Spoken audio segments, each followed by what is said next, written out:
Thank you for that, TCTV. Time is now 6:30 p.m. I'm Chairman Timothy Toth. I'd like to call the Select Board meeting to order on the 10th day of August, 2022. Please rise and join me in the Pledge of Allegiance. Pledge allegiance to the flag of the United States of America, and to the republic for which it stands, one nation, indivisible, with liberty and justice for all.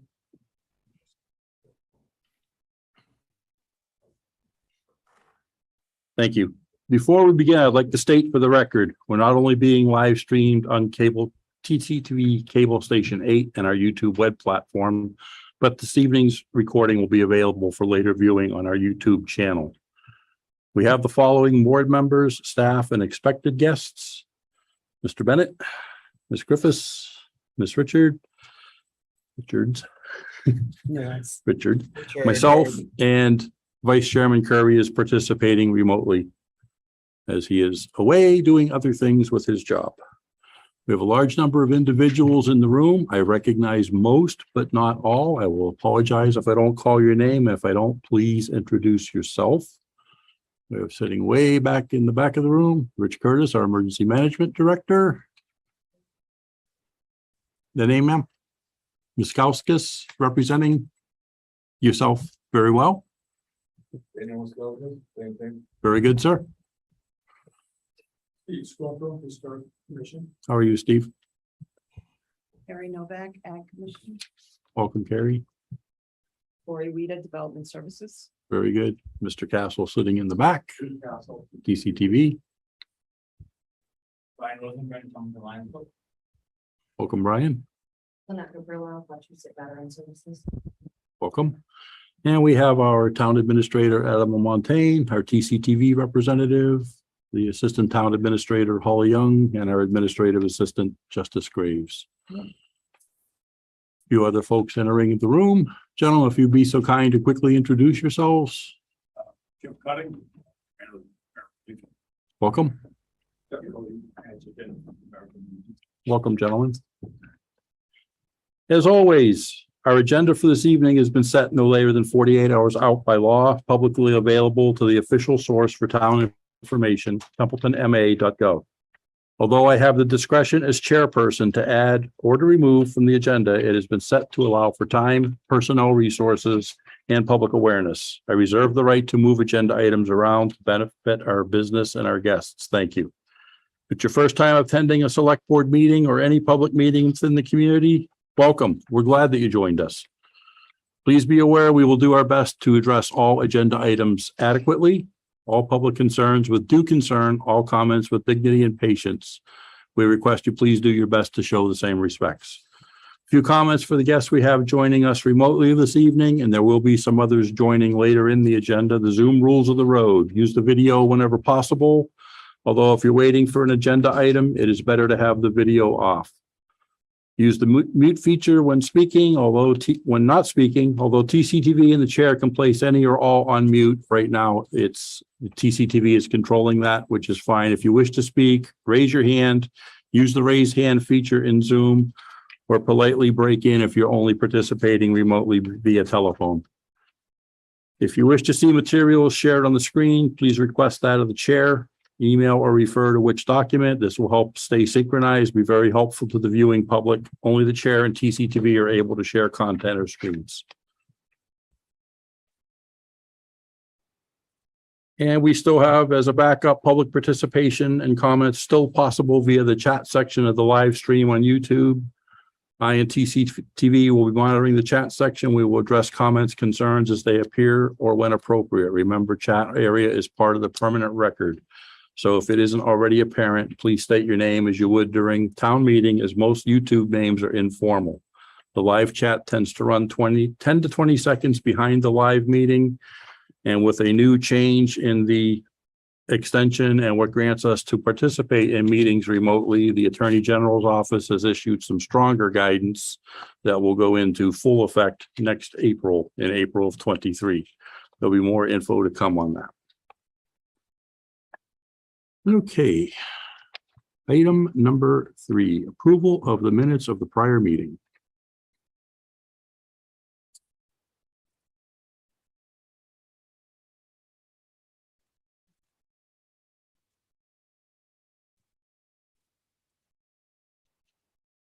Mr. Chair, I move to approve the minutes of 7/13/22 as presented.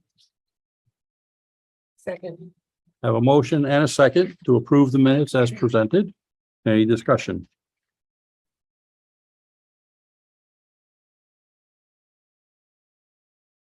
Second call, any discussion? And hearing none, I will call for the vote. Mr. Bennett? Yes. Ms. Griffiths? Yes. Ms. Richard? Yes. I vote yes. Mr. Curry? Yes. Thank you. Let the record show they were approved unanimous. There are no executive session minutes to be approved. We will skip beyond. Up next, citizen input. I would like to start very briefly and request a moment of silence for those who were not aware. Scott Whittle from our community has recently passed away. Scott was actually on vacation, and it was a bit of a chore for the family to get him back here to be with family. We had an individual right at the Gardner town line a week or so ago Friday at the Patriot Road, West Broadway area, was involved in a very serious motor vehicle accident. And there were two individuals deceased at an accident on the Baldwinville Road. I request everybody please join me in a brief moment of silence for those departed members who were of or within our community.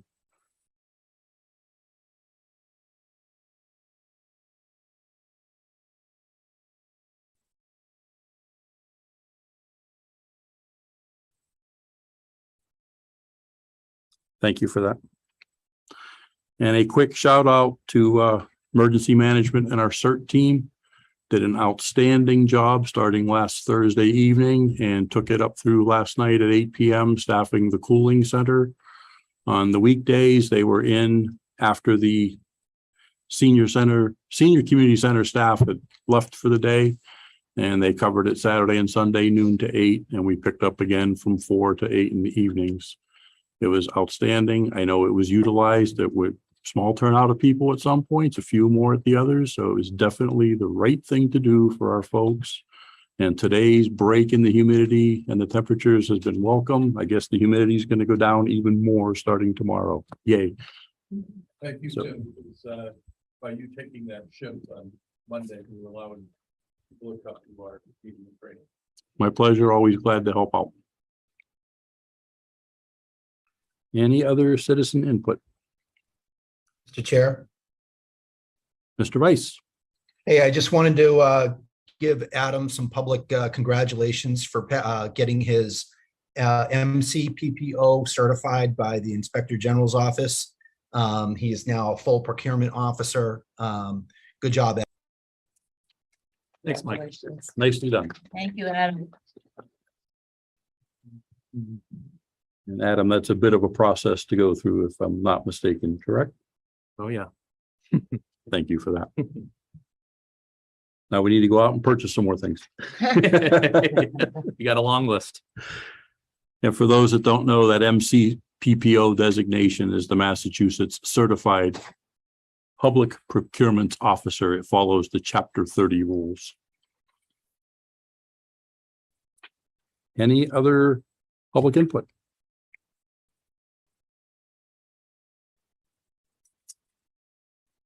Hearing none, we will go into new business. Introductions of new employees. And Mr. Castle, I'm going to hand this to you for a moment.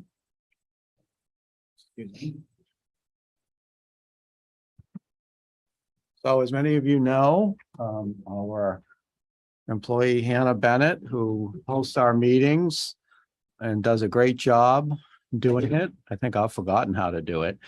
So she really leads up our meeting coverage, and you know her voice through the meeting owl, and now can see her face on the screen. She has started full-time with us. Hannah was our first media assistant hire back in 2019. And now is our first full-time hire. So she will be responsible for manning the TCTV station during the day and sets the schedule. Obviously does the meetings and schedules all of the replays, and will be starting on the Facebook feed as well. So she's learning her job very quickly, And she's already making my life easier and she is a pleasure to work with. So please welcome Hannah. Welcome, Hannah. Outstanding. Welcome aboard, Hannah. What a great feeling, huh? Yes, it's a great feeling for me. It is. Next item, 5B, appointments. Mr. Lamontagne, do we have any? We do not have any tonight, Mr. Chairman. Thank you for that. Item 5C, presentation, quarterly reports, Q4 FY22 developmental services.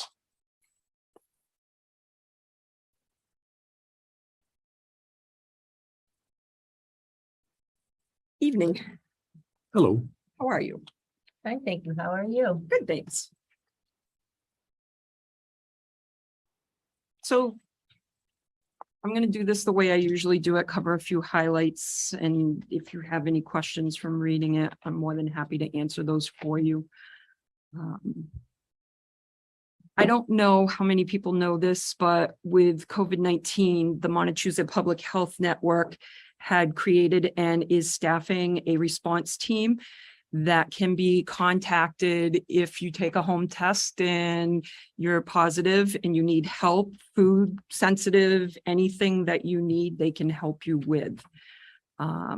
We were able to get 2,880 at-home test kits through the state of Massachusetts for no cost. So we are still giving test kits out. They're in all of the offices here and at the senior center.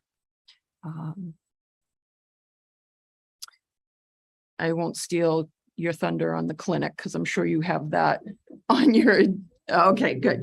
All right. So building commissioner and the administrative assistant during the fourth quarter had 88 building permits, which totaled 29,000 in construction fees. And the value was almost $4 million. And that was a lot of new single family houses. The electrical inspector had 46 permits issued with fee income of 5,000 plus. Plumbing had 17 permits, 2,600, and gas had 12 permits totaling a little over 1,000. Can I ask a quick question? You can. How does that tie in with the master plan? We keep, you know, how we have the master plans. It does tie in. Yeah, It's, I don't think we ever expected so many new single family homes to be built at one time, yeah. but we haven't We exceeded still have anything. wiggle room. We have wiggle room. Okay, all right, thanks. Maybe we should cap. What was that? We might At some point in time, consider a conversation in a future meeting in regards to capping the amount of buildings that are going up within town. Thank you. I know there's several towns connected, you know, around us that definitely have caps. Yeah. Templeton's going a little bit overboard, but that's a conversation for another day. We can put it on the agenda possibly. we did ask through the weekly report and through TCTV and the website, with avian flu coming from the west to the east, that people stop feeding their birds. And if you have chickens, turkeys, fowl, whatever you raise, protect them from the wild birds. We have had no cases at this point in time, so it's still a wait and see and take care of your animals. ZBA heard a request for a reduction in frontage. They heard we processed the request from CCMPZ School Street LLC, which is the comprehensive permit for the Baldwinville Street School, to convert that into affordable housing. They did a very thorough job.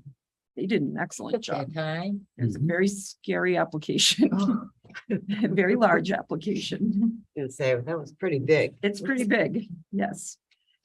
Planning board, the meeting of April 12th and April 26th were both canceled due to lack of agenda items. They did hear from Richard Tolman of Royalston Road and the Fern Cove Friends, both looking for zoning updates and changes in their areas. So those are being considered. They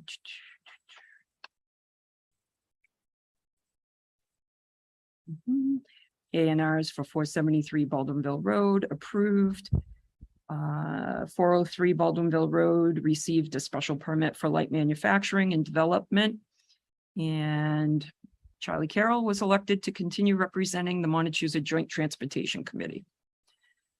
Conservation performed 14 site walks, all in conjunction with building permits. 3 RDAs were received, and negative determinations, which is actually not a bad thing. It's a good thing. They didn't have to do anything further like filing a notice of intent. 1 enforcement order was issued. It was then ratified and lifted all at the same time. The grand opening of River's Edge Conservation Area in Baldwinville was held on May 9th. And it was pretty well attended by conservation. Templeton at the last quarter had entered a level 1 mild drought situation. And we are still looking for board members. It is a 5-member board. We have 3 conservation members. If anybody's interested, please get in touch with me. The Board of Health was our regular things. Some of the highlights are with the help of our partners at Narragansett Regional School District, Keith Parker especially. We were able to use their fluorescent light crusher, and we were able to pretty much empty our mercury shed of 48 8-foot bulbs and 384-foot bulbs. Mark at the DPW was really influential in getting that done for us. Working with Community Services Director and the Council on Aging Director, we were able to place 2 more Planet Aid boxes down at the Senior Center. We still hope that people will bring their textiles for recycling. That's a really big, important thing these days. And unfortunately, Leominster Tobacco Alliance did their compliance inspections, and we had 1 violation reported. That's a really hard hit for any business at this point in time, because if you're selling flavored tobacco products, you're going to face a first fine of $1,000 and a 3-day suspension. And that facility went through that, and it went into July. That's about what I have for you guys. Thank you for that. It was a busy quarter. So we could always say, what were you doing in your spare time? Knitting. No, Very good. I don't do that. If my mother's watching, she's gonna give me heck. Yeah, she's gonna laugh. Yeah, for sure. Can I answer any questions for anyone?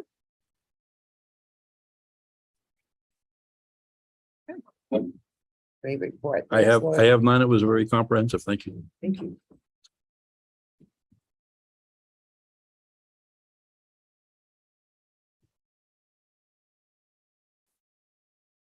Moving on to item 5D, presentation, the quarterly report Q4 FY22 Community Services. Hello. Hi, Jeff. Hello. So for the library, this quarter saw a gradual increase in visitation, circulation, just about back to pre-COVID summer levels by the end of June. The library received its remainder of state aid, the state aid award, which is just over $17,300 per year. We made an attempt to schedule class visits from Templeton Center in the last few weeks of, or in June, in the last month of this quarter, but didn't work out. So we're just going to get a jump on it in August and try again. We miss having the kids walk over. And the farmers market began in early May. The senior center, the COA board met twice this quarter. An activities coordinator was hired. She's doing great. For the second year in a row, the volunteers planted the raised beds out front. And that produce will benefit the food pantry and seniors in need. There was a cultural council program and as you know, the roof replacement vote went through at the annual town meeting, so we're anxious to see that project get underway. Our Shine volunteer, Gail Noel, was named Citizen of the Year for her dedication to the town. And the center held a Memorial Day barbecue. As Lori referenced, there was a vaccine clinic where 89 shots were administered. There was, I think they were mostly COVID, but there were some shingles, right? Shingles and pneumonia. Okay, So it was well attended. very well attended. Yeah. That's great. And I included statistics this quarter for transportation, social service interactions, attendance, and volunteer hours.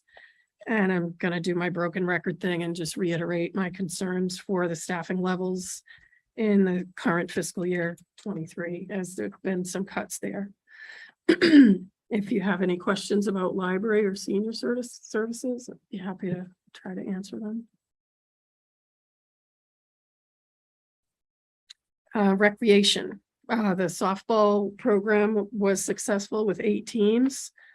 The Templeton hosted the June 19th North Central Softball All-Star Games up at Gilman. That was really, really great to be able to host that. We prepared for swim.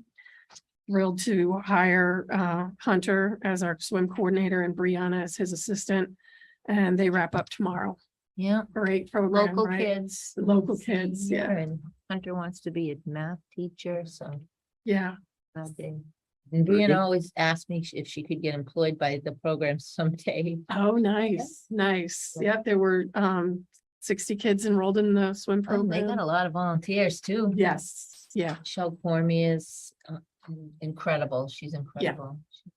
She has a camp on the pond and she Yeah. just loves the kids, and a lot of the camp families that kids have Right. gone through the program come back and volunteer. and so. help out, yeah. And Hunter, Justice's brother, has been Yeah, up there all came the after time. work. So it's, And Kylie, um, Marion. we're thrilled to see swim happen again this year after a hiatus. And we are thankful always to the Fish and Game for hosting it. Steve, would you like to give your report? Good evening again. Good evening, Jackie. Good evening, Steve. So, Welcome back. thank you. So, in the fourth quarter, we focused a lot on getting the website Montechusett.tv up. So if you want to go check it out, it's a regional website that we've developed with an event calendar for the whole region and a business platform as well for businesses to take advantage of. So that's my shameless plug for the evening.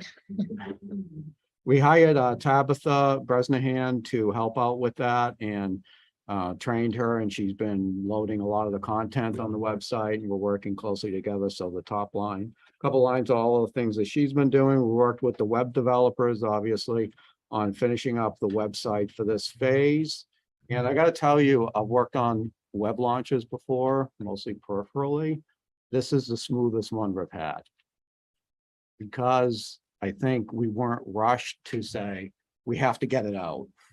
You know, in the past, I think corporate concerns, they rush people to get it out and things aren't ready, and you have a fixed list like this. We had like 2 or 3 things. And during that phase, we refined things like the business listings and found out things that, hey, we could probably monetize this later. So the process was really good, and they were really great. Now we consider them hopefully a partner in that going forward as well. I won't get into all the technical details of that, but we also work with Wachusett Business Incubator, which has sponsored some video shows for business tips for startups and entrepreneurs that is on Montechusett.tv right now and will be released on our YouTube channel soon as well. And we're going to partner with them hopefully on the Digital Lab and Montechusett TV. They want to do something different with their space in Gardner. Something more transformative than going out and just looking for manufacturing, and maybe have 3D printers there. And then on the other side of the room, we might have computers and cameras and things like that. And we can even set up sort of a pseudo studio there. So we're already talking about ways to use that, and we're working on a memorandum of understanding for these partnerships, which hopefully you'll be seeing within the next couple of months. So, and we'll work with Adam on that as well to make sure everything is proper and vetted. We prepared for the Toastmasters memberships. We haven't gotten that memo out yet, so with Hannah's hot onboarding and some of the other things we've been going through, we put that on the back burner, but that's available. We have 10 free memberships to Toastmasters. The local club meets in Leominster on Tuesday evenings. It is a great organization for honing your communication skills. I'd probably be up here sweating bullets without that. Sometimes I sweat bullets anyways, but it's a great way to hone your communication skills, and I recommend it for anybody, especially in civic responsibilities. And while I've been goofing around with the website, our team has been holding everything else together, Hannah and Caitlin especially, and doing a lot of the productions. We did Memorial Day, River's Edge. Caitlin's been working on farmers market stuff. Hannah did a Lions Club Easter egg hunt and bandstand repairs, and Logan's been working on all kinds of archived materials that we're getting out now. Kind of forgotten, but some of the old shows, like the Cabin Fever shows, will cut up into segments and put them out for short YouTube videos. As far as YouTube and Facebook performance, we've held steady at about 10,000 visits for the quarter. I always like to check out the most popular is the Tonka toys at 15,000 views on our site. Okay. And Songbirds of the Nothing. So those are like my two worst videos, actually. From a technical standpoint. And the collector. So you say. Yeah, Right. I'll let others be the judge of that, I guess. And the collector time stuff does really well. So things like the Tonka toys and the Wedgwood ceramics, the Mr. Zipkowski from the Luminous Lanterns passed away, but that's very popular too. And Gail Noel reported to us that she was at a yard sale and somebody said, "Are you the lady on TV? I saw your cranberry glass collection." And we hadn't run that on YouTube yet. So they're watching the TV channel. And I think those are just cool stories when they happen. So, and the most popular Facebook posts, obviously recently, the Cooling Center, Gail's cranberry glass, and people love wildlife. So also as much as possible. Any questions? I have none. Thank you for that. Okay, I neglected to mention earlier, Hannah's also working on really building up our calendar of events on Channel 8 that run between shows. So if you have notices, please get them in. Jackie sent us another one this afternoon. And she's really working hard to coordinate all the groups, certainly within the town departments, community services, and other organizations on that. So we really want, we used to run an 82 slide show between programs, and COVID wiped us out. Oh, my goodness. Yeah. And it's an attraction for people, I think, to turn on the channel and just, people actually ask me, can you leave noontime without programming so we can see the notices, so. We're trying to really build that back up from all the losses we had during COVID with that. No, thank you for your time. I appreciate it. Thank you. Good job. And so lastly, the Cultural Council, they met several times this quarter. And speaking of, COVID, a main thing that they did this quarter was to grant modifications to previous applicants who were unable to hold their programs during the pandemic.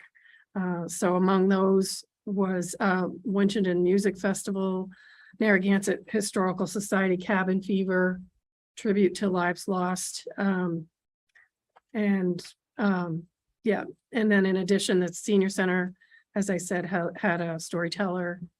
Cultural Council sponsored a concert on the Common. I don't know if any of you went. It was the 60s music. Oh, I wanted to. It was really well attended, big success there. And they also sponsored entertainment for Historical Society tea. So they're busy, and as usual, we encourage anyone who might be interested in being on the Cultural Council to step forward, because sort of like Lori's board, they're always in need of members and it's important work that they do. Is this the year their council, by their bylaw, one member drops off and has to have a year hiatus? And So they're that's- certainly it's this looking year, for right? people. I believe it is this It year. is, and their funding is directly tied towards having a full board, or at least a quorum. So, it's really critical they get people on that board, so. That's all I have. Thank you. Thanks.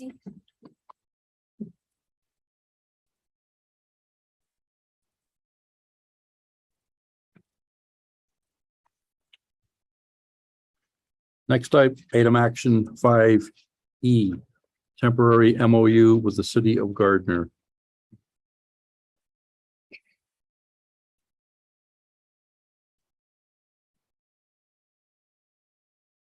Mr. Chair, if I can, I'm gonna have I tasked my assistant town administrator for conducting interviews with Ms. Prime, so I'll have her take it from here, but we also have the Veteran Service Officer from Gardner. We want to thank you for coming forward.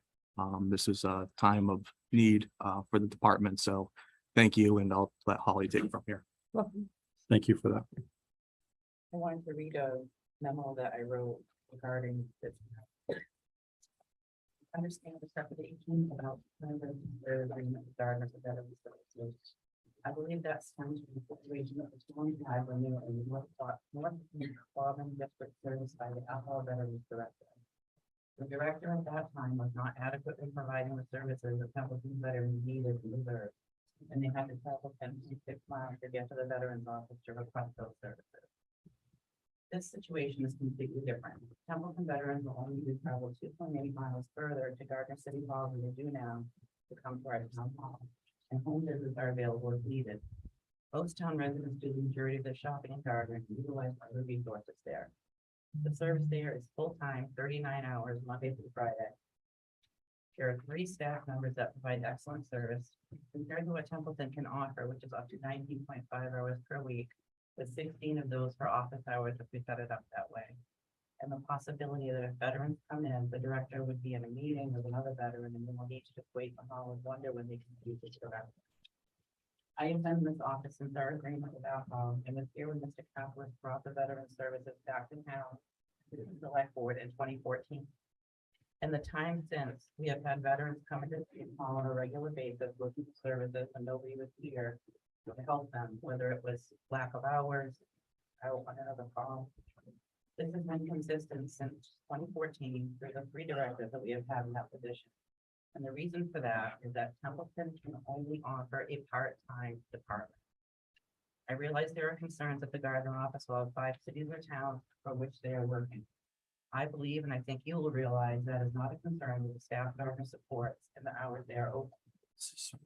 The hiring for this position has always been exceedingly difficult because candidates must be a veteran and need to be certified.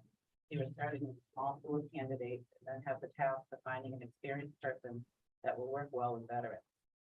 I, along with the Community Services Director, Jackie Prime, interviewed both candidates that applied for the position, and Jackie and I wholeheartedly agreed that Mr. Brelos was above and beyond the expectations of any veteran services director and provides not only excellent service to each and every veteran that she works with, but goes beyond expectations and provides outreach to help veterans, additional resources to those that need it, and runs community-related programs to better integrate veterans in their community and help local businesses at the same time.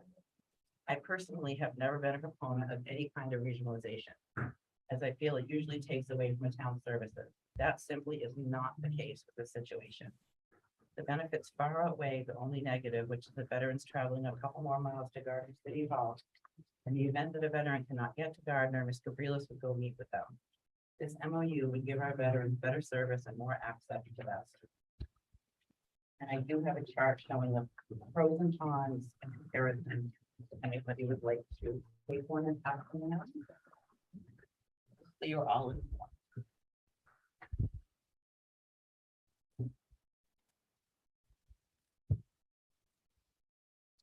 So with that, I guess if anybody has any questions, they could ask Lynette, who's here. Any questions or concerns from the audience? And but I think you have a great candidate who's was interviewed by 2 of our staff here and was recommended. So with that, I leave it to the board or any person has a question or through the chair. Mr. Chair, could we have Lynette explain how her office runs and the services? We provided? can in just a moment. I have one comment after the letter that was presented. Up until the recent vacancy in our Veteran Services office, I understand what you're writing here with availabilities and hours, but I have screenshotted our Veterans Service office was open by appointment only. And that was up on the town's website until recently. This letter does not give that indication or appearance of that. I just want to call that out for the record with the correction. So I will leave it at that. I will open, does anybody in the public have comments? Actually, let's let Ms. Gabriela introduce herself. Did I say it correctly? Yep, that works. Thank you. If I didn't, please correct me. It's Gabriela. Gabriela, thank you. Yeah. I'm Lynette Gabriela. I'm the Director of Veteran Services for the city of Gardner and towns of Ashburnham, Westminster, and Princeton. I have worked in veteran services for about 7 years now. I am an honorably discharged Army veteran myself. I've been doing this for a long time. I used to be the Director of Veteran Services for the city of Worcester, and then I transitioned into the town of Dracut. And then I went back to school to get my master's degree in social work, and I'm a glutton for punishment, so I'm back at it again.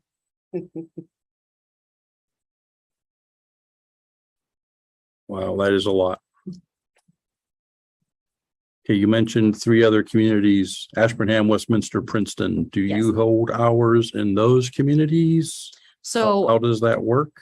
So I don't hold actual hours in those communities, but I do, if somebody calls and needs an appointment, I do go to those communities for appointments, either at town hall or I go into the veterans' homes as well. Okay, thank you for that. I see a hand up in TV land from my Mr. vice chairman, Mr. Curry.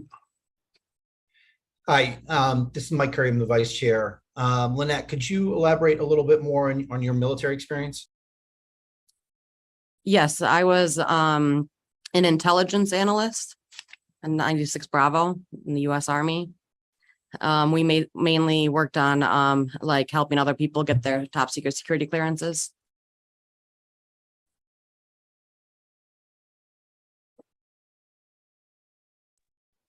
Thanks. And where did you do that? Fort Huachuca, Arizona. Okay, was that your only duty station? Yes. Thank you for that.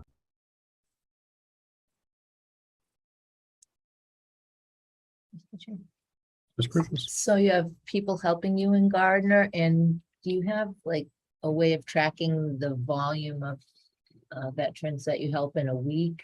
And what would Templeton's volume, do you have an idea of what that would add to your workload? Sure. So your first part of the question is, yes, I do have staff. I have a part-time assistant director, Robert Chase. He's phenomenal. And I have a full-time administrative assistant, Taverly Adams, and she's fantastic as well. We're a really great unit working together. As for tracking, we actually just started tracking about a month ago, mainly tracking what calls we get from which location and who we're helping and how long we've been working with each constituents in each community. So right now, only in like the last week and a half, I've probably already spoken with 5 Templeton residents that needed assistance with doing VA claims and other types of issues. I don't think that Templeton is going to be a large time constraint because it is a smaller community. But I'm still willing to travel to wherever I need to go to help whoever I need to. So I actually do a lot of appointments in Ashburnham, in Westminster, and I would definitely be willing to travel to Templeton as well. Does it come with overtime if necessary? So I started in Question. Gardner in October, and I was an office of 1. and I walked right into being a district. So I worked a lot of overtime then. I still do on occasion when needed, but now that I have staff, I don't have to as often. Very much. Sure.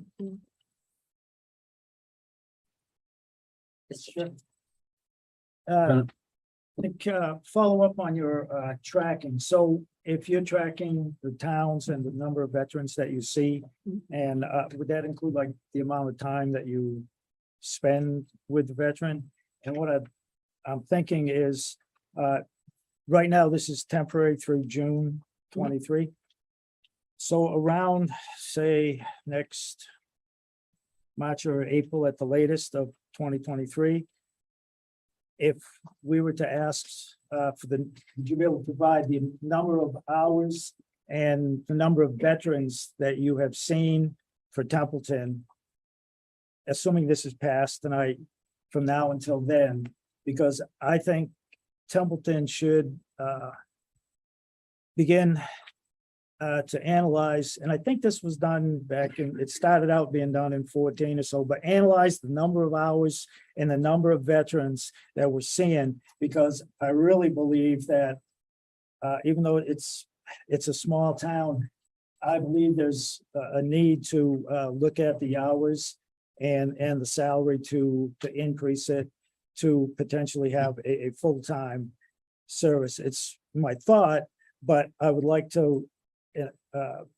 have that information tracked to maybe it doesn't justify 39, 40 hours, maybe it justifies 25 or whatever, which rolls it into a benefit position. So it's kind of a wash if you do 25 or 39.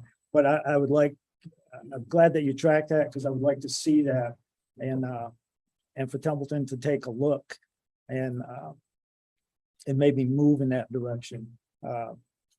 I don't think it's something that we can say we can't afford to do. We just have to afford the political will to do it. Right. I'm just thinking out loud here, but I'm glad that you tracked that. So we'll be able to, if we ask for that information, I would, as a veteran, I'd certainly be interested in to see it. And then again, make a decision going forward. Because the number of vets can, they move into town, they leave. Unfortunately, veterans, retires. And there's the whole suicide and all that. So it's a fluid situation, but if we could have, I don't know how many months it'd be, 6, 8, but around March or April, I think, because that would become the time that we would, according to what I read, where we have to make a decision to renew or not, but so. I definitely can track the amount of time that I spend with each client. Right now, we're not. We're basically just tracking the volume that we're getting of calls and walk-ins. The only setback with tracking how long each appointment is it's going to take a lot more time out of our daily schedule to make sure we're tracking all of that information. Right now, my admin keeps the count on people walking in and phone calls and where each location is. I can do that, but it is going to be a time constraint. Well, it's a nice thing to do, but if you could, at least if the number of veterans that you see is tracked, and then we can track the benefits that we pay out versus what we're appropriating, and just. I also track VA claims as well. So I have access to Vetrospec, which I'm not sure if your previous VSO had that or not, but basically we can pull all information for all the VA claims that we do, how many we've done for each community, and what type of claim they are, and how the response was, whether they were approved or denied or appealed. Any of that stuff can be tracked. So all of that stuff actually is tracked now. So that'll be in how often do you report? Or, Yeah. Yeah, Yeah, that was so part of our we'll be able to quarterly. start seeing it on a weekly, right? Would you be sending a report to Jackie about how many are coming in, the numbers, not hours, but numbers? The numbers of people coming in or the from VA claims? Templeton? What would she put in Oh, would she be reporting to Jackie? Well, I'm not sure about the weekly. We've never really had a weekly for veteran services. Especially where she's got the other Okay. towns. I don't know if that'd be too much on her time. Okay, Quarterly. Quarterly, I could definitely do without a problem. okay. Yeah, I don't know. I wasn't involved in the discussion to. I'm just thinking, you know. Whether she's, where she's, where. Service, I haven't been involved in that discussion, so that's my question. I do have another question. Mr. Curry has his hand up again. Yep, hey, speaking of numbers, Jeff was just talking about numbers. Lynette, I'm sorry, do you mind if I call you Lynette? That's totally fine. All right, thank you. For numbers, you said that you're based out of Gardner and that you have 3 other communities. I think it's Ashburnham, you mentioned Ashburnham, Princeton, and Westminster, is that correct? Yes. All right, and Templeton would be a 5th. Can you give me an idea of, first, how many veterans you believe are in Templeton, and then what would your entire caseload potential be in all 5 communities? Sure. So if we're talking just chapter 115, the financial assistance side, with Templeton, I believe when I reached out to the state, there was maybe 9. I'm trying to remember, not well. I believe there's 9 people on the rolls right now. And right now I have probably about 75 in all of the other communities combined. But I will preface by saying that when I was the director for the city of Worcester, we had almost 350 clients, and it was just me full-time with 1 part-time admin. So I definitely think it's something that I can handle. So not everybody comes in every day, every week. Correct. So we actually do recertifications every 6 months. That's usually when we ask each of our clients for more documentation, more information. We get updates on Social Security when they get sent out around December, VA award letters around December as well. And then we get updated bank statements and anything that kind of affects their income or their living situation. That's cyclical. Yep.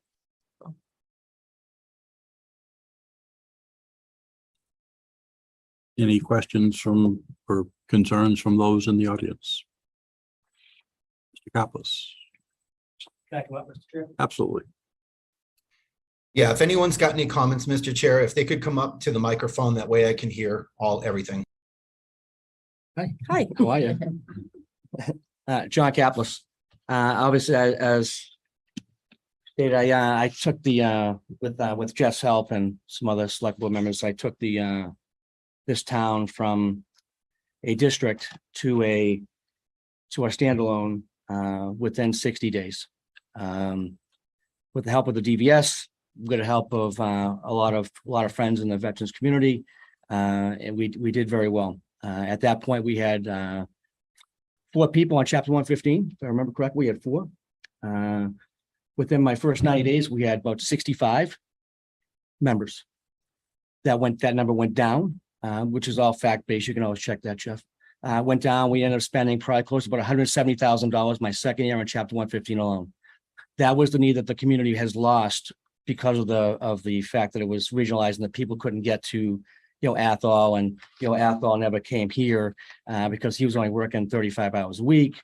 So which gave Templeton about 5 hours per week. So my question, Mr. Chair, right now, this has not been approved yet, has it? This has not been approved. Has This not been is being discussed. Okay, so my question to you, Mr. Chair, would be, why does the DVS, as of last week, have Templeton rolled up into Gardner? That is a great question, and I was holding that till the end. And I thank you for addressing the situation Well, with that's definitely a Athol. huge issue with me. It's a huge issue with a And number of as, people. excuse me, as you said, she's already received calls from Templeton for assistance, which again, I mean, as my sister, I think she's quite able to do that. And I applaud her efforts on what she's done. And I'm not against regionalization either. I'm really not. As long as it benefits the community, it benefits the veterans here. When I took office, we had over 500 plus veterans in town. Right now, I haven't checked the latest statistics, but I think we're over 700 now. Yeah, we have about 9 to 10 fluctuating on chapter 115, but chapter 115 is just one aspect of the job. I mean, community outreach is huge. The other veterans needs of that they have out there besides just, chapter 115, which obviously when I'd always touched upon with the VA services and stuff like that. And doing VA claims, which is also huge. It's very important for the veterans to have someplace to go. But it's also, it's just, taking something away from this community that I feel that I worked very hard. I take a little bit personally, not against you, because you're my sister, But I mean, I do take it personally because I worked very hard. I busted my backside to make sure that worked for this community and making sure the veterans in this community, my brothers and sisters were taken care of.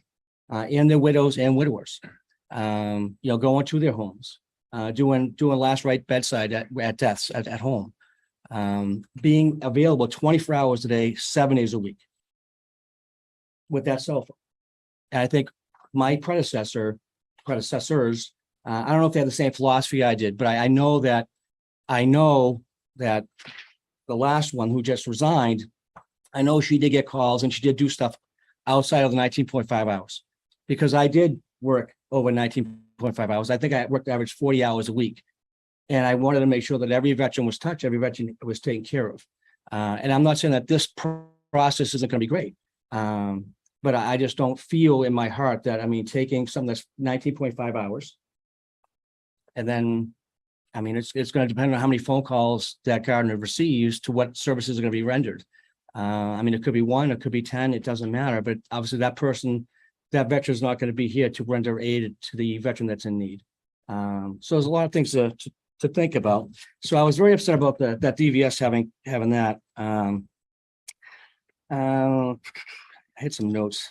May I make a comment? Mr. Chair, do you mind? Go ahead. So I just want to comment on the DVS situation. So I don't have access to chapter 115 through DVS yet. I am merely just helping people with VA claims and other questions. I do not have access to the actual files. I only called DVS to ask them how many cases there were in Templeton. That was it. If I can, Mr. Chair, further, town council was involved with this as well. This is one that wasn't just Adam drafting up a temporary municipal agreement. This was legally reviewed, and Tom even reached out to the state. So if you want me to look further than that, I could check with town council. So I'm not sure why it's listed that way, but none of the files have been moved. Nothing's been done. It was an inquiry made by town council.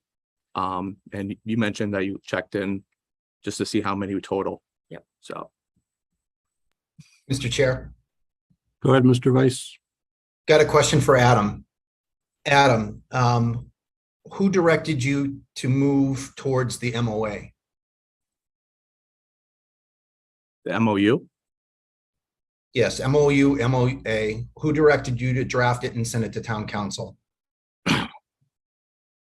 Who directed me to do it? I would say based on the interviews that were conducted by my assistant town administrator and the community services director, and on their recommendation of Lynette, it was clear in working with the Gardner mayor that we would have to enter into a memorandum of understanding temporarily.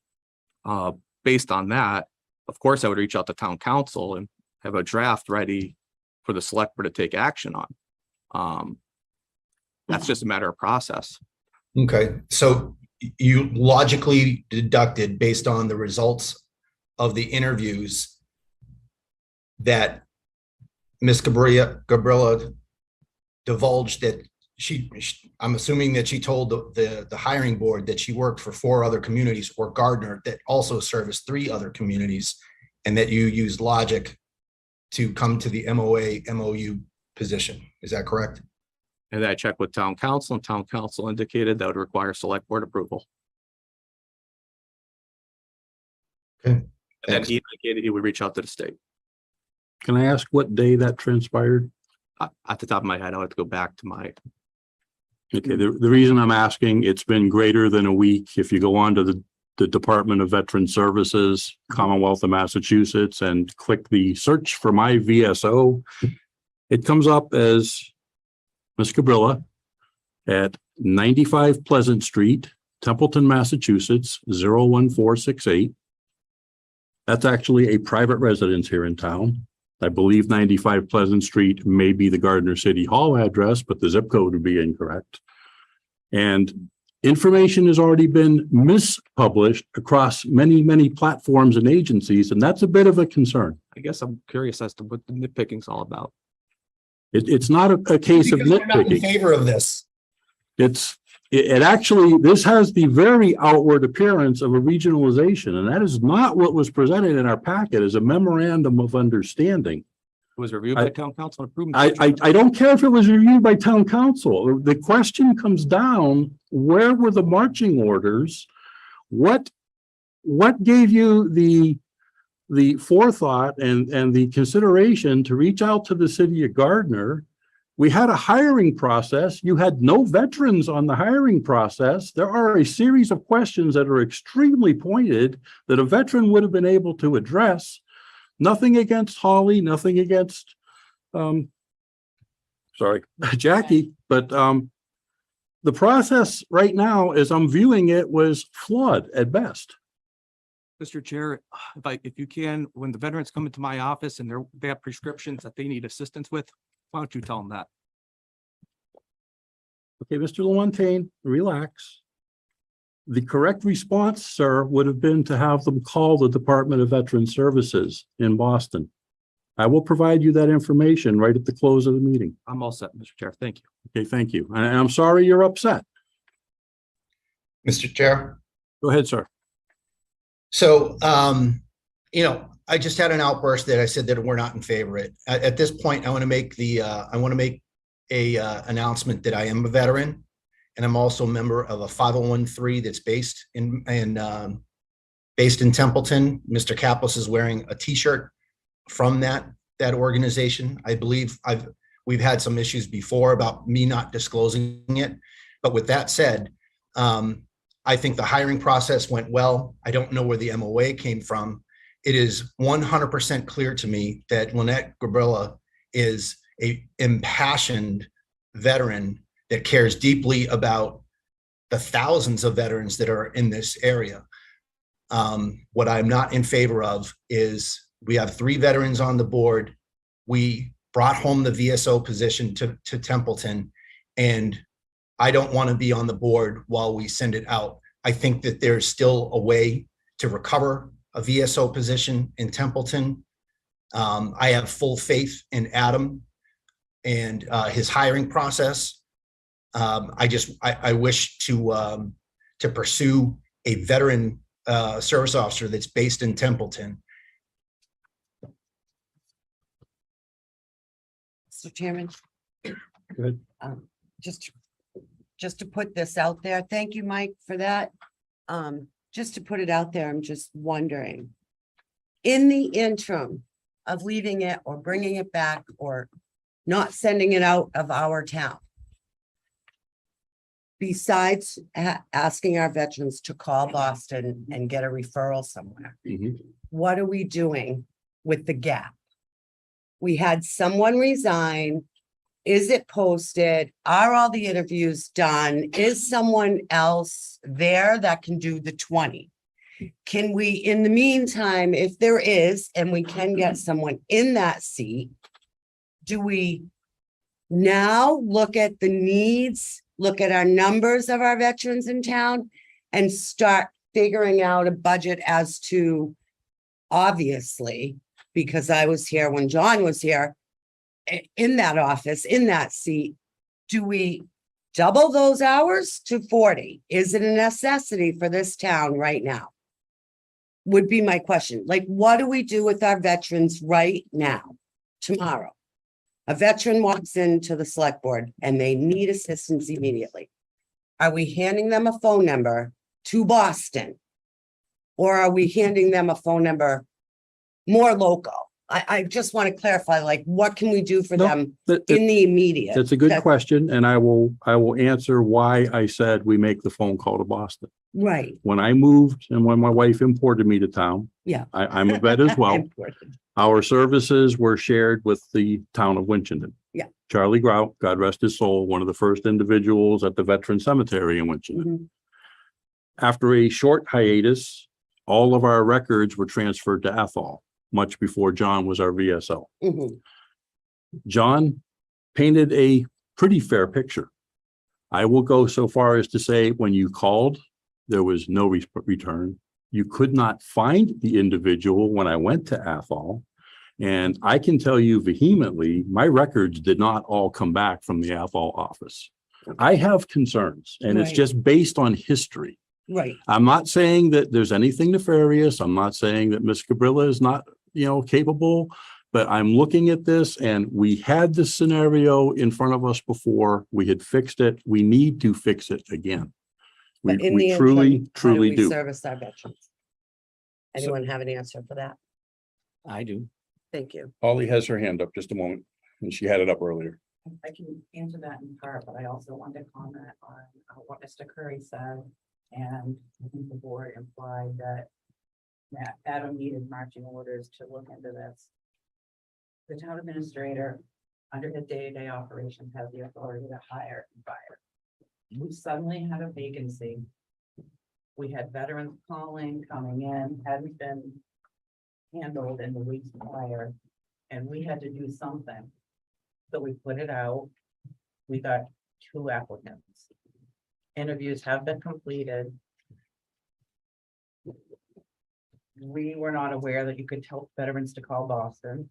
So we're trying to fill these needs. Right. Um, Thank you for clarifying I that. I have- understand where you're going with that. I have, Mr. Curry has his hand up again. Procedurally, I understand what you're saying.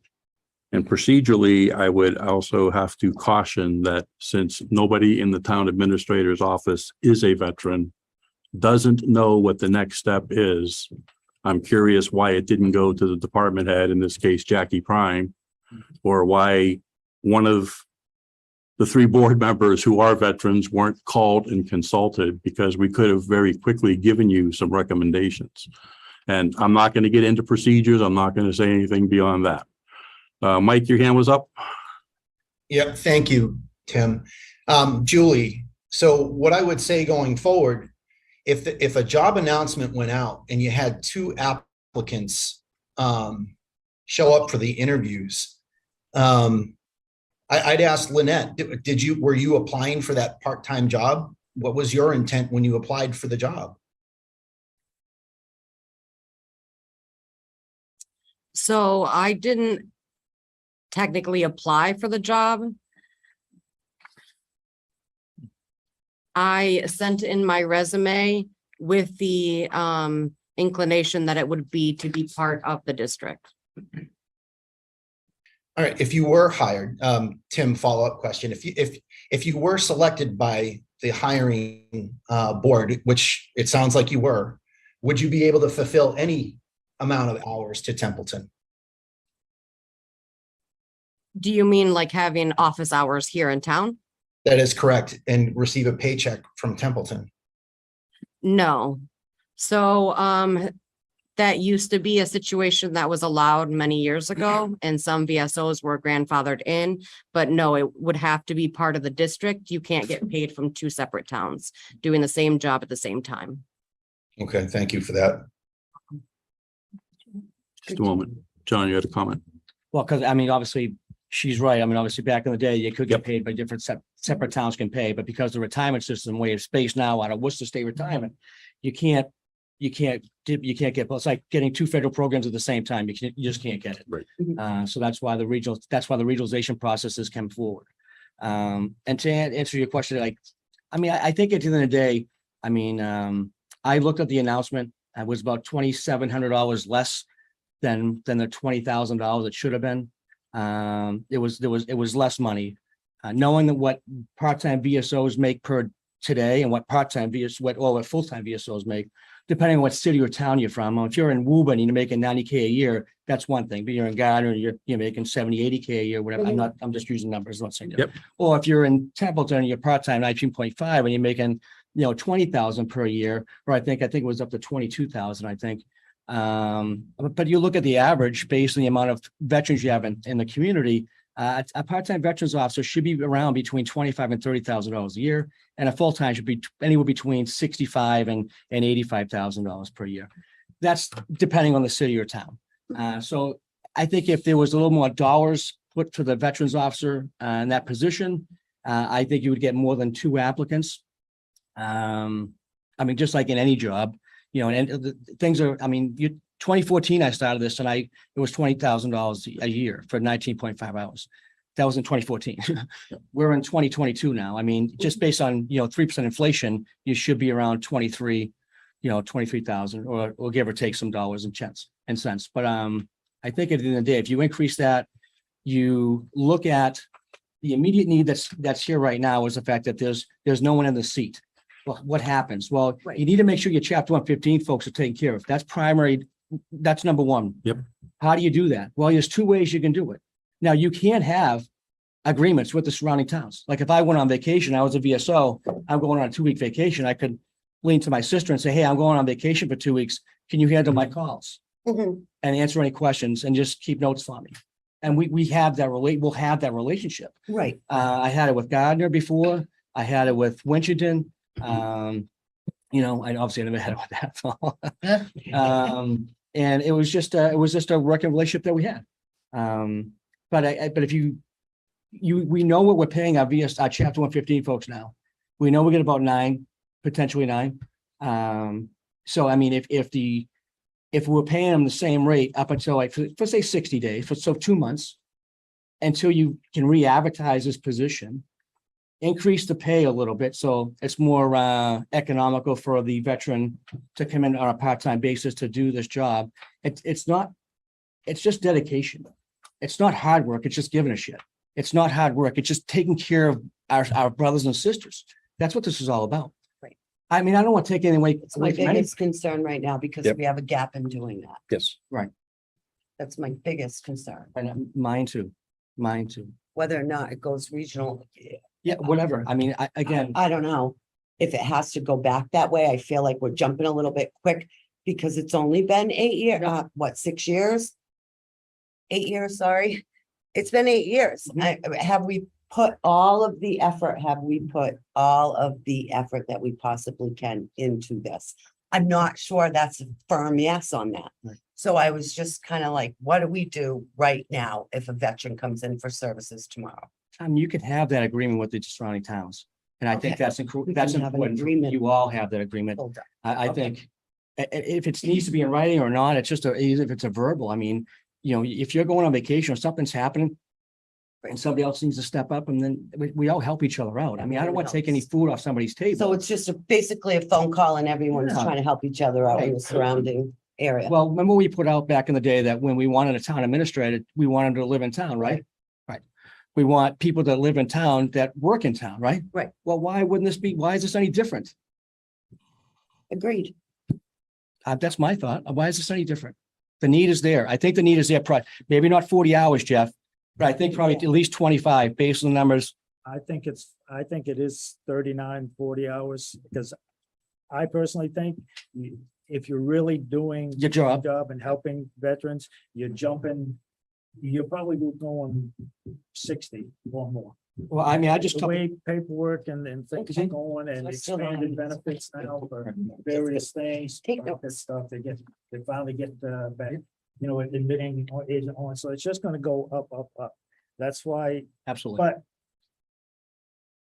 with Julie's comment is now, what do we do right now that is best for people to get someplace to go to get answers, and there's going to be somebody there. Right. I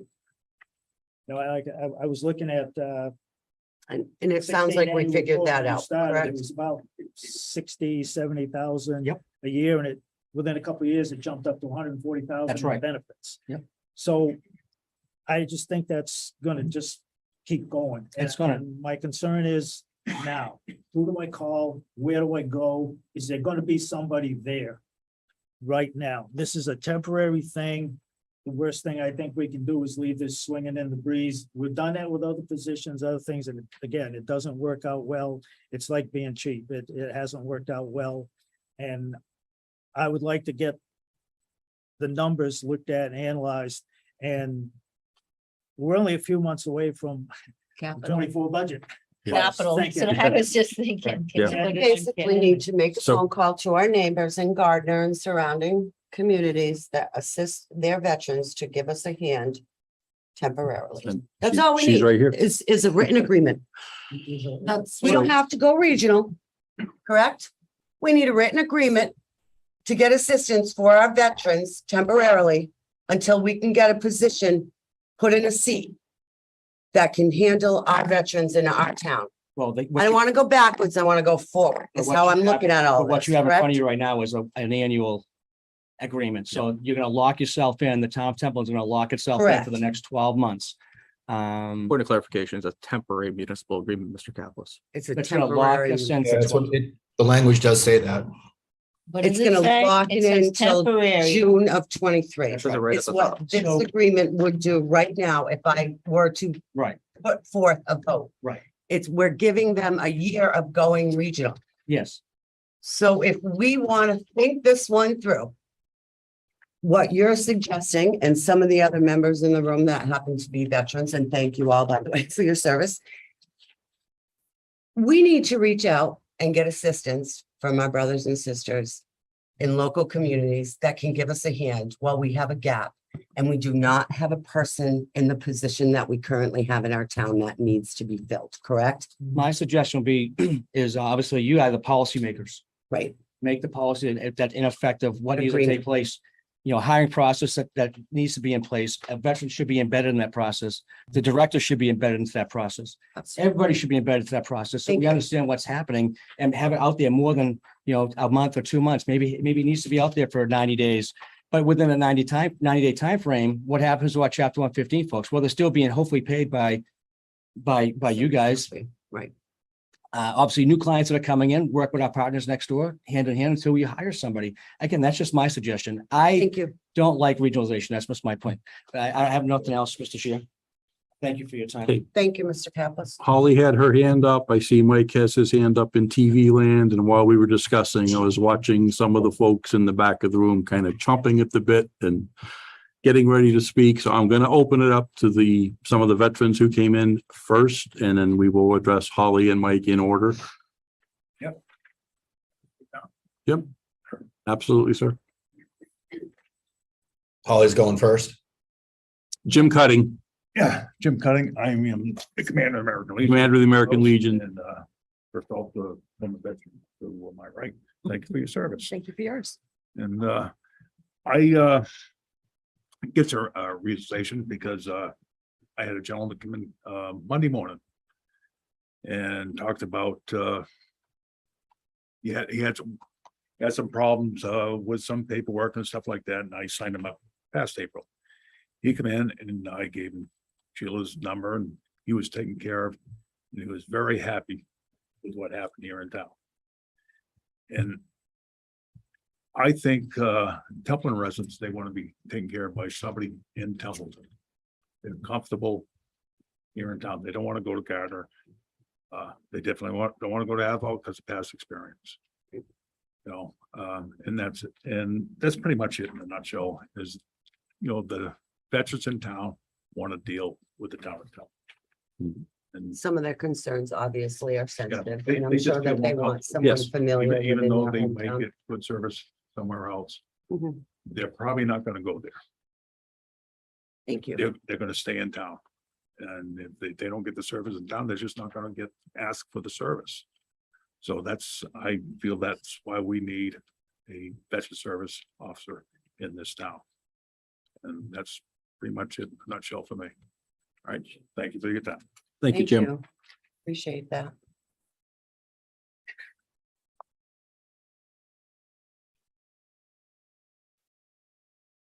The other Jim. Thank you for your dedication. So it's not an easy job. I'm Jim Brill. I'm also from American Legion, 34 years. I've seen all of the Charlie Grout, the McCorrick. I've seen all of this go through. I've been in Charlie's office and there's 3 files of Winchendon, 1 of Templeton. Yep. Neil, he's tried to get me to be on his Veterans Council.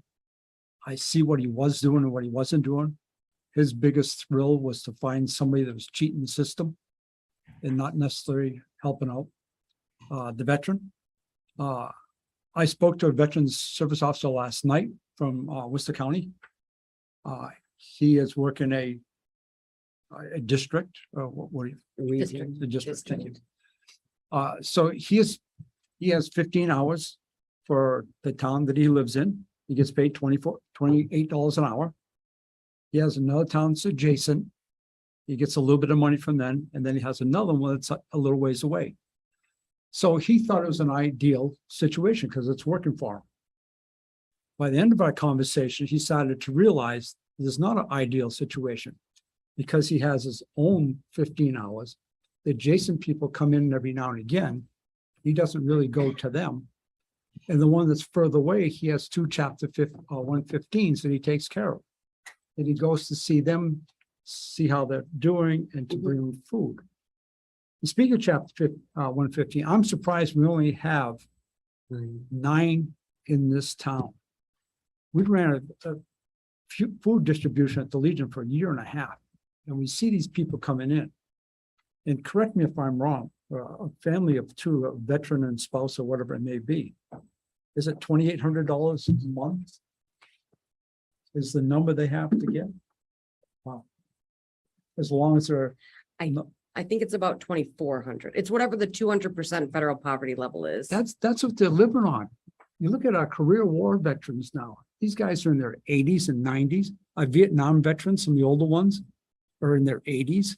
And Social Security is not $700 a month. You know, how are they living? So, You know, our job as veterans is to watch out for our fellow veterans. And obviously, we're not doing a good job of that if we only have 9 in this town. So again, after a conversation with this gentleman, he also agreed maybe this isn't the best situation. And now he's going to try to spend more time working with the elements. I find it's interesting that we're doing this, having this conversation today when the PAC Act was signed into order. That was a 23% of toxic gases or situation, burn pits or whatever they are now in order. Who is going to be able to take care of those people coming in that need help, that can finally sign up? And I think the president said, well, you can go to the VA. Not going to happen. You can go to the VA, but there's nobody there, correct me if I'm wrong, or anybody in this room has gone to VA and found somebody sitting there. Let me help you out and fill out your paperwork. It doesn't work that way. So we need someone in town that can make those calls to our older veterans, chapter 115s, make sure they're being taken care of and that they're okay. And we need to do that ourselves as veterans. But we need somebody that's going to be here more hours to take care of all these. The situation just opened up today. It's a great thing. You look back to 2020, 2004. The VA was, we're all promised we're going to get all the benefits in the world and we're going to take care of us. Well, we all know that didn't happen. In 2004, you couldn't even sign up for the VA. They had shut it down. And now it's opened up again. I mean, I said I've been in the Legion for 34 years. I've worked at every level from this district to town, the district, to the national level. I just finished up on the National Executive Committee. I've seen all these people. I've seen these veterans that really need the help and the situations they're in. And I hope to God that they're getting the help that they need. And we talk about veteran suicide. We have to address that. There's a lot of things going on. And if we just have somebody here, no offense to anyone in the room, for 15 or 19 hours, I don't know how you can get that job done. You really can't. Thank you. Anybody have questions of me? No, well said, Jim. Mr. Chair, may Go ahead. I cut in? So I actually want to talk about, I know you and you, I'm sorry, I'm not good with names. Jim? Yes, Jim and so Jim. there we go. So I want to touch a little bit on the outreach aspect of what I focus on. So in my career, I focus mostly, like, my specialty is military sexual trauma and military sexual trauma claims. But on top of that, I'm actually in the process of doing a program that I actually started when I was the director for the town of Dracut. And it's a veteran ID card program for anybody that's within our district. So one of my big things is enticing people to shop locally. I think it's really important to grow the local economy. So with this program, basically what would happen is I would purchase a veteran ID card making machine, and then the veteran would come into my office, and then I can triage them on whether they would qualify for Chapter 115. Like you said, we're missing clients that could qualify for that. Also, if they would qualify for any VA claims, because that brings in federal money rather than just town money going to veterans, and the veterans can make a lot more money with VA money than they can with Chapter 115. It also, another proponent of this program is the vet to vet volunteer. So I know with American Legions and VFWs, a lot of the times our DAV. participation is dwindling. So one of the main reasons for that is our OEF veterans are coming home with post-traumatic stress disorder. They're secluding themselves, they're isolating. So my plan is with the vet to vet volunteering program is if we have an elderly veteran or a disabled veteran that's unable to do things around the house, that we can bring in one of the younger veterans, the OEF veterans that right now are being isolated, get them out into the community to help another veteran. They're bringing back that camaraderie that we all used to have. I know that that's a main thing that a lot of us, after we get out of the service, we miss. And it gets community involvement. So that's actually one of the big programs that I'm working on right now. And then what that does is I ask local establishments, mom and pop shops, not big box stores, if they would offer a discount to our veterans. And then they can offer anything from a free drink if you purchase a meal to a 10% off your haircut at a barber shop. And then whatever organization decides to participate and offer those discounts, they would get a decal on their window stating that I support Wachusett veterans. And then their name would go up on our city website for free advertisement. So that's actually one of the programs that I'm in the process of working on right now and plan to have it up and running within the next few months. Yep, thank you for that. Any of the other veterans comments? There's a couple of comments on YouTube. Okay, I could read them for you if you want. yes, please, because I'm not seeing them. Yeah. There's one that says, what is your turnaround time in regards to appointments? So my turnaround time for appointments is usually same day or next day. I rarely ever have to push anybody out a week. Earlier this week, actually on Monday, I had a veteran call. He needed help with applying for a VA home loan, super easy application. He lived out in Ashburnham. He was actually a homeless veteran. Living in a garage that's not air conditioned. He has no access to a bathroom. So I went out there. We actually sat in my car with the AC running so that he could cool down for a little bit. And then after I left, I reached out to the Montechusett Veterans Outreach to try to get him housing so that he has a place to be able to shower, go to the bathroom, change his clothes. I got back to my office and within 5 minutes, I got a call back from the Montechusett Veterans Outreach saying that within the next half an hour, they could meet with him. He didn't have a ride.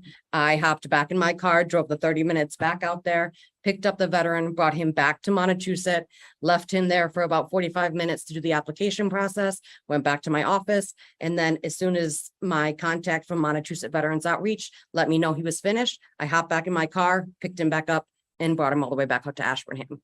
So I am able on the fly with any emergencies. I have helped, I've had individuals call me on the fly saying, I don't have food. The first thing I do is call the food pantry and I go and pick it up and deliver it to them. So I am able to do those immediate needs, and having other people in my office allows me to have that flexibility and still have the office covered at the same time. Thank you for that. I have another one that says, when was the resignation received and effective? From the,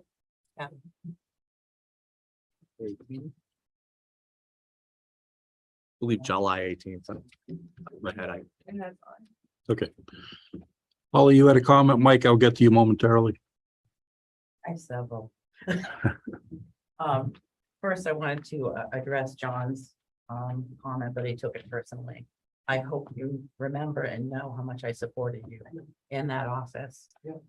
And Julie had mentioned 8 years we've had this here.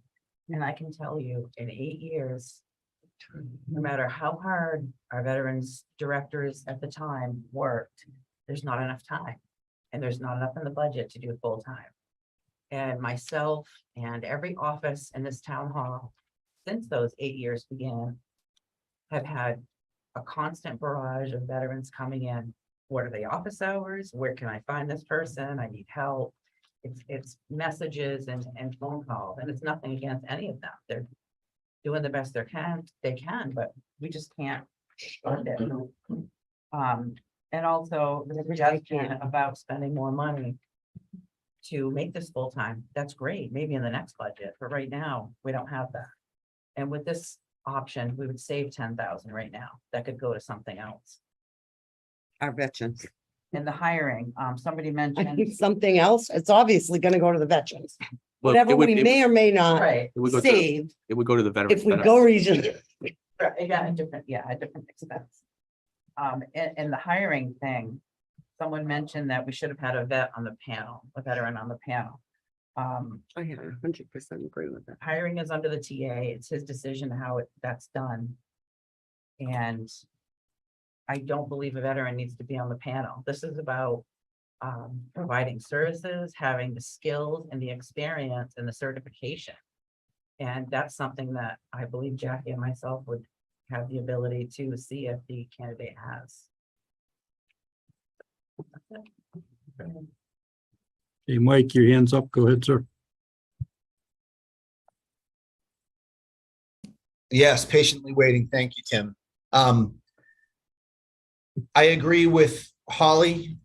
I think having a veteran on the board only increases the effectiveness of that board. I am not negating what you and Jackie did. But I stand by Tim's comment that a veteran would have only made that a more effective process, in my opinion. So let me shock everybody after saying what I did earlier. I want to give Templeton a shot. We obviously have heard from veterans within the community that we would like to retain this as a Templeton service. If we can't muster that, much like many volunteers in our community, if we cannot muster a VSO within our ranks, then I would absolutely go with Adam's recommendation that we need services. We, like Julie said, we need the money in the pocket and otherwise. And to know that we've got, earlier I said of Lynette that she's very impassioned, all those ideas. She said, this isn't about not wanting Lynette. This is about wanting to be able to preserve this within our community. If we can't muster this as within Templeton, then we have no one to blame but ourselves for opting for a regionalization situation.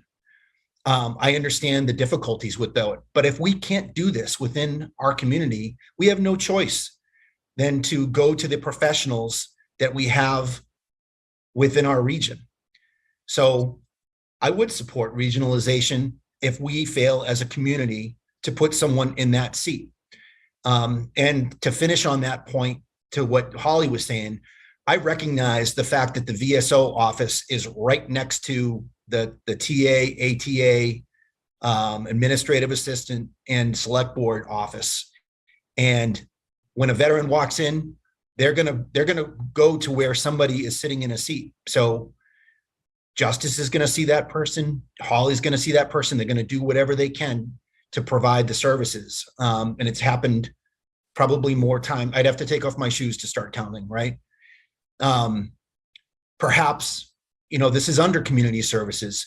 If you put the office with, huge publication in the senior center building where you wind up having community services personnel, then you wouldn't have that type of problem. And I also recognize the difficulty that we've had coming out of COVID that, like Tim said earlier, it was only appointment only for a variety of different reasons. Again, hearing some of the vignettes and the anecdotes that we've offered tonight, veterans in this community will get an answer. They'll talk to somebody. We have a vibrant, between 500 and 700, numbers are fluctuating, 500 and 700. It's only going to go up with our building, with what Laurie was talking about earlier. It's only going to go up. But the veterans in our community are happy with the services that they have, that they can get in Templeton. If we have to go to Gardner because we fail as a community to put someone in that seat, then I would support that regionalization. And with that, Mr. Toth, I'd like to offer a motion. Go ahead. Okay. I move to table the discussion of regionalization of veteran services to a time in which the chair calls for its further discussion, and further move to direct the town administrator to continue the staffing process for a Templeton-based interim veteran services officer. Second,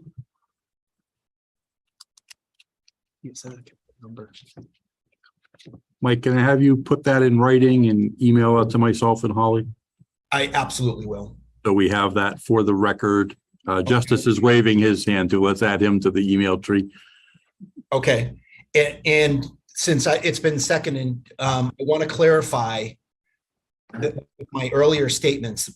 By offering that motion, it does not kill regionalization. It puts it on the table. It gives us a little bit of time to say to Templeton, with a bunch of veterans that are in the room right now listening to this, to gives us the time to say, do we really want to keep this in Templeton, or do we want, again, I use the word logic. The TA was not, off in left field. He was trying to be able to offer services. And I very much thank him for that. I thank Jackie and Holly for providing that process. It did not yield the results that the board expected. And that's why I think this motion, if it passes tonight, gives us the time to reflect within the community. And then if we need to, the chair can bring it back to the agenda.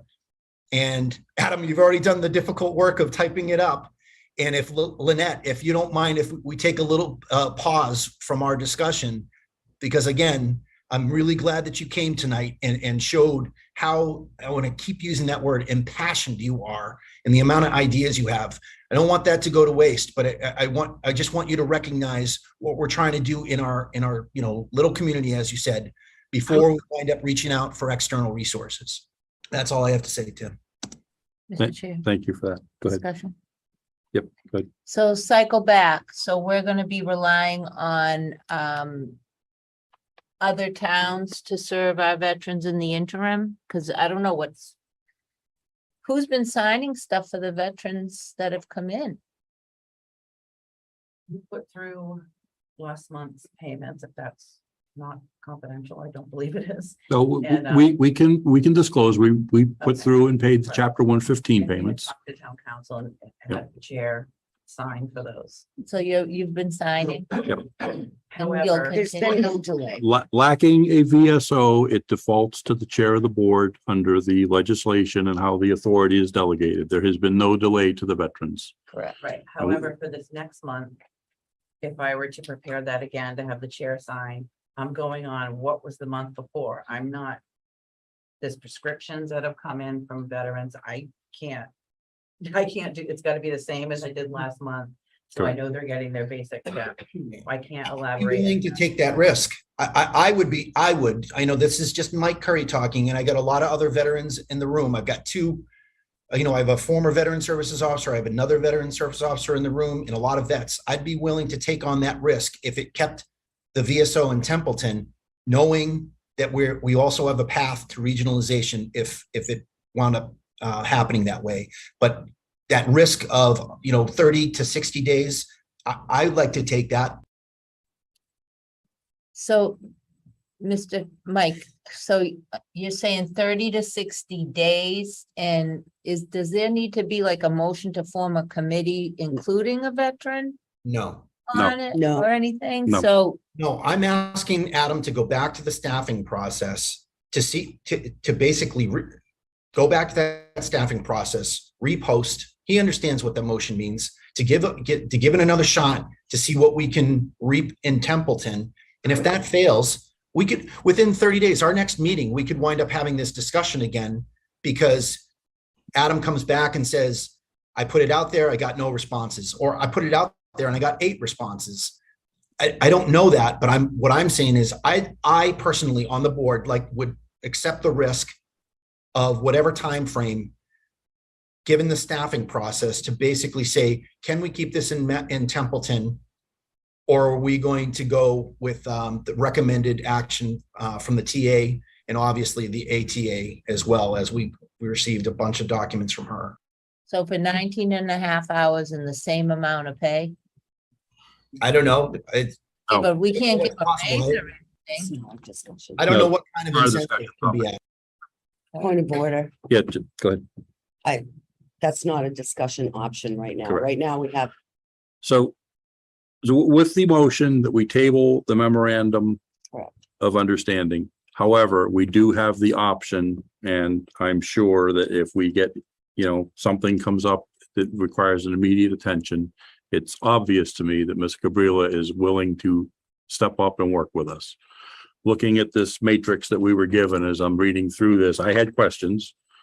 It's saying you 39 hours available to serve the veterans, plugging 19.5 hours to us, an additional 19.5 hours of service to Gardner.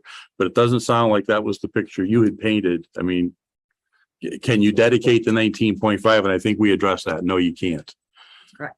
So, and then I also look, with the potential with 3 other communities in the mix, and, I don't know what your commitments are to them as well. So this is a pretty tall ask, in my opinion. And if I was sitting in your shoes and I saw this, I'd say, it might be a showstopper. But yeah, I think we have a workable and an acceptable solution right now, albeit temporary, but we still do need to proceed through our process. Any board members disagree with that? Mr. Chair, can I just make a comment? Yep. On the motion, I believe it said to put it back out. It has been up since the 18th or 19th, and it hasn't been taken down. So it's been out there. Okay, We've and only gotten that that's on our application. that's on our town website. That's on Indeed, On Indeed, on JobQuest, JobQuest. shared on Facebook. CTV. Can we think about putting that out to the MMA?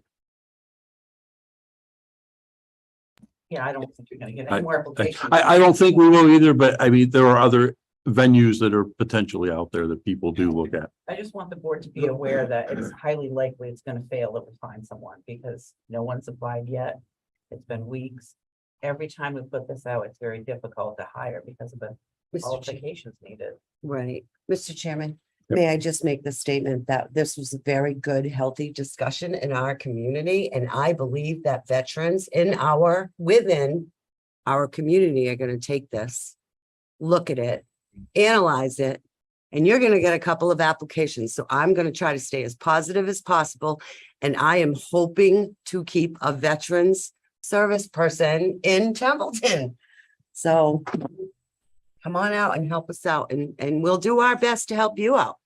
At some point, increase, your hourly rate. At some point, increase your hours. Whatever the need may or may not be. We're here to service Templeton, and we hope, that you will receive more applications on this job opening in the very near future. I hope. You're here. Yeah, I agree, Julie. I basically, this is the declaration to say, hey, we're trying to do this. A lot of veterans in the room are going to understand this. I think it will trend on our social media. And to Holly, if that's what it comes out, then, we as the board, we as the community have basically said, no, we do need an external community's help. And we're so grateful that we have some that are out there, especially Lynette, who would be willing to take it on. And we're okay with going a month or more with these veterans calling and trying to get service? Just sending them to the state? Well, in this case, we It- go you ahead, know, Mike. It doesn't say, if you go to the veteran services, there's a variety of different ways. Jim Cutting talked about people walking down to the American Legion. People will put something out on social media. People walk into town hall. People will look at the website. I think with a very minimal amount of effort, even if it's just some brief text. I think Jackie's still in the room. I can't see. For community services, if it redirects to community services, which that's the department that it falls under, if Jackie can help us out with being the traffic cop to say, here's the number you call for state, or, this is, let me see what I can help in the meantime. I don't want the burden to be on the TA's office in the lack of a VSO. That's not my intent. I don't believe that's the intent of the board. We want to make sure that the veterans are taken care of and given answers. But as we talked earlier, or Tim said earlier, whether it's community services getting the phone call on the website and saying, hey, can you talk to a VSO in Gardner? Can you let me redirect you to the VA's number or the state number? Again, I know there's risk with that, but I want to at least say to the community, we're going to accept some risk so we can find a VSO within our community. If we fail after 30 days, yes, maybe your vet didn't get timely service, but I think that it's worth it based on the veterans that spoke up this evening to say, we would like to keep this in the community. I understand what you're saying, but I think we need to go one more round with this before we wind up saying we can't do this as a community. We're going to have to go to an external resource. Excuse me, Mr. Chair, I know Jeff has to have a turn, but Mike, are you saying it all should fall on Jackie or split between everybody? 'Cause I mean, if someone goes to the website, what I mean is right now it says to call the TA. That's not ideal. No, it is not. No, it is not. They should be calling Jackie. I just typed into mass.gov info, find my local veteran service officer. I type in the town of Templeton. It pops up, results for Templeton, Lynette Gabriela, City Hall, 95 Pleasant Street, Templeton, Mass. 01440, with the Gardner phone number 978-630-4017 and her email. Having trouble finding your VSO? Contact the Massachusetts Department of Veteran Services with a phone number, the email, and the website. So we do have options out there, but this was the one I highlighted earlier. It's an error because that's the City Hall Gardner, but we're flagging it as Templeton, and that's not quite right. But that's going to be through the state. This is the State Department of Veteran Services. I don't know, and I don't know how it got there. Because this has been up there since the 20th of last month, and it's like, wow, that was fast. Let's change our website to community services. Jackie, are you all right with that? Yeah, I mean, it should be, I think, right? It falls under that umbrella. I mean, I'm not trying to give you more, but then, but if you have, if you have contact phone numbers right in front of you, you know what I mean? Like you take a call from one of our veterans and go, oh yeah, you need this kind of service. Let me see if I can Chain of command, go figure. number and, temporarily while we hopefully try to fill that position. I would think it falls under that umbrella. I just have a question, on the warrant for the special town meeting. It's gonna close on September 22nd. What is our September meeting? Dates? 14. 14. So we would probably approve it on the 20th. So I'm just thinking if we can put a save article or placeholder in case we need to sweeten the pot a little bit and transfer some monies. It's a great idea. If that's what it takes Give to it more hours. get somebody in the position. Not necessarily maybe the hours, but the dollars. The Because I believe dollars. the dollars will bring you, and I believe the person would do more than the 19 and a half, but the dollars is what's gonna. It's like food for Make my or dog. break. You give him food, he does what I want him to do. You give True. him dollars, they will, that tends to motivate people. So I just wanted, if we're having a time frame of this is the 10th, to middle of September before the warrant closes, we put a placeholder article, to potentially transfer some money if that's what we need to do. I know I'm thinking right way far ahead, but it's. Nope, thank you for that. thank you. Any further That's a great discussion? plan, Jeff. Any further discussion for the motion with the second that are on the floor?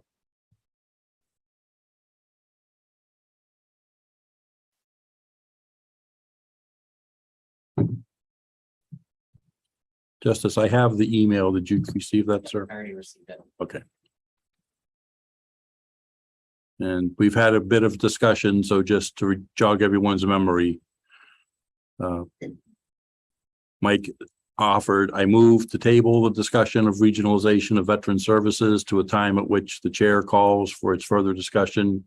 Further move to direct the town administrator continue the staffing process for Templeton-based interim veteran services officer. And we did have a proper second on that. So hearing no further discussions, and we've had quite a bit, I will bring it to the vote. Jeff, Yes. Terry, Yes. Julie, Yes. Mike, Yes. I vote yes as well. Thank you, team. Thank Good you for motion, coming Mike. in. Ms. Thank Devereux. you, Lynette. Thank you, Lynette.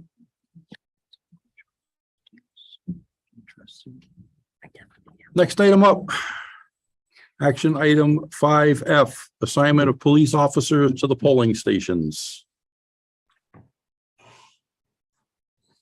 Due to a change in the state law, this no longer falls under the Thanks for auspices coming in. of the town clerk for the polling to have the police officer present. That used to be a phone call between the town clerk and the chief of police, that it is now spelled out that it falls under the auspices and the control of the select board. There's no real change to it. The constables are there for the precincts as they always have been. I've spoken with Carol earlier in the week to make sure I was understanding this. And this would continue along the same lines where this board will be responsible to assure that we have one police officer hired for polling. Any questions or discussions from the team before we call for a motion?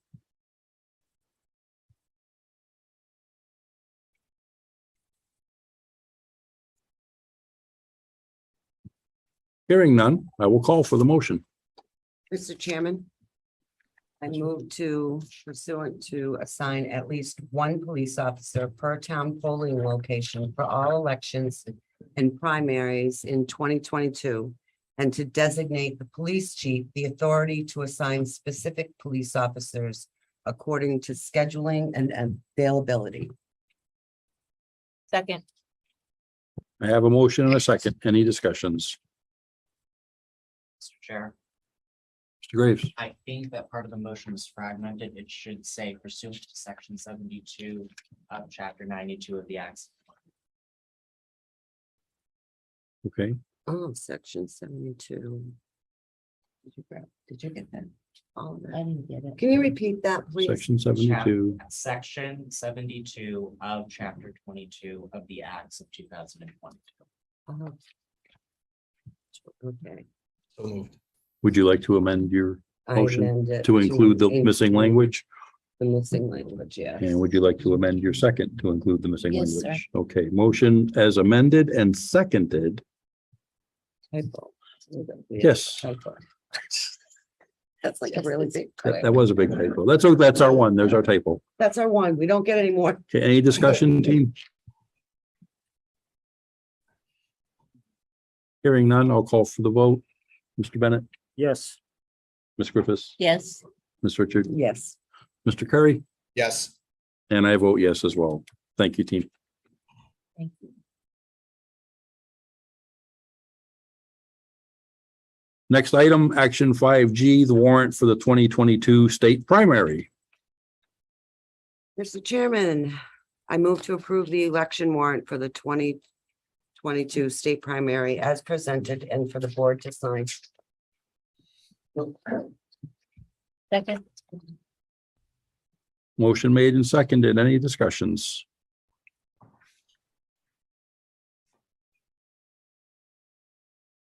Hearing none. For those following at home, this is the warrant for the primary. It lists the governor, lieutenant governor, attorney general, secretary of state, treasurer, auditor, representative in Congress for the second district, Counselor for the seventh district, Senator in General Court, Representative in General Court, District Attorney, and the Sheriff of Worcester County.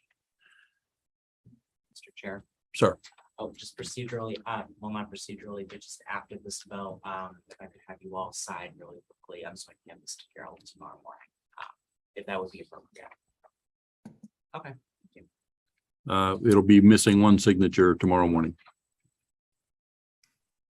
Yep. Thank you. Thank you for that.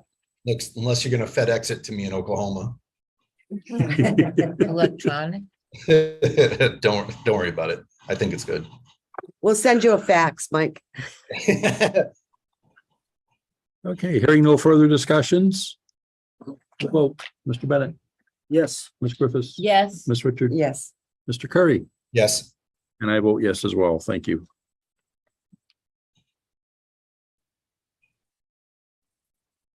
Action item 5H, donation to the senior center.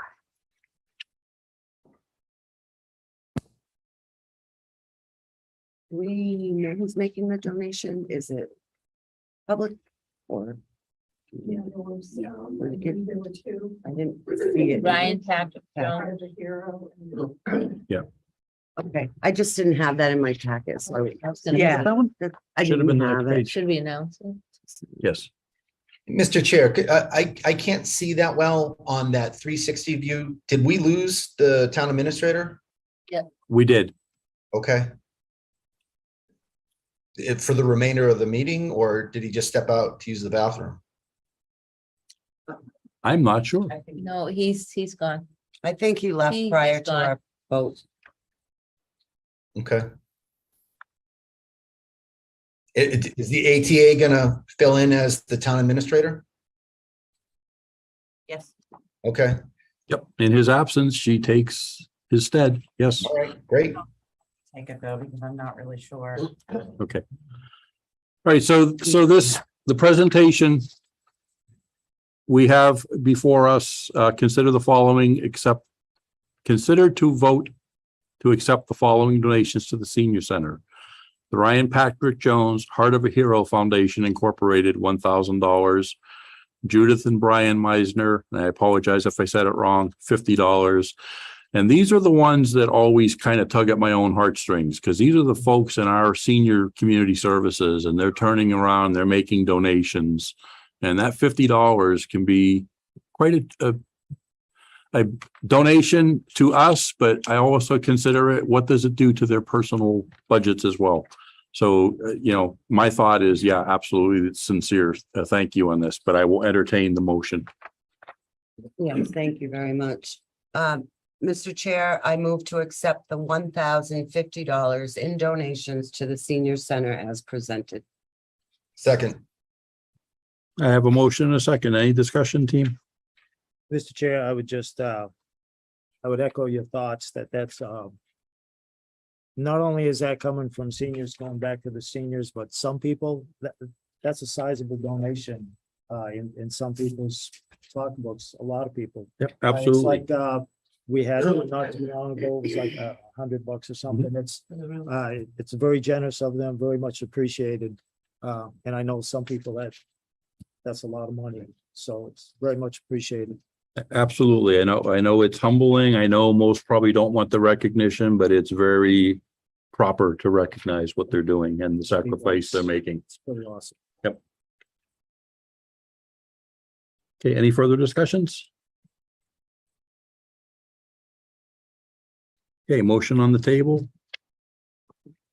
Oh, well, sorry, we did move on that. Yep. I apologize.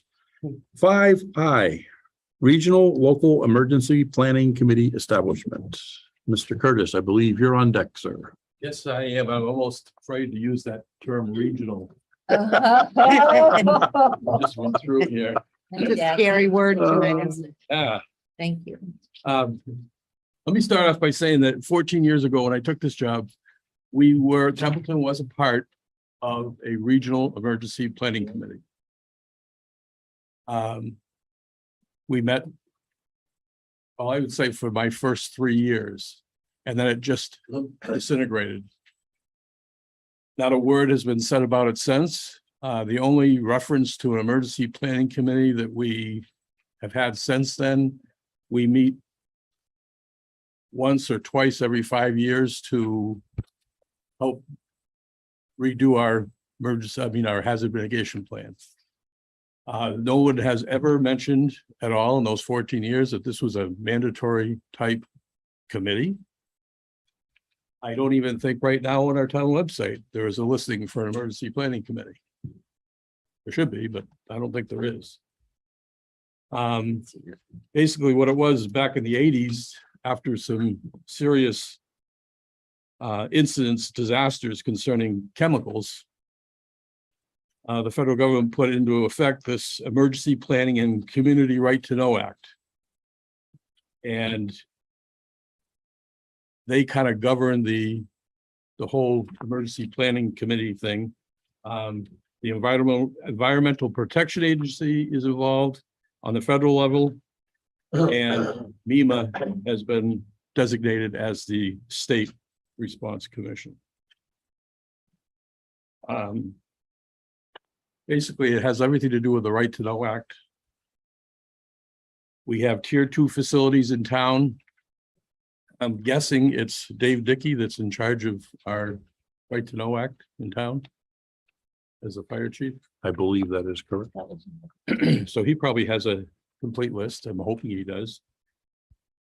These tier 2 facilities are supposed to be sending their reports to every year to the State of Emergency Response Commission, MEMA, the local fire department, and the local or regional emergency response committee.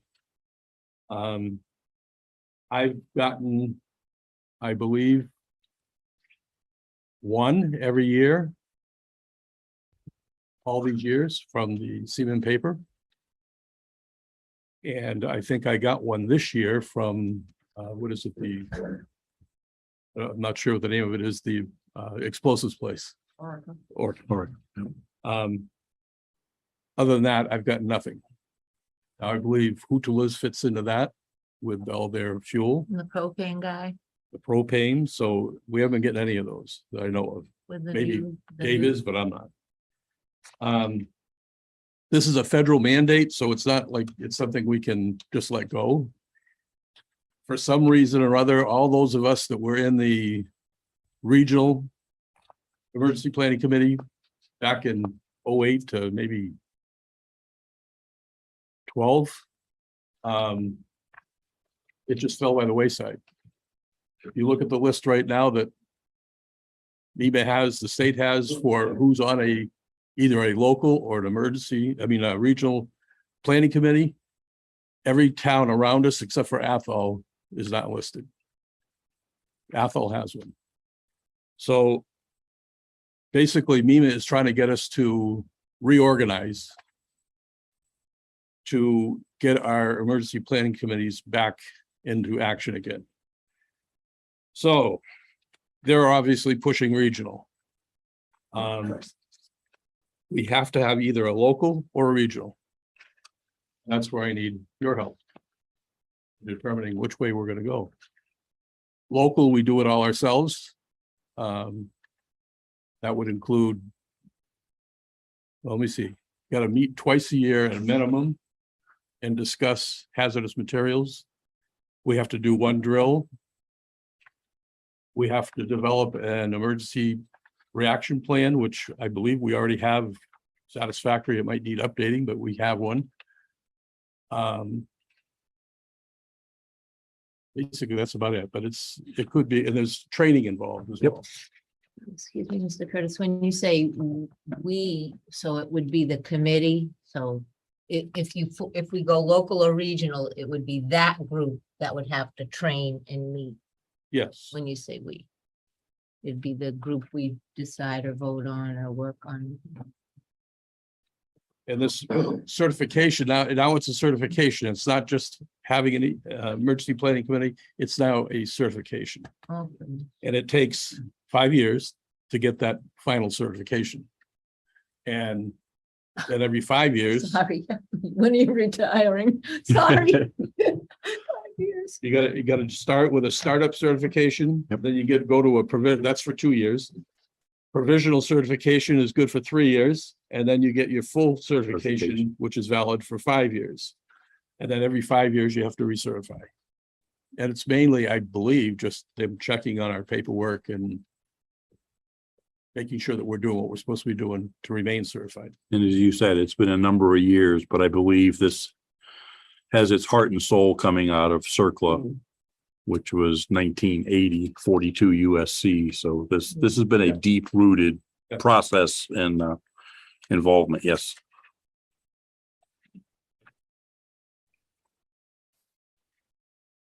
How soon do you need an action on this?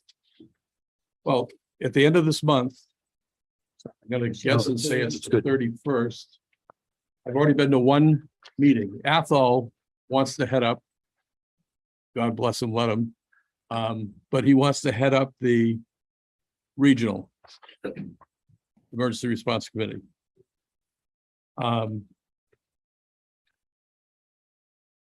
They're also looking at going a little bit further. I don't know if you have this PowerPoint thing that I passed out. We do.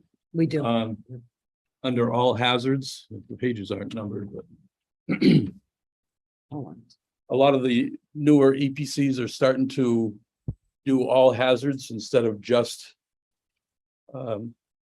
hazardous materials.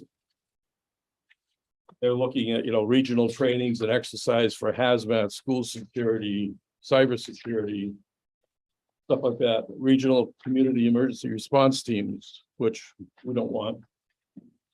Regional planning, response plans, threat analysis, after action, multi-agency coordination for events like community fireworks, races, fairs, and anything else that they want to take on. But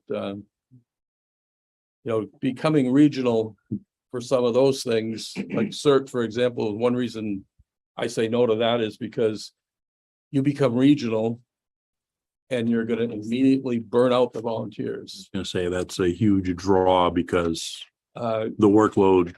It's the only Is reason why I exponential. haven't gone after regionalizing with Phillipston and Royalston, because they don't have active CERT teams. And if they had an event going on, because we regionalize with them, Burn out we'd be volunteers. responsible for it. Mhm. And we can't do that. We're having a burnout rate with, because we don't have enough volunteers right now.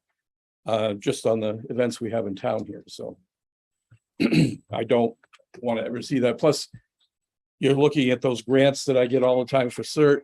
We wouldn't get those. I would go to the region. Big plot.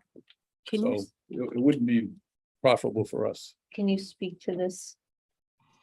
Each local emergency planning committee shall annually publish a notice in local newspapers that the emergency response plan, material safety data sheets, and inventory forms have been submitted under this section. The notice shall state the follow-up emergency notices may subsequently be issued. Such notice shall announce that members of the public who wish to view any such plan sheet, form, or follow-up notice may do so at the location designated under subsection A of this section. So this really, it's serious. Yeah. Once a year, you have to publish everything and the public can come and ask you for permission Well- to look at, to look at everything. In this thing, it also That's on gives page you 19. some of, I think that the B. actual law or the government, the federal piece, it's probably what you're looking at. Yeah, this, 19B on page There's a 19. thing about who has to be on this thing.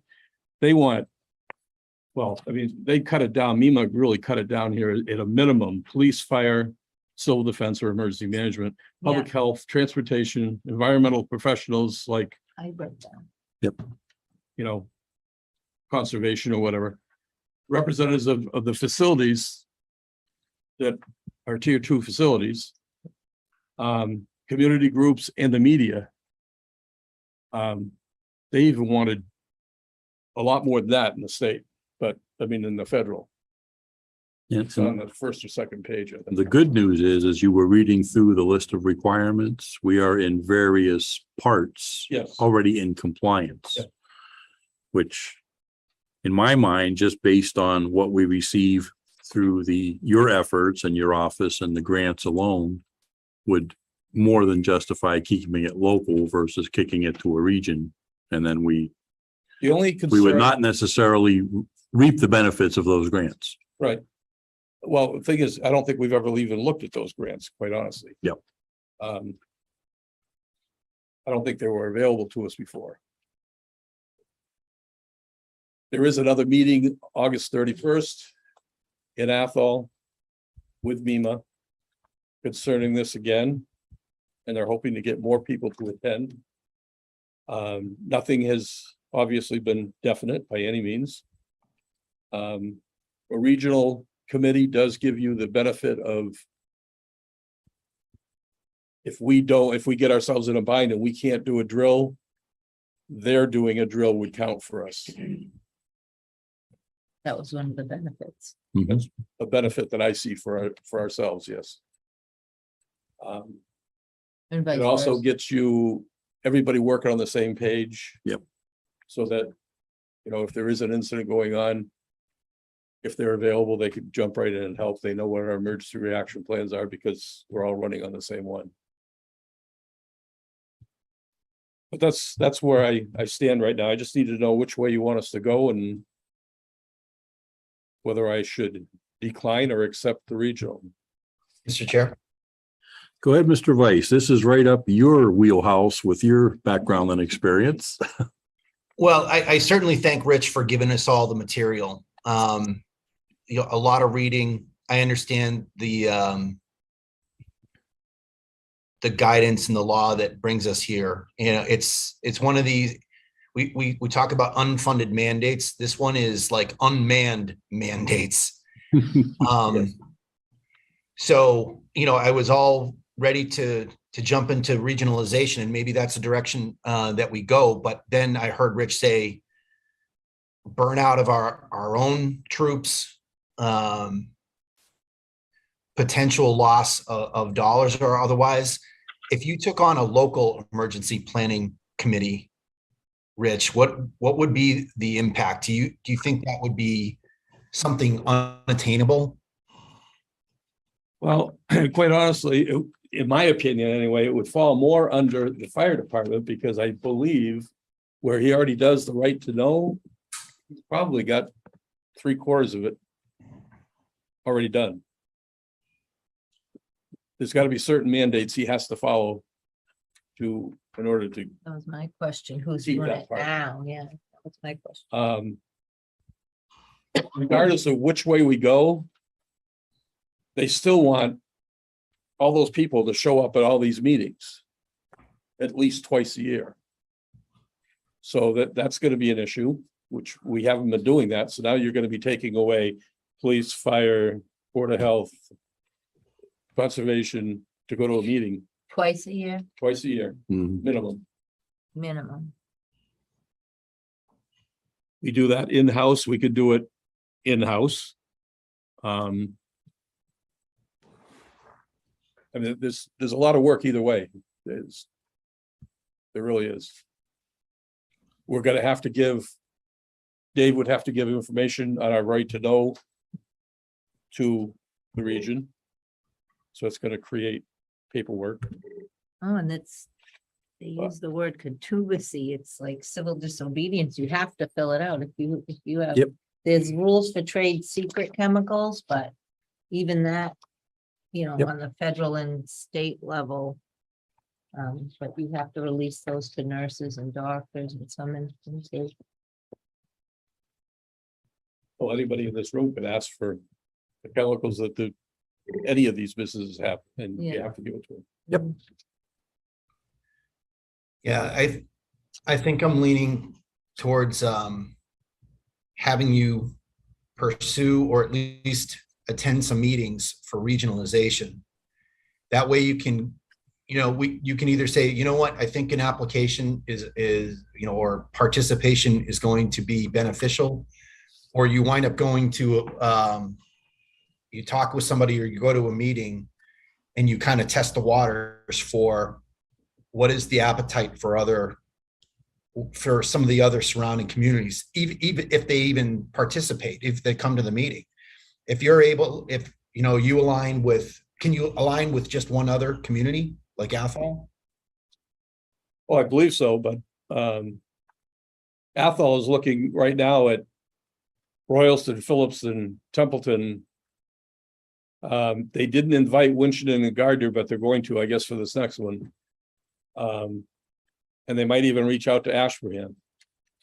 And every one of those communities would have, by agreement, they would have some level of participation. They just can't join and let other people do the work.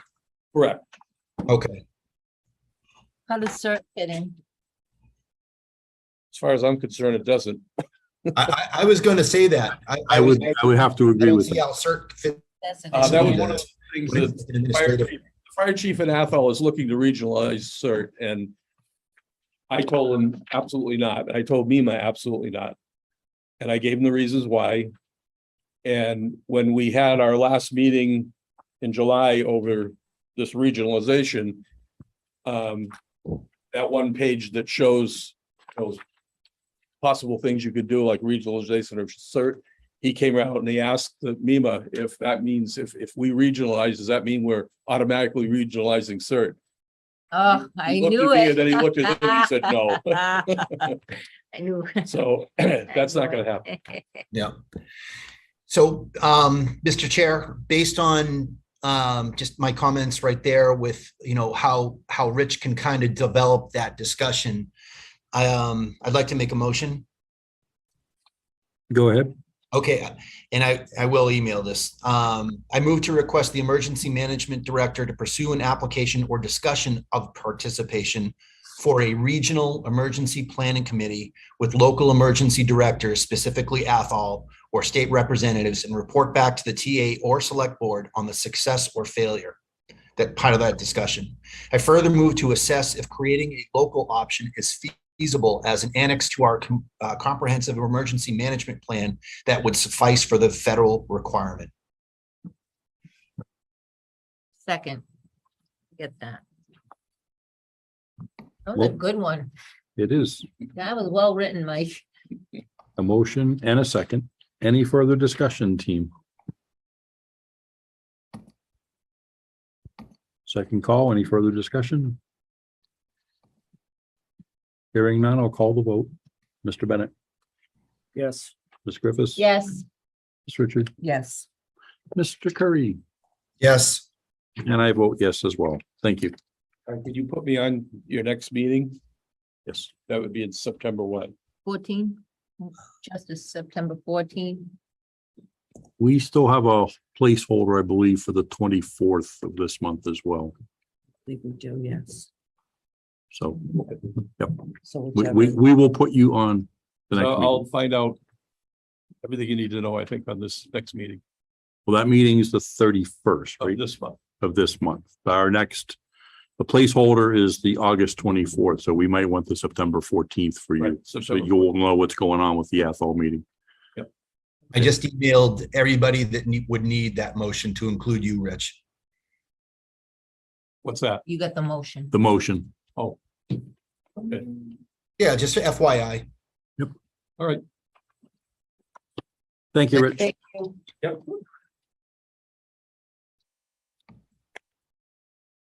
Coming up next, action item J, authorization to award the contract regarding the senior community center roof.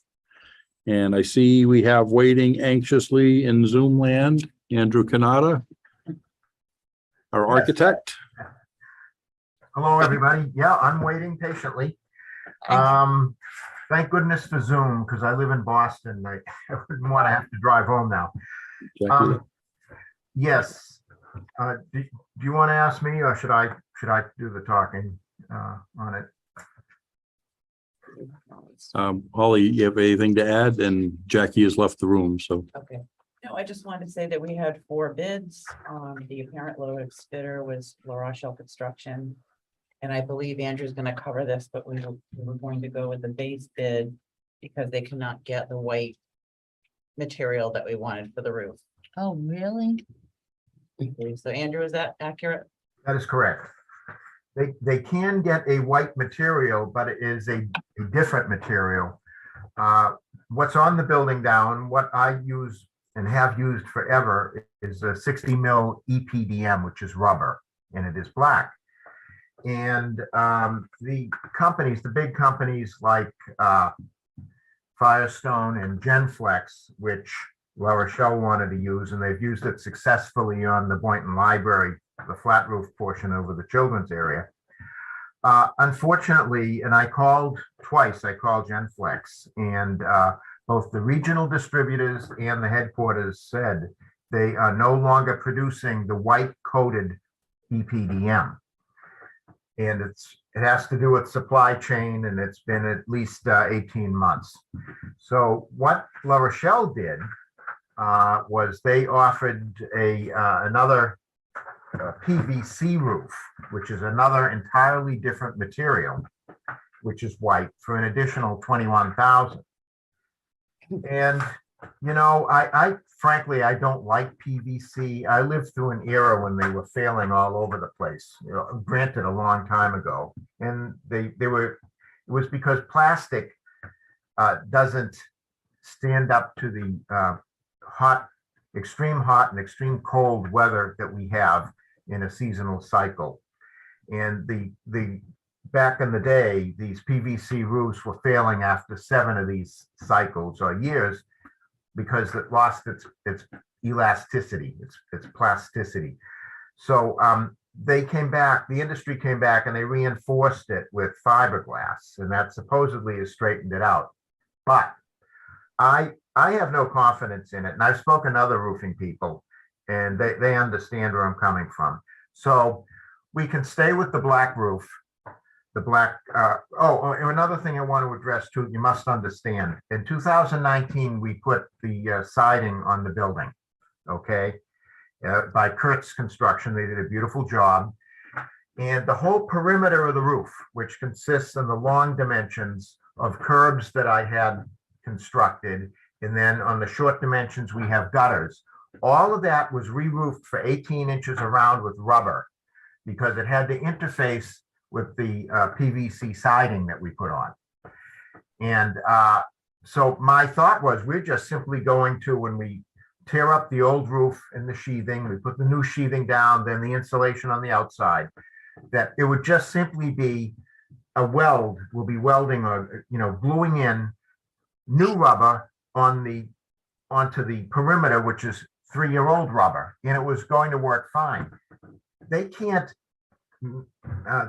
marry the PVC to the rubber very well. And the last thing I want to do is induce any more leaks in that poor building and upset Jackie and Cindy and everybody more than they've already been. So to do it properly, they'd have to remove all of that beautiful sheet metal they put on the perimeter and replace it.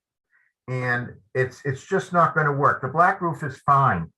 The reason that roof failed is that it was they did something very, very wrong when they roofed it initially. And that is they put the insulation inside between the roof rafters, and it wasn't vented. You have to vent when you have the insulation inside. There's an airspace between the top of the insulation and the underside of the roof sheathing. I don't mean to get that technical, but I think some people understand. That area, literally in the summer, goes to temperatures around 140 degrees, and it literally baked that sheathing, and which is OSB, oriented strand board. And so finally, I came to the realization we have to tear the insulation out. The sheathing is completely destroyed, toast, quite literally, and we're putting new sheathing down. And then we're going to insulate on the exterior of the building. That way we don't have to worry about the interior area, that interstitial space heating up and destroying everything. The black roof is fine.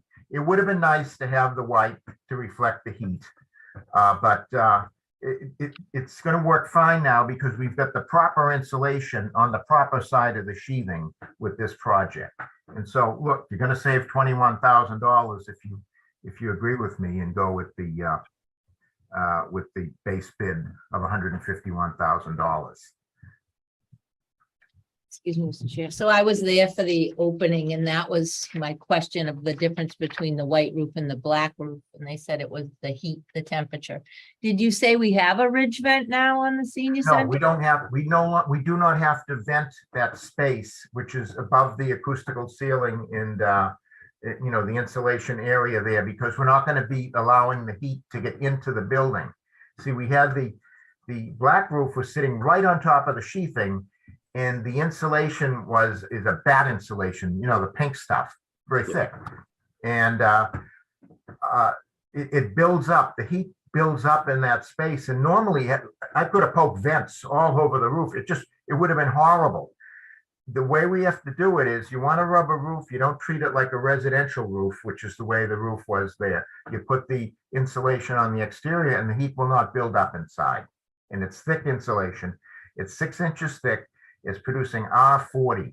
It's not going to heat up inside the building any longer, and the sheathing will not be subjected to undue heat, which tends to on panel products tends to destroy it after a while. It fries the adhesives that are in the material, and so we're going to be free and clear of that now.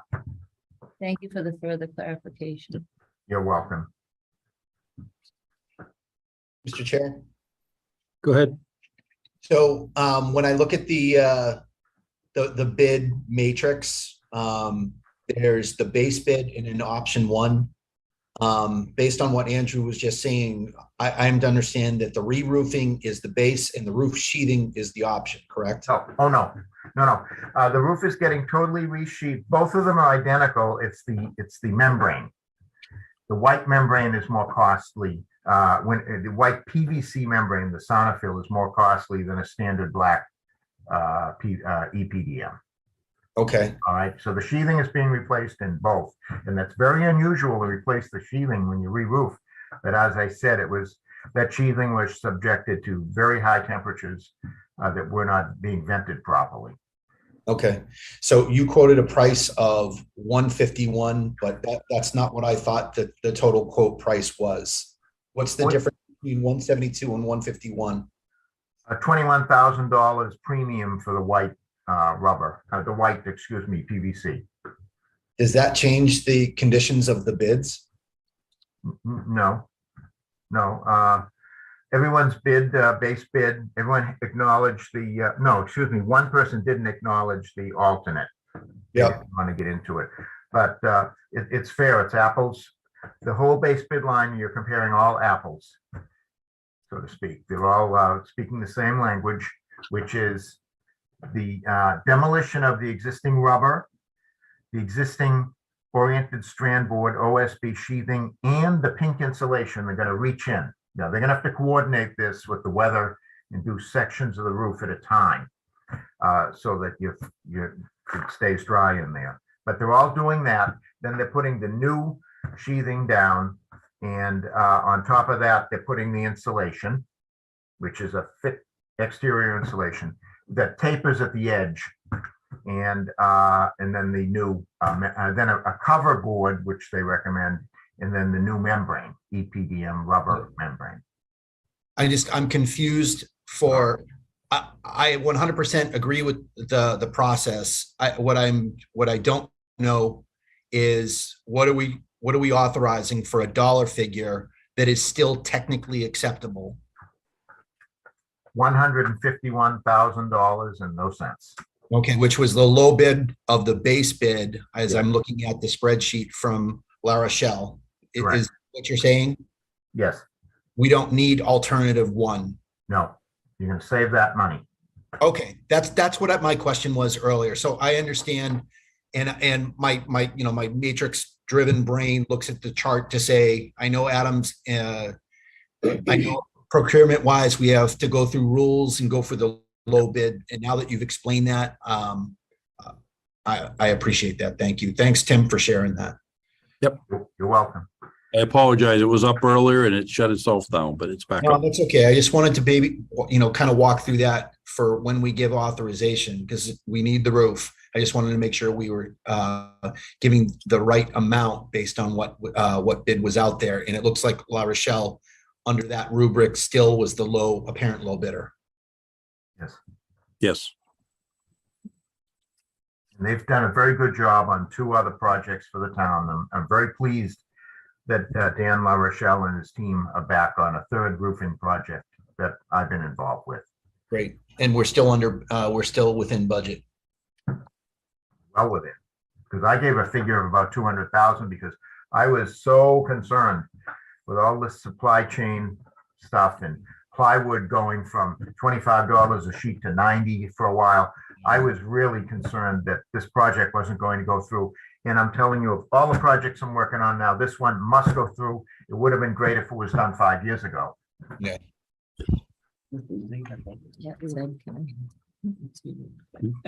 Mr. Chair, would you like a motion? Sure. I was just asking.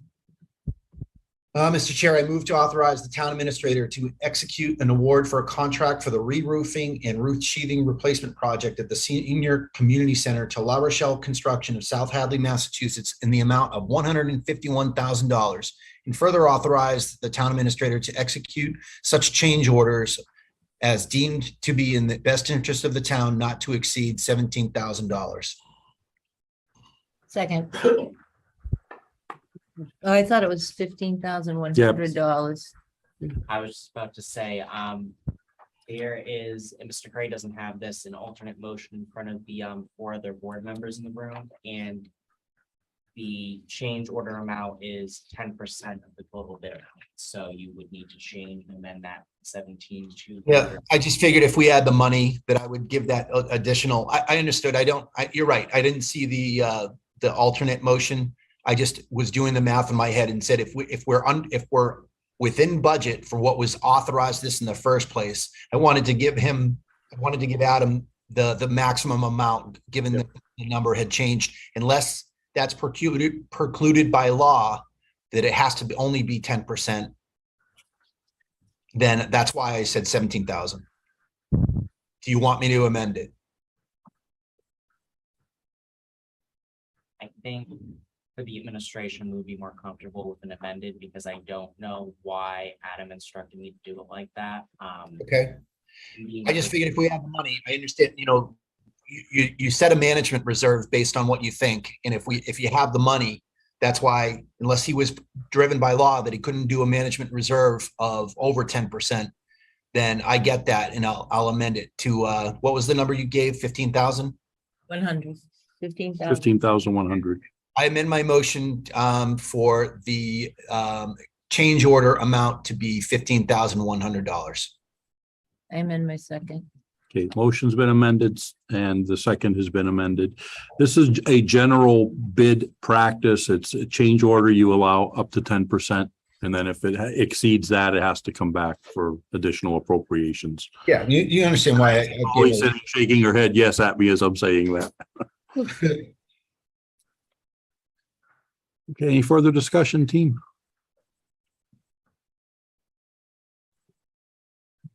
Hearing none, I will call for the vote.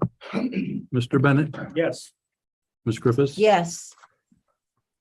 Ms. Richards. No, Okay, I think people by this time already know the reasonings for that. okay. Mr. Curry, Yes. I vote yes as well. Let the record show 4 yea, 1 nay.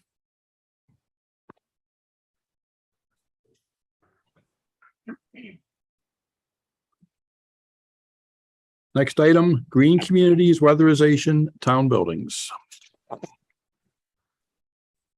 this one had 2 bids. The parent lower bid is DCS LLC. And it's $45,510.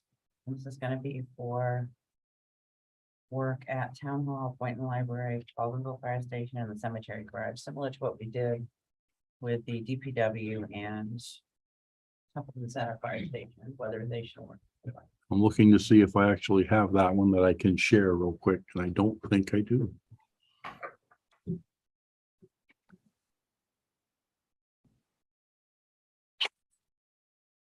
There's only one bid, right? There were 2. Oh,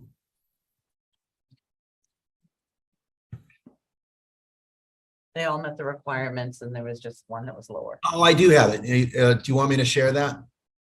Yes, please. Just for those following along at home can see what we're, Yeah, I don't know if TCTV can help me out. I'm not, You should be able to share now. all right, thanks. promote you to a presenter. That's the term in Zoom. Mhm. Is that good? Yes. Okay. Mr. Chairman. Can you entertain a motion? Yes. I move to award the contract for weatherization at Town Hall, Boynton Public Library, Baldwinville Fire Station and Cemetery Garage to DCS LLC of Amherst, Massachusetts in the amount of $45,510 and further to authorize the town administrator to execute such change orders as are deemed in the best interest of the town, not to exceed $3,413. Second. Sorry, Mike. So I have a motion and a second. Any discussions, team? Second call, any discussions? Hearing none, we'll come to the vote. Mr. Bennett, Yes. Ms. Griffiths. Yes. Ms. Richard, Yes. Mr. Curry, Yes. and I vote yes as well. Thank you.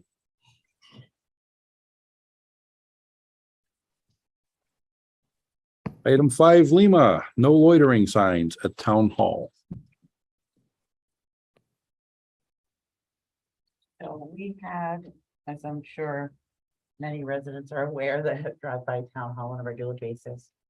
We've had some, unfortunately, some homeless population camping out on the front lawn and storing items. And it's got a little bit out of hand. I had spoken to Adam and he was out one day and he tasked me with handling it. So I did talk to town council and found out that as the board is has the custody of town property, it would be up to you to vote on having permanent no loitering signs. But we also do need to have you affirm the decision made to put up the temporary no loitering signs. What this does is gives the police the permission, I guess, if we call this loitering signs posted, and they have the right to then come and tell them to move along or whatever's needed. It cements the authority. Mr. Chair, I have a question. Go ahead. I've seen it, whether driving by or coming by town hall to sign stuff. So I'm aware of the, the police coming down and, trying to figure out what's going on. Is there any reason, Holly, why town hall has become like the spot? Is it because we're across from Crumbies? I think it's a couple of things. I think one person was kind of hanging out in the back and found it comfortable. And after he was coming here for a while, a few others realized he was coming here and just started Yes, it to. does. And I think, Cumbie's being across the street and it being easy to walk to from the locations that they may sleep in, that might have something to do with it. Free Wi-Fi. Yes, that's true. Mr. Chairman. Good. Quick question for Holly. Speaking of Wi-Fi, which I totally agree, that's a possibility too, as well, unfortunately. Will be putting our lights back up, correct? Once we can make sure that these people are not also using the town's electricity, The yellow and blue. the yellow and blue. Will they be reinstated if we're gonna do this type of thing so that we have control over? The reason they were taken down was because they were plugged. They were borrowing it, right? To the, Yep. So so that's the only way to put we them need up. to enforce it. If we're gonna enforce, Yes. then we should be able to correctly support another country. and leave.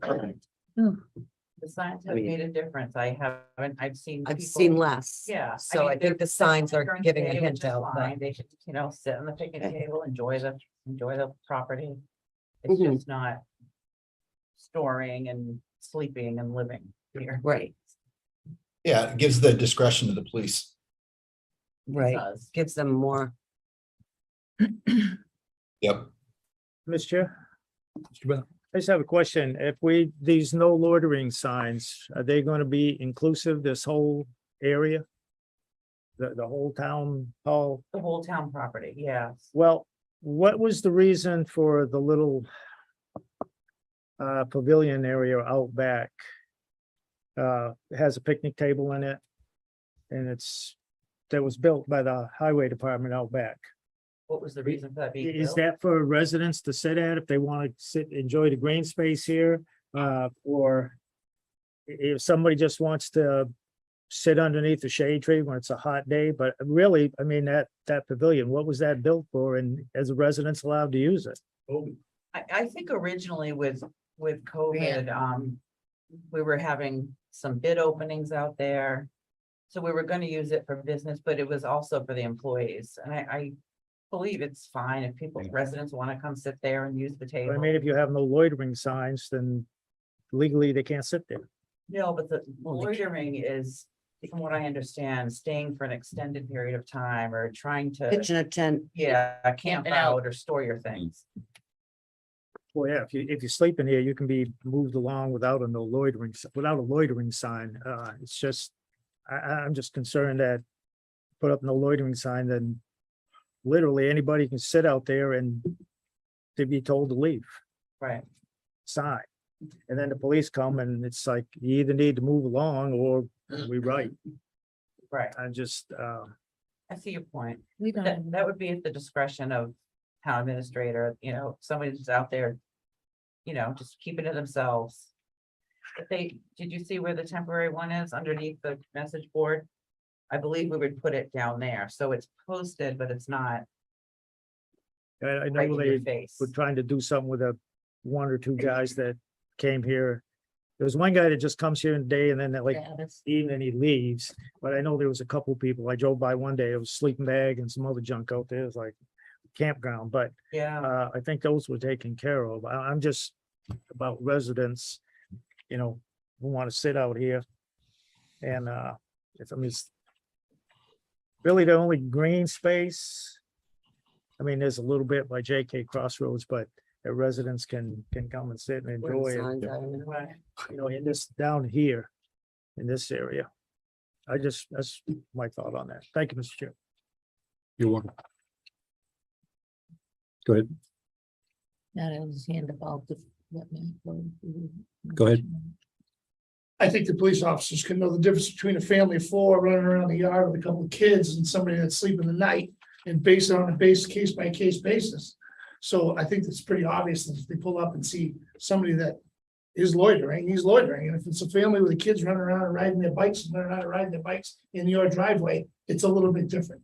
So I think common sense can fall in on this one and just say, yeah, on a case by case basis. Let the In police- some instances, but you have homeless families with kids too. So it's sad to have.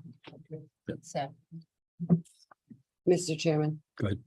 I move to ratify the actions of the town administration to place no loitering signs at town hall.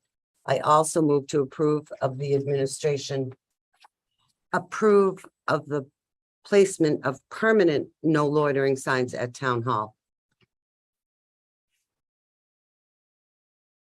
Motion on the floor. Do I have a second? Second. Thank you for that. Any further discussion, team? Second call, any further discussion? Hearing none, I'll call the vote. Mr. Bennett, No, Ms. Griffiths, Yes, Ms. Richard, Yes, Mr. Curry, Yes. and I vote yes as well. Let the record show 4 yea, 1 nay.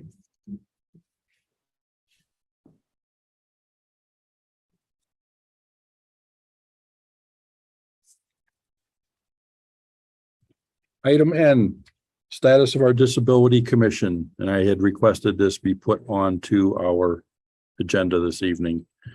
This is a follow-up to a question I had raised with the town administrator a short while back. We voted and approved for a disability commission in the May 2021 annual town meeting. But I've not seen a bunch of movement to get our said commission up and running. And I was just kind of putting this on here so we brought it back onto the table and figure out how it dropped through the crack. But we need to be moving it forward. And it was just more information than anything else. There's not an anticipated motion for that. Mr. Chair. Mhm. I had talked to somebody, but they were from Phillipston. They said they would be interested in serving on that. They're disabled themselves, but it's just Templeton The residents. way we got the special legislation approved, it's the Templeton residents. Correct. And it had to be a disabled member of the community or the family member of a disabled member of the community. And then we had some other criteria listed for other people as part of this commission. Any suggestions how to get the word out? Besides the website? Holly, That and possibly the reader boards, the following any boards. suggestion on advertising for the Disability Commission? Just, We had it It's on on the the website. list of all the other committees that are. we send those out to like department heads to go over with people. Like, could you send it to the senior center? Could you send it to CERT? Like, I mean, set like the advertisement, yeah, just to, I know, get it out there. yeah, more. Yeah, we Post can it at the try. library. I wonder if Jackie could post it on the bulletin board at the library committee openings. Mr. Yeah, Chair. I send, Mr. Chair. our Right. advertisements as well. Cause you have a whole list of them right here in this agenda packet. Mr. Chair. Go ahead, Mr. Curry. Great. Hey, Terry, that's a good point. I don't know if we're going to solve the lack of volunteers tonight. This obviously is pretty important. We've got a bunch of important ones. I think it was in the agenda packet. I'm flipping through, I was flipping through for something else, but I saw the list of vacancies that we have right now.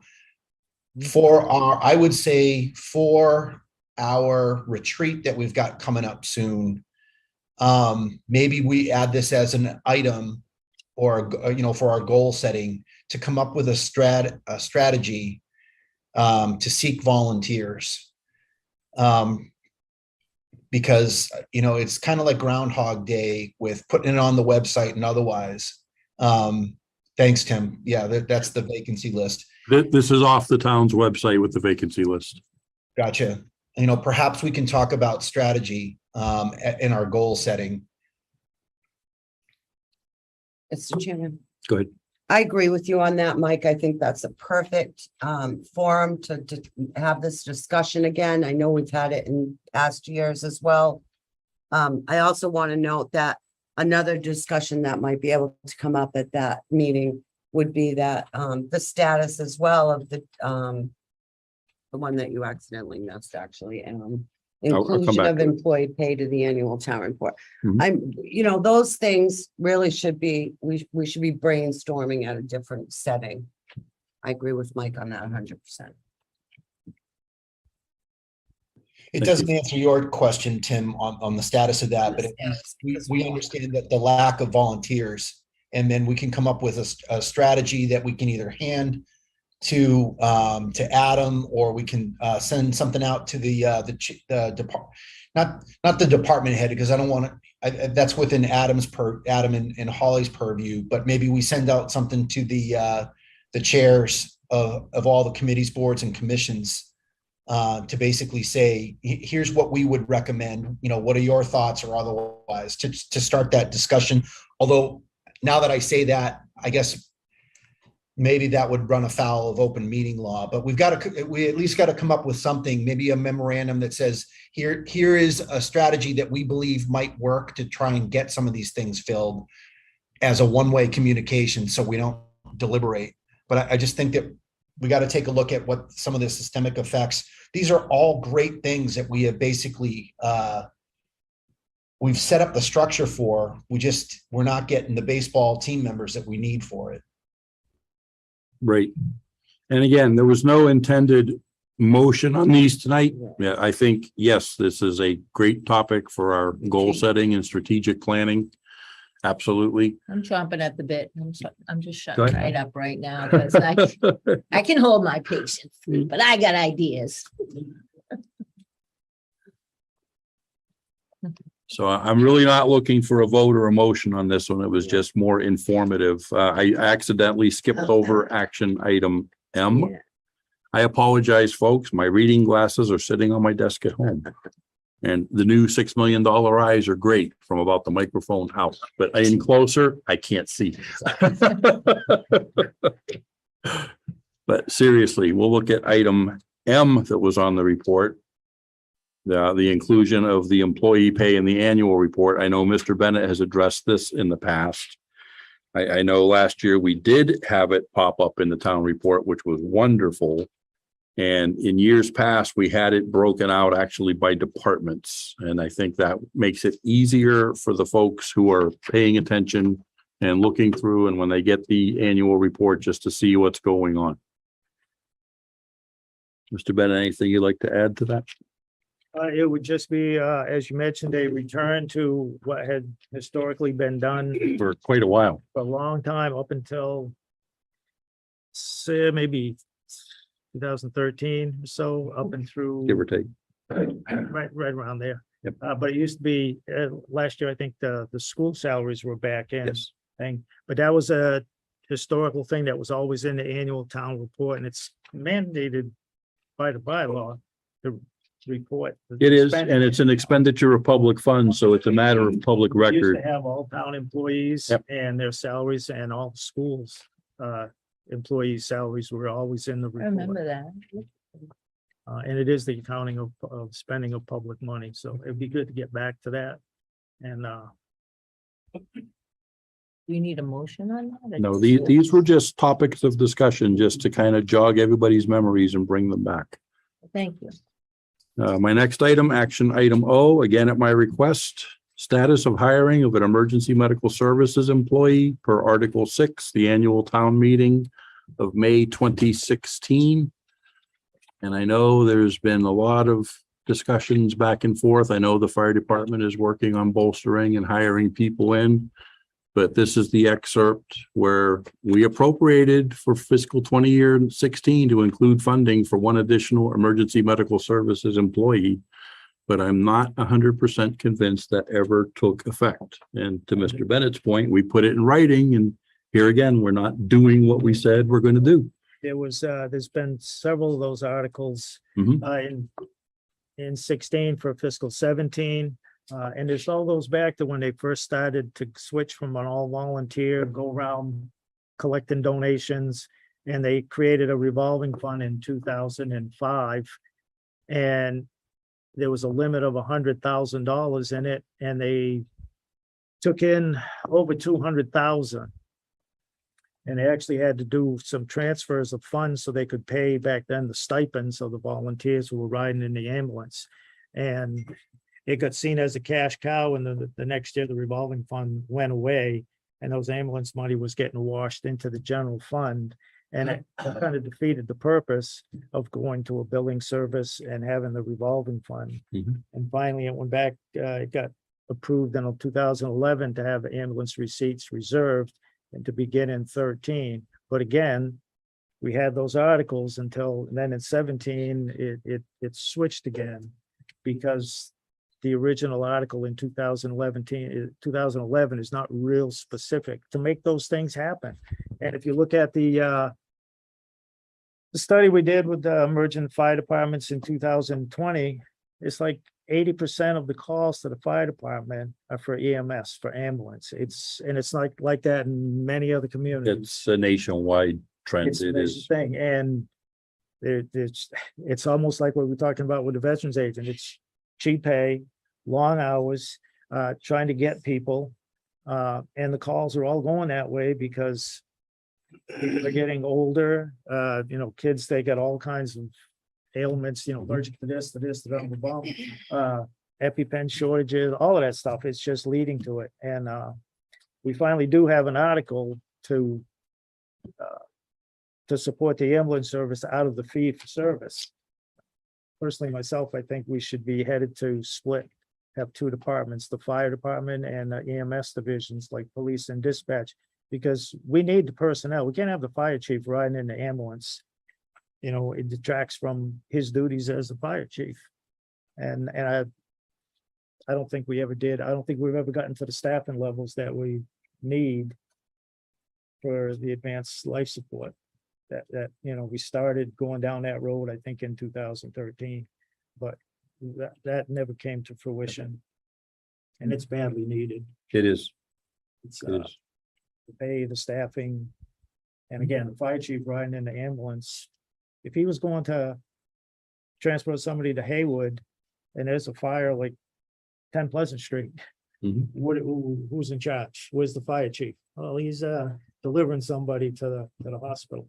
So it would be another thing to discuss at Retreat. the retreat Yep. thing that goes to get those positions filled and funded. Thank you. You're welcome. Thank you for the comments. The next one I had is the last that I have entered onto this set of agenda is status of the outfitting of our senior center per Article 8 annual town meeting, May 16th, 2015. And I know we've got a lot of things that are being worked on and go ahead. No, I said I like this one. I like that you're bringing this one back out. Yep, Important. we've got a lot of great stuff up there and right now, we used it for the last 8 days, 7 days Right. as a cooling center. If we had to use it as a shelter, the kitchen is not complete. We Nothing's really complete. can't feed anybody in there. I mean, We do have some concerns with our 2-year-old ADA compliance study that we need to get that back up. And I'm just looking at all this saying, can we get all these projects back on our table, get them to the finish line so we can move this forward? And that was my intent of adding this in for this topic of discussion. Totally agree. There was a transfer of 48,000 to work on that. Yep. That's incredible. Is it just sitting there? Yeah, it's just sitting there. Just sitting, Yeah. hopefully bringing in some Too bad you- interest rate, maybe.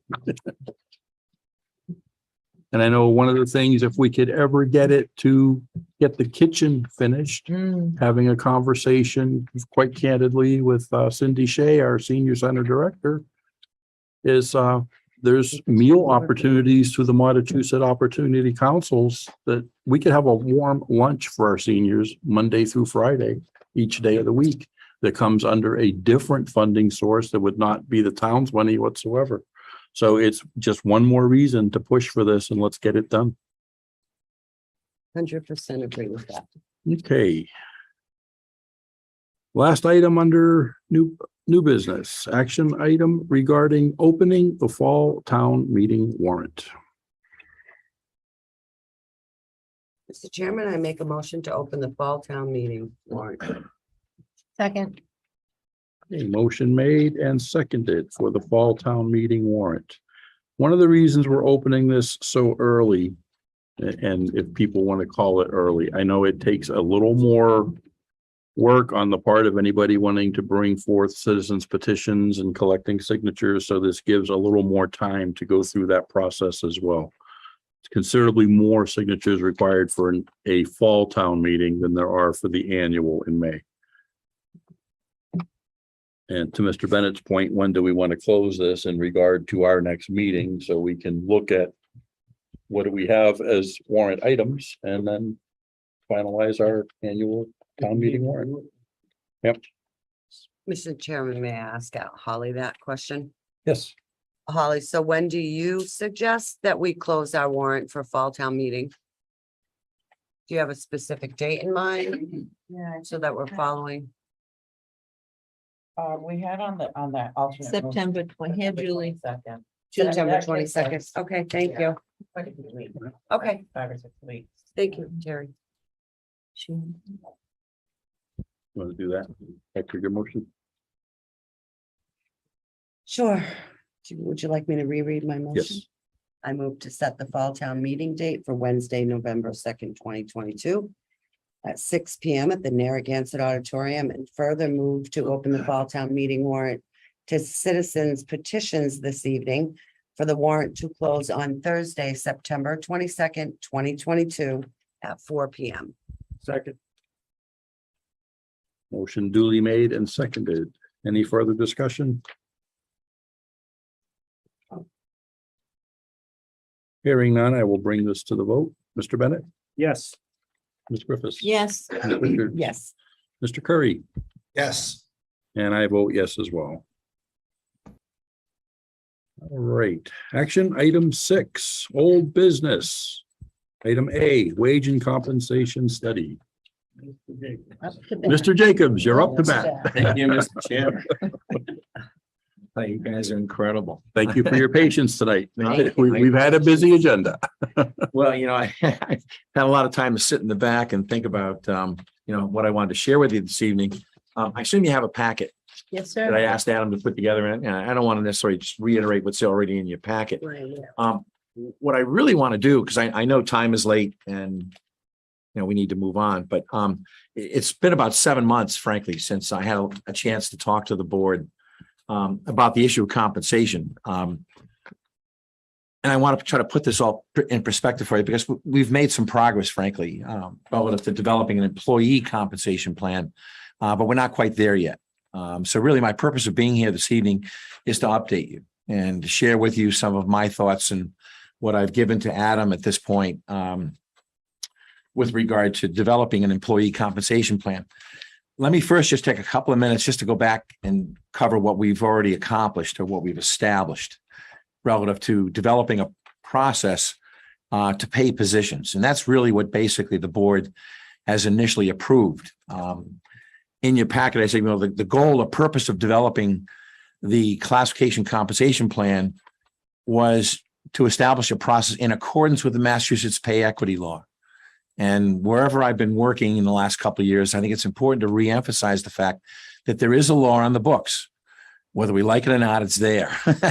And I think it's a good law, frankly, one of the few, but it is a good one that pertains specifically how to deal with gender equity, how you pay men and women. But I think the principle applies across the board relative to compensation. And that is that what the law says and what the board has now established is a process to pay positions that's not driven primarily by market data. That was the way the town was doing it up until now. That's the way all towns typically tend to do it. It's the way I used to do it when I was a town manager 20 years ago. I didn't know any other way to do it. In other words, when I went to determine how to pay a position or an employee more money or less money, the first place you go to look for guidance is typically your market data or dollars and cents, whether it's how you're paying other people within the organization. And the process that the board has now established is to pay positions and employees and to really meet two standards that the equity law talks about. The first one is to do it fairly. The word fairly means to do it consistently. What does consistent mean? You can explain it. And there's now a process in writing, which is really nothing more than, I think, helping to improve the level of communication. When you hire a new employee, in other words, and the employee wants to know how are they going to be paid, you now have a process in writing to explain to them, to give to them, like any other policy, relative to how they're going to be treated regarding how their position is going to be paid more money or less money than another position, whatever positions you want to talk about. And to do it also equitably. The word equitable means competitive. What you've now done in approving the classification compensation plan is you've now developed a consistent way to define the term competitive. Doesn't mean you have to pay somebody competitively. So please don't misunderstand me. And I know we talked a little bit about it. I remember having a conversation with you about that aspect of it. That's not what we're saying, right? We're saying, let's establish a process that really basically gives the town the flexibility to make the decision that's in the town's best interest relative to how you want to pay someone. All we've done now is we've added a process when you go to make that decision, which is inherently a subjective decision that you as a board make as the hiring authority. Well, now you'll know when you make that decision whether you're going to pay that employee, quote unquote, competitively or not, both internally as well as externally. Okay. And I don't say that lightly because when you look at your other neighboring communities, trust me when I tell you, because I've worked in most of them, none of them have a process in place, like I just outlined, that you've now established with regard to how to pay your positions. I don't know whether you get itches in the back of your neck, but I talk about you with other towns oftentimes where I say, well, you know, there is this town in northern Worcester County that has totally blown my mind. And I really mean it seriously. I've never worked with another community, and I've done more than 200 of these studies. I'm trying to share with you, I'm trying to compliment you as best I can to let you know what you've done is unique. It's special. And the message that you're sending to your employees is you care about them, right? How you pay them. And I heard you talk about earlier this evening, how to pay a veterans agent. You could pick any position you want. The key message you want to deliver to your employees is that you value their input, their performance, and so forth. And you've now taken the time to establish a process to pay them fairly or pay them equitably. And you can explain it. It's not just terminology. It's not a word. You're actually doing it. And that's all that that's what you've approved to date. And what you've asked me to do is to work with you a little bit further, which frankly, I don't get an opportunity to do very often. I got to share with you again, another compliment is that most towns have a very, very difficult time distinguishing how to pay a position from how to pay an employee. So Jacobs, what page are you going to? Try to bring it up on screen. I just finished the pages 1, 2, and 3. Okay. I'm on page 3. So the distinguishing how you pay a position and how you pay an employee, in my mind, when I say that, it sounds pretty basic, pretty straightforward. But the reality is it's not. Or if it was, everybody'd be doing it. And yet no one does it, in my opinion, or very, very few employers that I've ever met in my career, in the 42 years I've worked, could explain to you how they make that distinction. And yet you're now in the process of doing that. And I can't compliment you enough for taking the time and putting the effort in to doing so. The other thing I just want to share with you, the reason why I said at the beginning is that this process is not complete.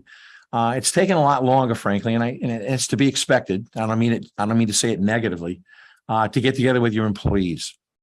And from the get-go, and I think I probably said this to you the very first time that I met with you, I place an incredible importance. In my mind, probably too high in a level of importance, but it's what I believe in. And that is, I believe very strongly in giving your employees the opportunity to have input into this process for the very simple reason that if you don't take the time to involve them in the process, then the process tends to be viewed by your employees, no matter what you tell them, as being top-down driven. You make the decision as a board, as the hiring authority, and then it gets implemented. And as an employee, I really haven't had an opportunity to have input into that process. That's the typical, unfortunate way these types of compensation studies are done. Time and time and time again. The number one problem, make no mistake about it, when we talk about compensation, paying people or paying positions, is the lack of communication. It's not the money. And I know Templeton well enough from a financial standpoint. You're the typical town under Prop 2.5, and I don't need to tell you how difficult it is to try to manage, as you were talking about earlier this evening, how to spend whatever money you have available. And it's never enough. So in developing an employee compensation plan, one of the principles that I'm hopefully going to help you establish is that what should drive the employee compensation process. And now, again, we're talking about paying a person, an employee. So it costs you money. Okay. Paying a position doesn't cost you any money. But now we're at the point where we're talking about a cost impact. I would submit to you that what's really the most important aspect of that is not how much money you can afford to spend. And if I were in your position, I'd say, oh my God, I don't have to think about that. I heard you earlier, talking about, we just don't have enough money. We're trying to, pay Peter from Paul or whatever that expression is. There's just not enough money to go around. There never will be under Prop 2.5 particularly. Yet I would submit to you what is more important is developing a process once again to spend what you can afford in the most effective way possible. And in listening to the last 3 or 4 items on your agenda, it was kind of like like the light goes off in my head type of thing. What you were talking about, and you made reference to a planning retreat that I guess the board is scheduling or you've done in the past and hopefully you plan to do again.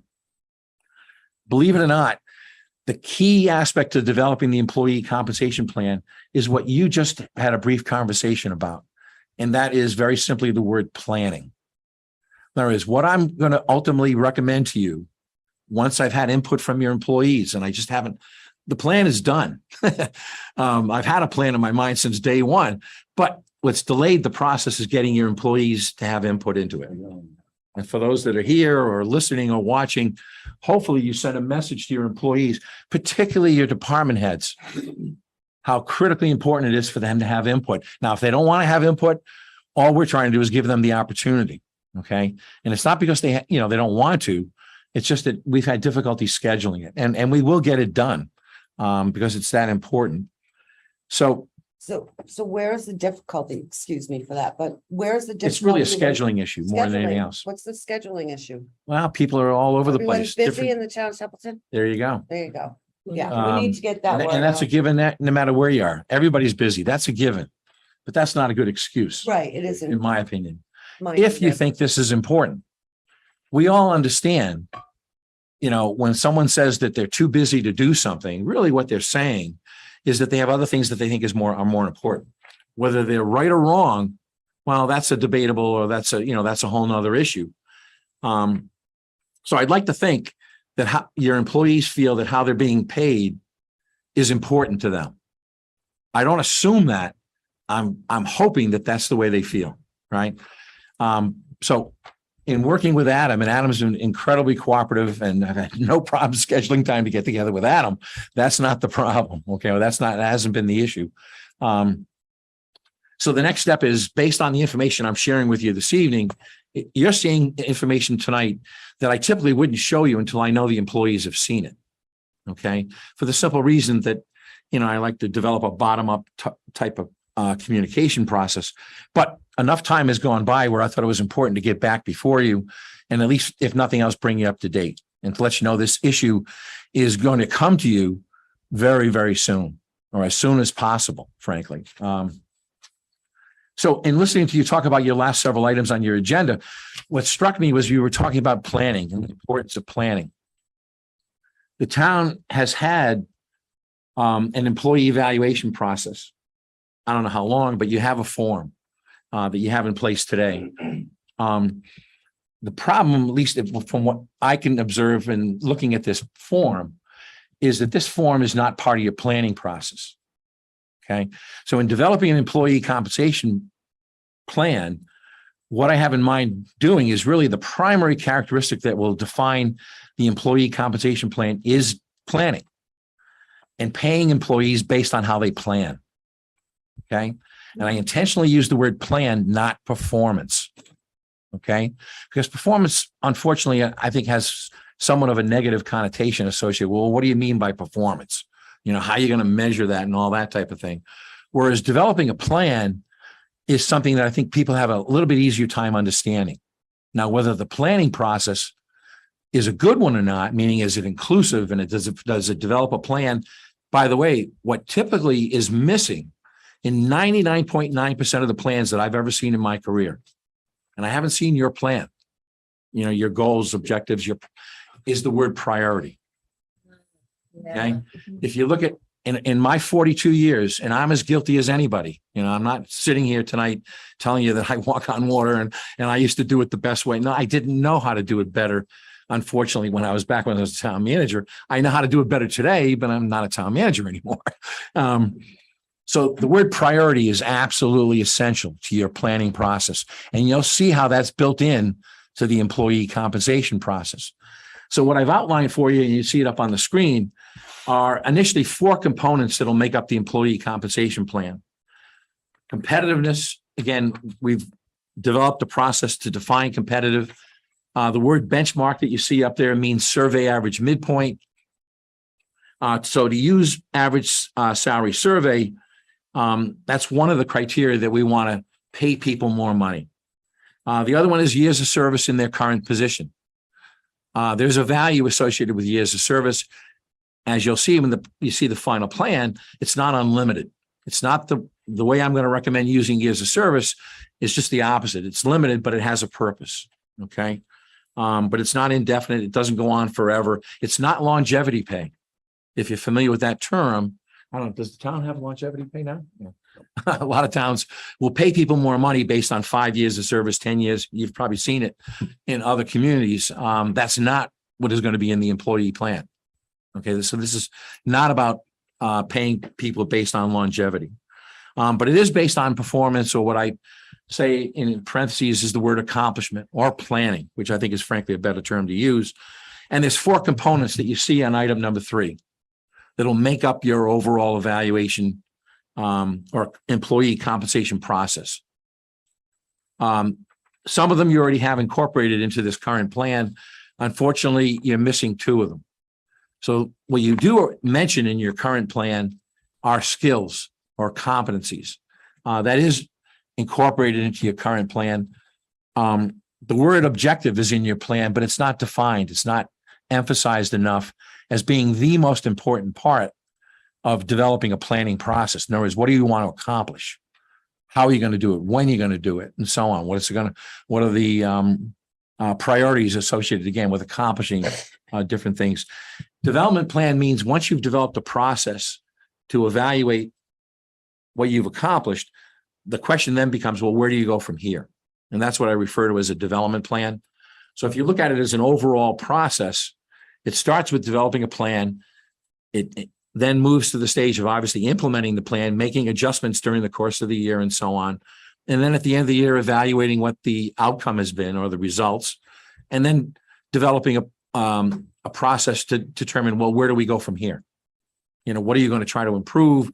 And those are the 4 components.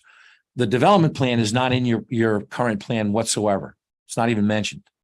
And I don't say that negatively. I've yet to see plans, meaning performance plans, that incorporate those 4 components. Your plan will. Okay. And those are the 4 components. And the last part of employee compensation will be what I refer to as a market rate adjustment. We may have discussed it very briefly when we've talked about the class and comp plan. What we're not talking about is cost of living. Okay, so please, that term, I would encourage you not even to think about, unless you really want to pay people based on cost of living. If you want to do that, I can show you how to do it. But I think when you understand how complicated it is and how I don't think it's to the town's advantage to want to do that, for the simple reason that cost of living is so complicated. Your cost of living is one level, mine's another, this person's a third, I'm married, you're single, and you go on and on and on. Health insurance, and believe me, there are 16 criteria that make up the definition of cost of living in the Department of Labor's standards. 16 of them. Most people might know 1 or 2 of them. There's 16 of them, which means it's very, very complicated. But we are recommending that as part of an employee compensation plan, that in order to maintain competitiveness, there should be some reflection and adjustment as it relates to, quote unquote, what the marketplace is doing. And that's what I refer to as a market rate adjustment. So those are the 4 components, okay, that will make up ultimately the plan that I would like to recommend to you. The only other thing I guess I just wanted to emphasize to you tonight is that on page 4, if you can put it up there, that shows you what those 4 components are in the performance plan. A lot of the time that I want to spend with your employees, and frankly, one of the wins for them as well as for the town, is to give them the opportunity to really learn how to do this more effectively, meaning how to, 1, be evaluated as an employee, but secondly, in their role as managers, how to evaluate their employees. So we'll cover both, but I think you can appreciate and understand why it's so important for me to talk to them. It's one thing to give them a written document and says, here it is, go do it. That won't work. We all understand that. And the primary, frankly, reason why it takes the time as it does to develop this type of process is the time it takes to train your employees on how to do it, to give them an opportunity to, through trial and error, whatever you want to call it, but really to learn the skills that are necessary in order to, 1, be properly evaluated. So the win for them, their department heads, is to relieve the pressure that they're under. Day in and day out, that you're under as well. When I heard you talking about all these things that just aren't getting done, right? Not enough people, not enough money, not enough time, who's in charge of this, that, and the other thing. You can think of 1,000 reasons why you can't get something done, right? So the pressure to get too much done with too little time, too little money, and so on and so forth, that's the win for both the town as well as the employees in developing a plan like this, because of the prioritization that's built into the process. You can't get everything done. You don't have the resources. You don't have the time. You don't have the money. So you have to decide what's most important. And that's what you're not doing. Okay. And I don't mean that critically. And I haven't worked with the town. I don't know your plan and so on. I can only go by what I've seen on this one document. And in my conversations with Adam, the piece that's missing, if there's one thing that you're not doing that I can't encourage you enough to do, is to prioritize and to do so in a way that's based on open communication. I have an idea of what's most important to me. You have an idea what's most important to you individually and collectively. The real question is, are we all on the same page? Are we all following the same guidelines? And what I always like to say to employees when I get a chance to work with them, are you 100% sure, not 99%, but 100% sure that your boss knows what you're doing today? Not to look over your shoulder, not to micromanage you. That's not what I'm talking about. You shouldn't have to micromanage you for you to be on the same page as your boss. So when you come to work in the morning, how do you know it's the most important thing to do? How do you make that decision without talking to your boss? Because your boss isn't around. I don't think you want your boss around every minute of the day looking over your shoulder, right? So do you have a process is the question I'll ask your employees to establish open lines of communication where there are no surprises. That's the key. And believe it or not, the key to doing it, the way I've been trained, the way I've learned to make this process work well, is to be able to communicate what you want to accomplish in one sentence. One sentence. That one sentence needs to meet the acronym or criteria of being specific. And you may have heard of this, the SMART acronym is what it's called. Measurable, attainable, realistic, and time-bound. Well, guess what? It's like, you take a course in school and you have to write a paper, right? And the teacher says, well, it can only be 1 page long as opposed to 10 pages. Well, what you learn, if nothing else, as you go along in your educational career, it's a lot harder to write 1 page than it is 10. Well, it's a lot harder to write 1 sentence than it is 2 sentences or 5 sentences or whatever. And that's the training part. Okay. But it's not difficult. It's very, very simple. And it's not something that I don't think any employee, and I really mean any employee, even with a learning disability, shouldn't have the ability to learn how to do. Okay. Perhaps with more direction, more guidance, it depends on the individual and so on. But again, I don't know your department heads well enough to know how they feel about it and how they're going to be able to perform. I can assure you, as part of the training, there's hands-on training. It's just not me lecturing like I'm doing right now with you, just the opposite. There's worksheets and there's homework that I'll give them they have to demonstrate to me, do they understand how to do it? I've already met with them once, or a handful of them. And if I showed you what they gave me, you'd understand why I'm saying hasn't worked yet. Every one of them. If I were grading papers, there wasn't one that passed. Okay. Not to fault them. I wouldn't expect them to know how to do it, frankly, because they've never done it, ever. It's paradigm shift. Pardon me? It's a paradigm shift. Yeah, you're right. That's a great term to use. Or I say a culture. It really is a paradigm shift. Communicating in 1 sentence, because remember, in that 1 sentence, and the worksheet that we'll use to train. And by the way, the same process would apply to you as a board if you want to use it. And I would encourage you to do so. When you describe or explain what you want to accomplish, it isn't just the specific thing you want to accomplish, but it's what I call action steps that you need that you've proposed to accomplish that objective. And what people leave out all the time are the resources you need to accomplish the action steps. So there's 3 parts to it. This is what I'm going to do, when I'm going to do it, how I'm going to do it are the action steps, but it also includes the resources I need in order to accomplish it.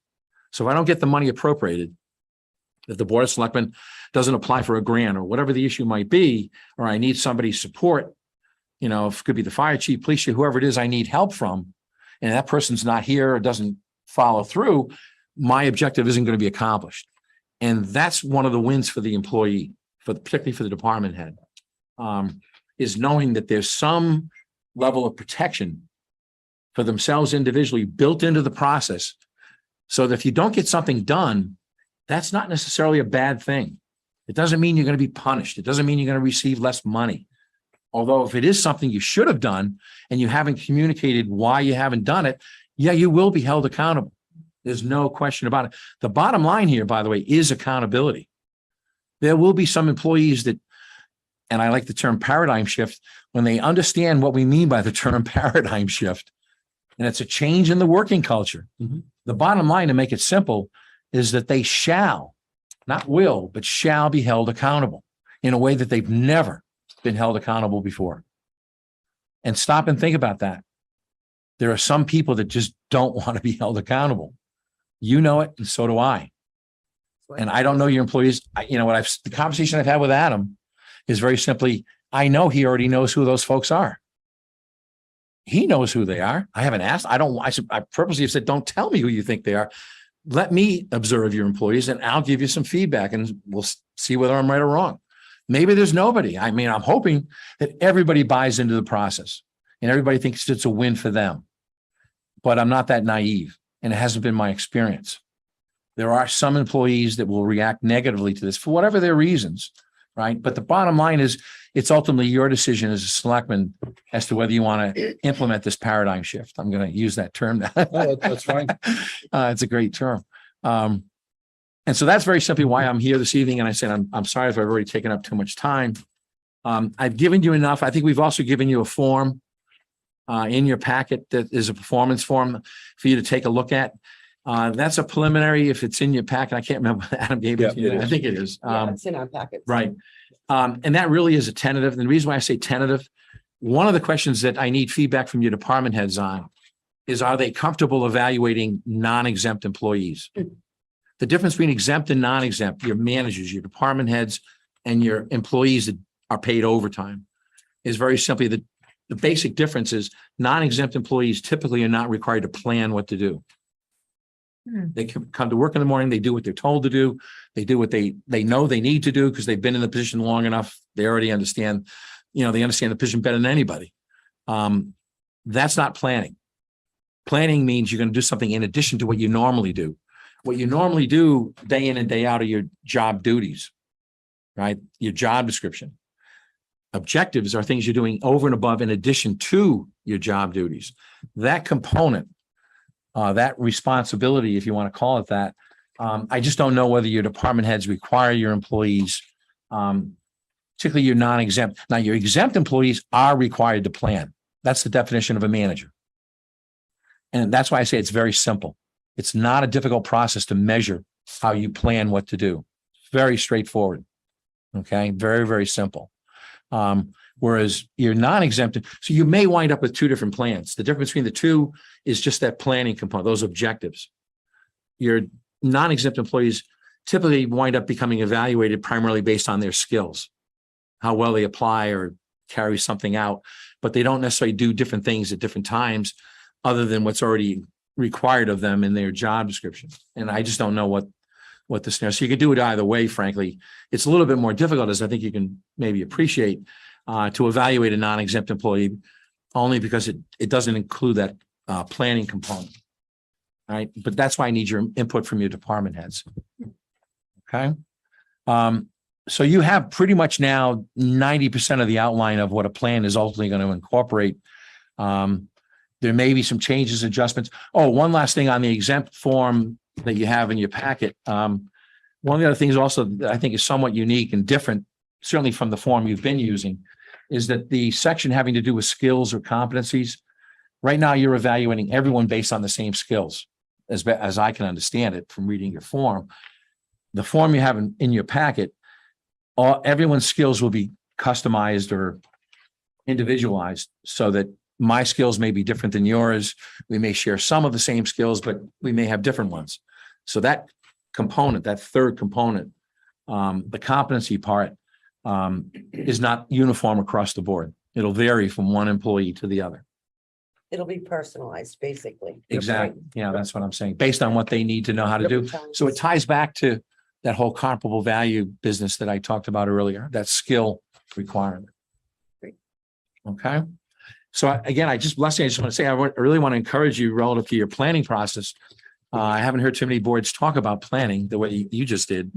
And I guess the message I really wanted to deliver to you is that this employee plan hopefully will tie directly into your planning process. So when it's all said and done, it's one process. In other words, the employee develops a plan, the board develops its plan, you meet and then develop one plan. Not 10, 12, 15 plans, one. Mr. Chair. Mr. Weiss. Hey, Don, it's Mike Curry. I agree with everything that you're saying. And I think from a planning perspective, we already have a personnel policy. I think, we're 100% in favor of everything that we've gone through and all of the documents that you've given us. I think now is the time to talk about integration. We're not going to throw the baby out with the bathwater, get rid of everything that we've had before, but build on it, on our personnel policy as the foundational document. And then even if it's structure like items, it's basically an integration plan for how to then evolve our personnel policy into Templeton Personnel Policy 2.0. Do you know what I mean? Yeah, no, that's a very good point. It also brings up an idea or a thought I had relative to the distinction between goals and objectives. Typically, a board like yourselves would develop a set of goals, things you want to see accomplished.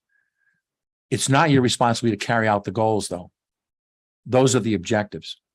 The difference between a goal and an objective, a goal is typically something you're going to do that's more open-ended. It's specific, it's measurable, you know when it's accomplished, but it doesn't necessarily have a beginning and an end.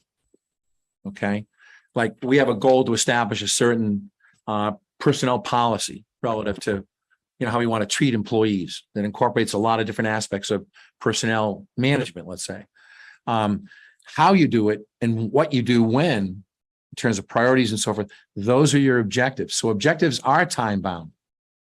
So in developing your goals and in your retreat, where the communication comes into play is once you've established what you think are your basic goals for the town of Templeton, then it's important for the staff, the administration, to develop a set of objectives to explain to you how we're going to accomplish the goals that you've now established.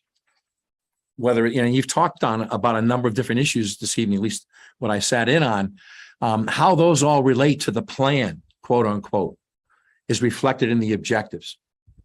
So you have certain priorities individually and collectively that you think you want to see done and done by a specific time frame, right?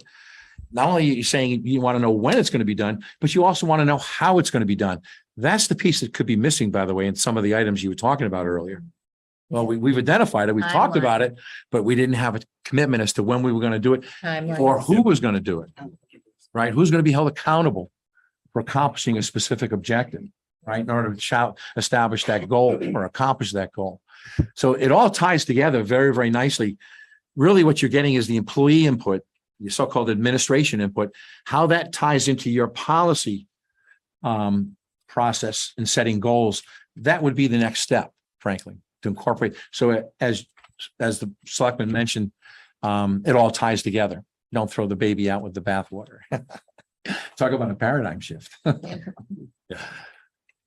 All right. Thank you, Mr. Chairman. Thank you. Time frame wise, where are we? It's August. Oh my God. Yeah. Goes by quick, doesn't it? I don't know what your process is relative to developing your goals, but from a practical standpoint, what I've said to Adam is that by the middle of September, this has to be done. Okay. And that was one of my motivations to get him.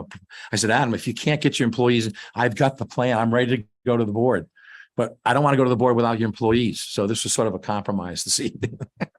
So by the middle of September, you'll have this employee plan, which means, again, what the employees, what they're telling you they want to accomplish and how they want to communicate that to you. Then it'll be up to you to react to it. I know some of them don't want to accomplish their. Hey, everyone, Mr. Chair, if I can interrupt, I make a motion for the select board to work past 10 o'clock. I'm not gonna second that, Mike. No, I second that. Motion duly made and seconded per our Good select catch, board Mike. operating policy. The meeting will be extending past 10 o'clock if the board so votes. So, Mr. Chairman, do you have any questions, concerns? I do comments? not. No. I do not. Again, thank you for your time. And I really want to encourage you to hang in there. You're almost there. Oh. Okay, and it's a long quote unquote process, but you are almost there. And this is truly unique. And again, that says a lot to me personally. And hopefully it says to you as a board member, individually and collectively, that what you're doing really is going to benefit your employees and then also the town Gotta get them talking. in a way that they've never seen before. Just gotta Okay, get 'em I need to pause. We need to take the vote to extend because Ah. we're bumped up against our time stop. Yes. Mr. Bennett. Ms. Griffiths, Yes. Ms. Richards. Yes. Mr. Curry. Did he freeze up out there? No, Mike, Yes. thank you. Thank you for that. I vote yes as well. The meeting will continue. Yep. Thanks, Don. All right, thank you. Thank you very much, Don. Thank you.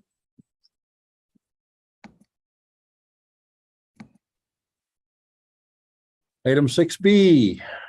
Proposal to the CPC Templeton Center Common Plan to improve appearance, function, and use. safe travels. Presented by Mr. Bennett.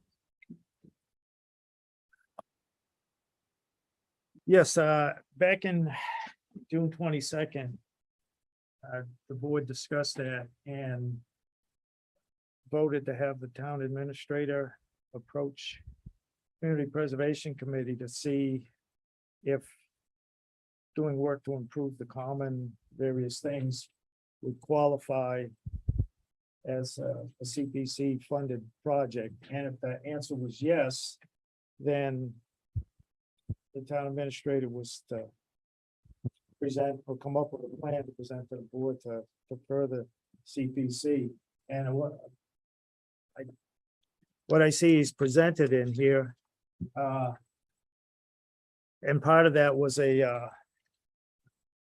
put out a thing to the survey to the Survey. residents to see what, they thought should be done with the common. It's kind of a repeat of what was done with the common master plan back in whenever it was done. So Adam's not here. I don't know, Polly, do you know if he had anything other than the return comments from the survey? Don't believe he had anything. Yes, I think. I believe this would be a starting point for the board to look at and pick and decide on which ones to incorporate in a plan to possibly present to the Community Preservation Committee for funding. I agree. Mr. Chair, Go ahead. Jeff, what I can help with is I can help synthesize those comments down and come up with a list. Maybe attach some initial priorities or prioritize them based on how many times certain ones come up, like the one about the wood fence with the yellow signs on it came up quite a few times. So like how we could change that, remove it, augment it, something like that. I can do that if you think that's a good idea, if the board thinks a good idea. We don't need to vote on that. I just, consensus wise, I can start to put that together, see what Adam's doing with it, and then I don't know, get back. I mean, if Jeff and I work on it, that's all right. But I can come back to the board at the end of the month or beginning of September with a prioritized list. Maybe even throw some swag numbers at some of them based on, I'll do some Google searches or anything. But Jeff, do you think that would help? Yeah, I do. And because I believe I'm going through it and I didn't compare it with the original town common master plan, but I seem there's some of here that have repeated from years ago, similar concerns from a different time, so separating them out as far as like how many times they were repeated 6 times, well, that's one for the list, I would think. And the other ones would be like a general like improvement. The little bulletin board that was up there, that's up there. I think that, I believe that goes way back when you had the post, before we had the town website, where you had to post stuff out. So everybody could see it at any time of the day. And I think it also incorporated with the craft fair thing. That's why there's the little thing, it says the comment on it. It's what I'm going off of memory is what that was installed for. But that's one of the things that I know is on the list of, and it does look kind of idiotic sitting there doing nothing. But yeah, I believe that would work well. Okay, Everybody else is on the board is fine with that. all right, I'll get to work. Mr. Skorko has his hand up. Yeah, I do, because I'm now chairman of the Historic Commission. And of course, part of our mission statement was just to preserve and promote the historic district. We've just done some work on that. Yesterday, we sent a letter out to the Mass Historic Commission approving our review of the Baldwinville School rehab project. But it goes beyond that, and look at the entire historic commission and district. And looking at the common, you just had mentioned that fence, which is for a lot of people pretty offensive. I'd like to be notified. I mentioned it to Adam, but I'd like to be notified when something is going on. I may have, our historic commission may have some alternative ideas from what we hear to add to that. And we've had some ideas as to signage in the town, which seems to have been done without us, as to just saying, all right, no more signs. And I think in some part, there's some way of bringing in signage without having the problem of having as many signs, one behind another, behind another, behind another. And we'd like to address those at some point too. Okay, Good. So Jeff had gone over to Hubbardston and got their policy for signs. And there's also mass general law that you have to consider on state roads for signs. And I brought this over to Lori Weeder and she ran it by the zoning officer, Richard Hanks. And the long and the short of it is she said, here's the short version. If the common is owned by the town, the select board has the authority to write a policy for how and when a sign can be placed on the common or no signs ever. If the select board wants to have a town-wide bylaw that is in the purview of the planning board, must have hearings and go to town meeting for a majority vote. And if anybody has any questions, you can contact him. But that's the answer that I got, that if we do have a policy or a town-wide bylaw, it's in the purview of the planning board, and you must have hearings and go to a meeting for a majority vote. did we just switch to 6C? Oh, sorry, did I do something wrong? We talking about sign No, we're still talking on signs. We haven't switched yet. and common, Templeton Common.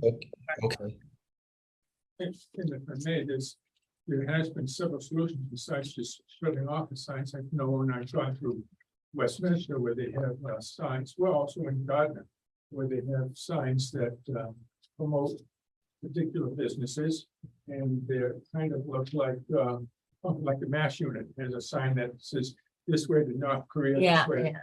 I've seen those Mr. types of Curtis, he signs. sent us those pictures, yeah. Right. Mhm. And I've also seen in the past where my wife had worked at Hoyas, she'd put out a sign in the morning and remove it in the evening.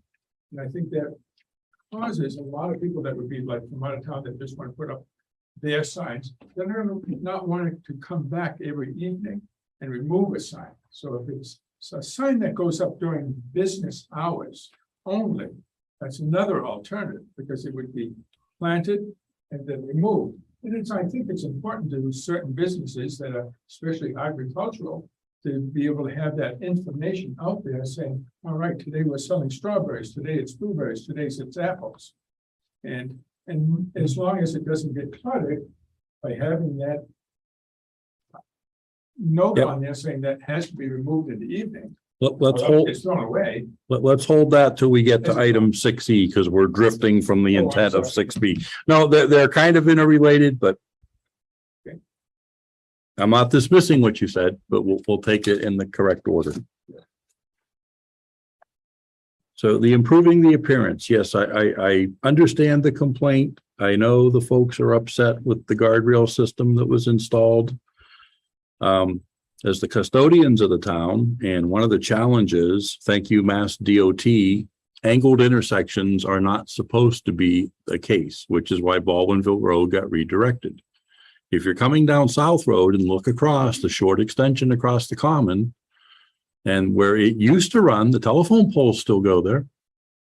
And Steve, I know it's right in front of your house. A number of vehicles have crossed over that many, many, many times. The very first one, the first winter after that road was changed, was a fire engine from Gardner responding into town for the barn fire at the attached house on the end of Boynton Street. And, I can only imagine what the crew went through as that truck bounced up over the curb and rattled through. And we've seen it happen again and again and again.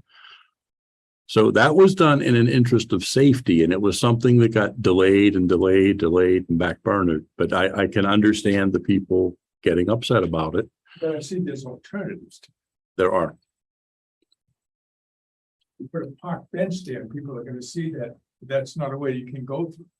You put a tree there, Oh, gosh. they're not gonna go through that. Well, So there can be other obstructions there that are not so blatantly ugly that would stop that kind of traffic. and so what I'm hearing is you want to be included in the conversation. In the conversation, present alternate ideas that could be considered.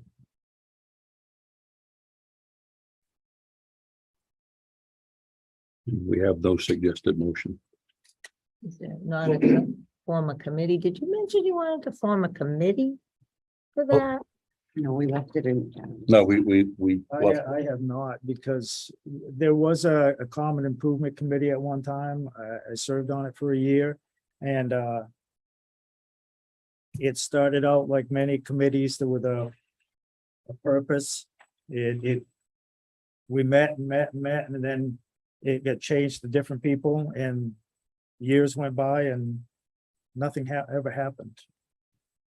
There was one thing that was going to happen with some development, was going to do in-kind services and do some grass work and landscaping and stuff, but the development never happened, so that went away.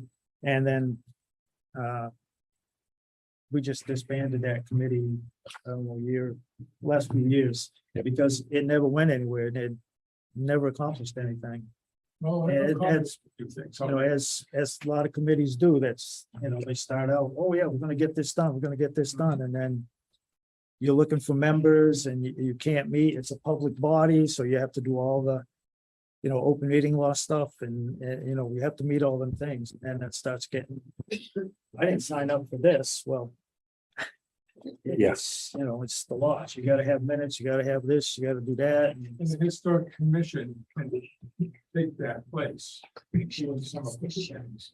And if we're notified something's coming up that may affect that area, call one of us in to offer some opinion that may help and not causing other eruptions to come up.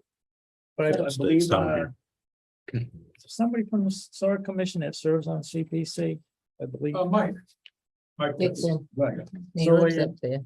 Mike is- In a roundabout Yeah, way, he it lives does hit up all there. those people. And I know the historic commission, when that plan was done, was involved in getting that declared a historic district and some things. But again, that was a plan that came up with, and was money and the time was spent on it with the MRPC, and then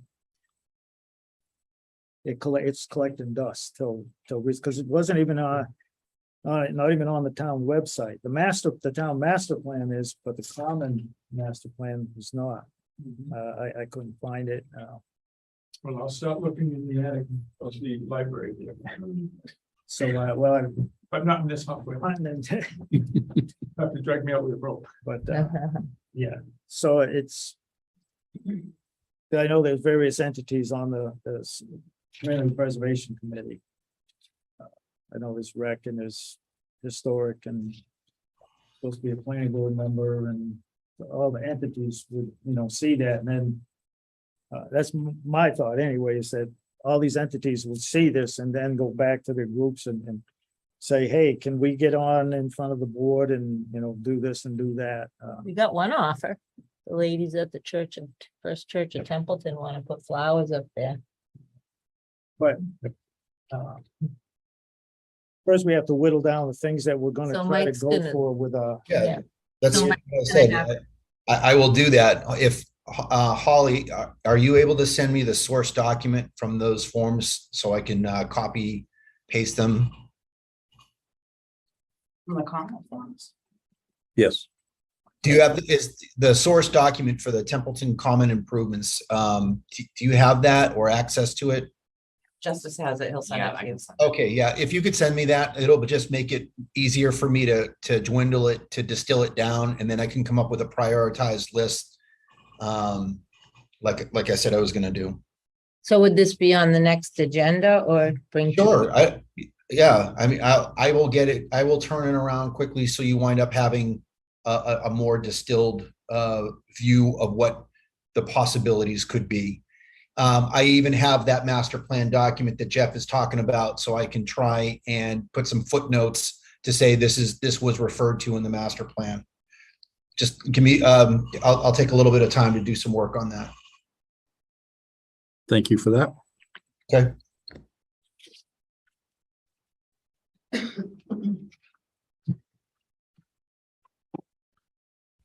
Any further discussion, team? Please no. Could I entertain a motion that we keep this on the table, but we continue it as old business at a future meeting? Second. Motion and seconded. We will continue this at a future meeting. Mr. Bennett, yes. Ms. Griffiths, Yes. Ms. Richards, Yes. Mr. Curry, Yes. and I vote yes as well. Action item 6, Charlie, Town Property Use Policy. This was requested on the agenda by Board Member Griffiths. Mr. Chair, we've received several complaints, if you want to say, or that out of frustration, our town property use policy is unmanageable. To fill everything out, it's complicated. So one thing that might help too, which just came up because of the come out and play, is to make annual events the requirement to file 15 days instead of a month. Holly, did I get it right? You can't make it that short. So we have the, For annual events, for things that come up every year, right, to make it 15. 15 days notice. I mean, think about that. So those that come up every year, if they're not town sponsored, which we determine when it gets into the office, then it has to come to a board meeting. 15 days notice, that's not gonna happen. They're not gonna be able to get it approved. If we did 30 I thought days, Adam approves them. Well, Didn't he just approve the it's come town out and sponsored. play? Yeah. but if it's not, if it's a different activity that comes. So, to us, so amended to town sponsored 30 events, 30 days, I think, but not town sponsored for all of events. them. Even with that particular, 30 days. I don't want to belittle it, and it had great positive results, what I was catching across some of the social media and just talking to people and my bouncing around the town running chores over the weekend. It was received exceptionally well. How it came up with the day of play, I was kind of scratching my head, because if you do a Google search, there's a national day of play outdoors, and it's always the first Monday of every month. Doesn't matter what time of year, Mhm. but it is something that is promoted and it's get the kids out of the house. So the day of play, I like the idea. I'm just curious where it came up with. But the secondary consideration on that was turned in less than a 2-week period in direct violation of the timelines on our current plan. And I had the quiet conversation with Adam. I says, what did you do? And I had him pull the form up. He says, let's chalk it up as a learning curve. But if we're going to put it in writing, and to Mr. Bennett's constant bringing it up to us, we put it in writing and we're not following it. And it was like, we just did it again. But yeah. And again, if I can just make a comment that if some of these events are annual, you can put it in 11 months in advance and get it cleared by the town of Templeton. Shame on you that you want 15 days. If you know that every year, July 15th, you have an event, do your paperwork for the town of Templeton. It's one piece of paper. It's not huge. I mean, we created it. It's not big. Yep. It's really not big, and it's not confusing. I think it depends on the event, because I know You know, that it's road a pretty races, simplified, require a form. map now. but we created a very simplified form for people. We really did. I mean, we took several meetings. There were some other comments on You the know, road maybe races are a there's good other- one. I know Right, they road race canceled, might be a little, yeah, they canceled the wind turbine 5K. oh, right. Yeah. And part of it was the prohibitive cost of the insurance that the form required that they get. But Right. what really was kind of the kick in the teeth to that event always drove and brought in the money that was turned around and applied to the Right. scholarship funds. And it's like, Could have been so right. we've done this all along. We've been doing it in honor of Mr. Leclerc. who, Right. as the science teacher, brought that in as a sustainable energy project. And I remember my children going through his classes at the time, and Mhm. they were all pumped and excited. When that windmill showed up, they were like, oh, this is great. And I also remember the folks arguing, well, you know, it looks ugly. So what do you think? I said, well, I'm being told it gives 5% of the Right. town's energy requirements. I think we need 20 more to be able to exceed 100%. They didn't like to hear that. Yeah, I'm sure they But did. They did not call the office Yeah. and ask any question. And I Mike's got his hand up. I'm sorry, I'll go after Holly. Go ahead. just, we just had got an insurance policy for the wedding. Mhm. It's gonna be happening? Yeah, I Yeah. was thinking of And that. The cost was minimal. So I'm not sure if this person even looked into it. He did, and to carry $1 million, which was what was required, the cheapest he could get it was $840, and he was discouraged because he can't put up his signs anywhere in town because we have this no sign policy. So I can read you the letter. There was a lot of things that he felt he couldn't stick his neck out for if he wasn't able to properly advertise through his signage, and he didn't want to eat the cost. You know, and he didn't want to charge $35. He's never charged $35 for races before. Just a second, So- Mike, I'll get you next. I see your hand can up. read you one of the letters that I received about that, you know, frustration. You know, I have my own personal thoughts, like on things. Sometimes I don't want to say it. It's I could get myself in that water, but I'll just say this. I had to pass the buck when it came to swimming, and it was, you know, I had to pass the baton because it was time. You know, and things are getting complicated, and I understand that, but I just want to make it easier for people. I was also told that we charge one organization $50 a day for town use. I don't know if that's true for the Lions Club. Do we charge you $50 a day for the Christmas trees? Somebody we told me waived that. that. They were giving me the dirty, hairy eyeballs. Like, well, I don't know, you know, so I'm glad we didn't do that. Did you? It was no charge, right? Yeah. We've already negotiated that. Yeah, Okay. they came in and spoke with us. Yeah, We I waived just that. wanted to make sure. We waived. Mhm. If I may, my thought on this, and I really didn't want the fees in the first place, but I voted for it because I thought, you know, it's one of those things, 90% of it, I like, agree with, the policy. So we don't get in a situation where three entities show up at one place and what are you doing? Well, we got an event here. No, we're here for, so to have accountability in case there's some damage or we know who's using what, when and where, I am. But I would prefer to see the fees for use to go away and just maintain the insurance requirements for which are needed in these days because we're such a litigious society that, there's really no more accidents. Oh, no, you're responsible, you're going to pay. And if those private entities don't carry the insurance, then somebody's going to come after the town. And that's the whole principle behind a smart one, to have them have insurance when they're using someone else's things. But the fees, I think the fees for use should just all go away. Keeping track and knowing who's using what when is one thing, but I know it was a day and then some of it got changed to event per event, but I think it's still, I think the fees should go away. That's my personal opinion. Thank you for that. Mike, go ahead, right ahead. Hey, thank you. I think that the town use policy it's going through some growing pains, but I still think it's a policy that we should stay behind. I get what Jeff is saying. I think we can talk about that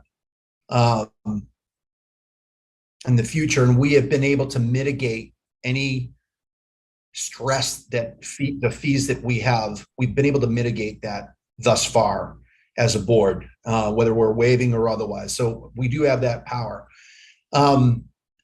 Back to the road race.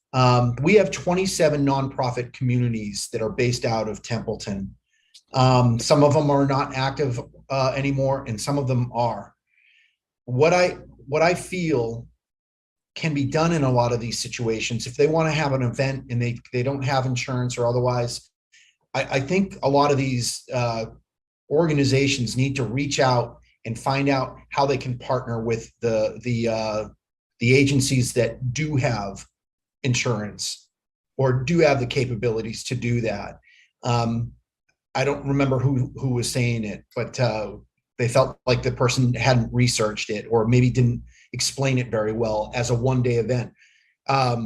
Insurance riders for a one-day wedding, I cannot believe that they would cost $840 if that's what was quoted. No, it was for the road race. Okay, so $1 million, it was $840. For a one-day event on the roads and otherwise, I could probably see that, but I also know that road race probably could have partnered with somebody else if they had asked. And if they're watching right now, I mean, we're kind of talking around the names or otherwise. There are other agencies in town that could have helped out. Partnerships are made for that. That's how we're supposed to operate as a community. And the inability of people or the short planning curves, I didn't know or otherwise. We can't legislate someone's inaction. Do you know what I mean by that? If someone's behind the curve for an annual event, I'm sorry, I'm not going to pull out the world's smallest violin, but I am going to say, what kind of planning processes did you have? Are you talking to the right people?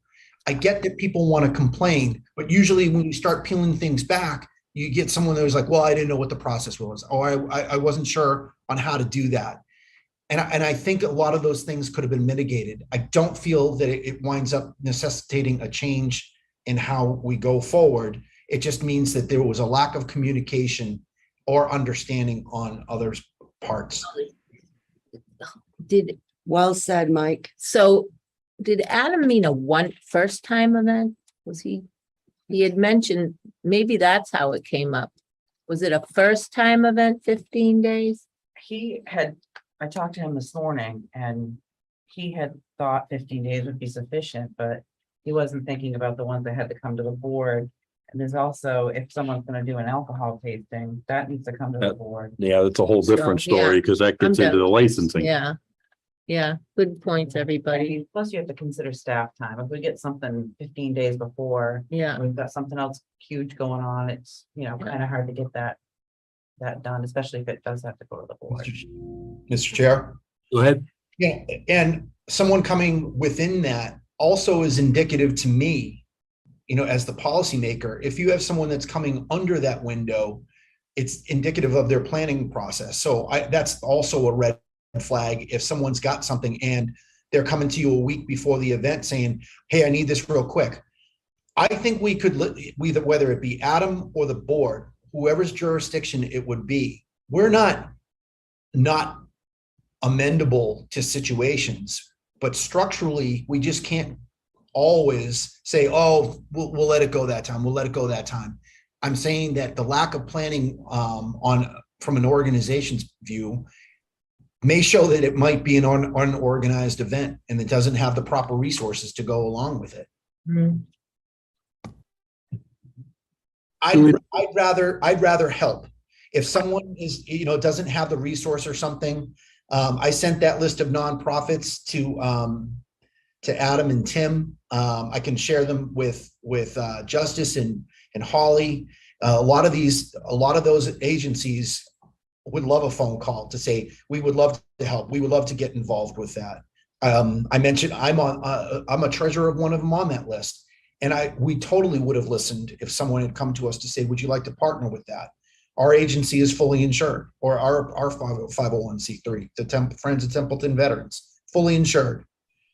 I just think that there could have been better communication rather than just shutting it down, saying Templeton's not letting us do it. That's not the case. We've got to be able to have a process for this that protects the town and provides the service to the community.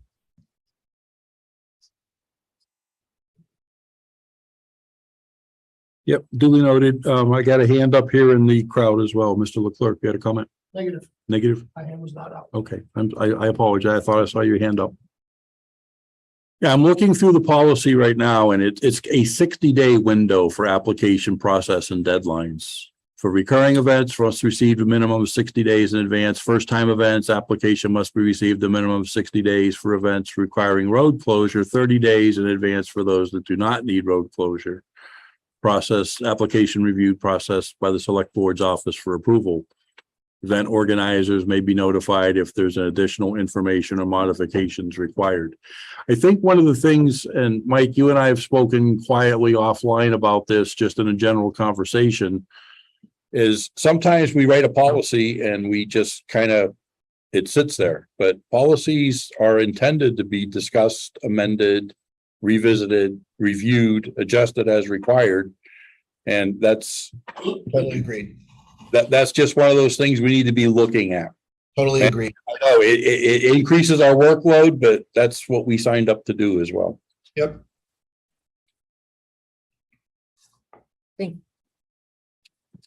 All set? Okay. I'm going to take item 6E out of order. These folks have been waiting Oh, I know. peacefully here. I have a contingent that wants to discuss the town, common private signs, town property.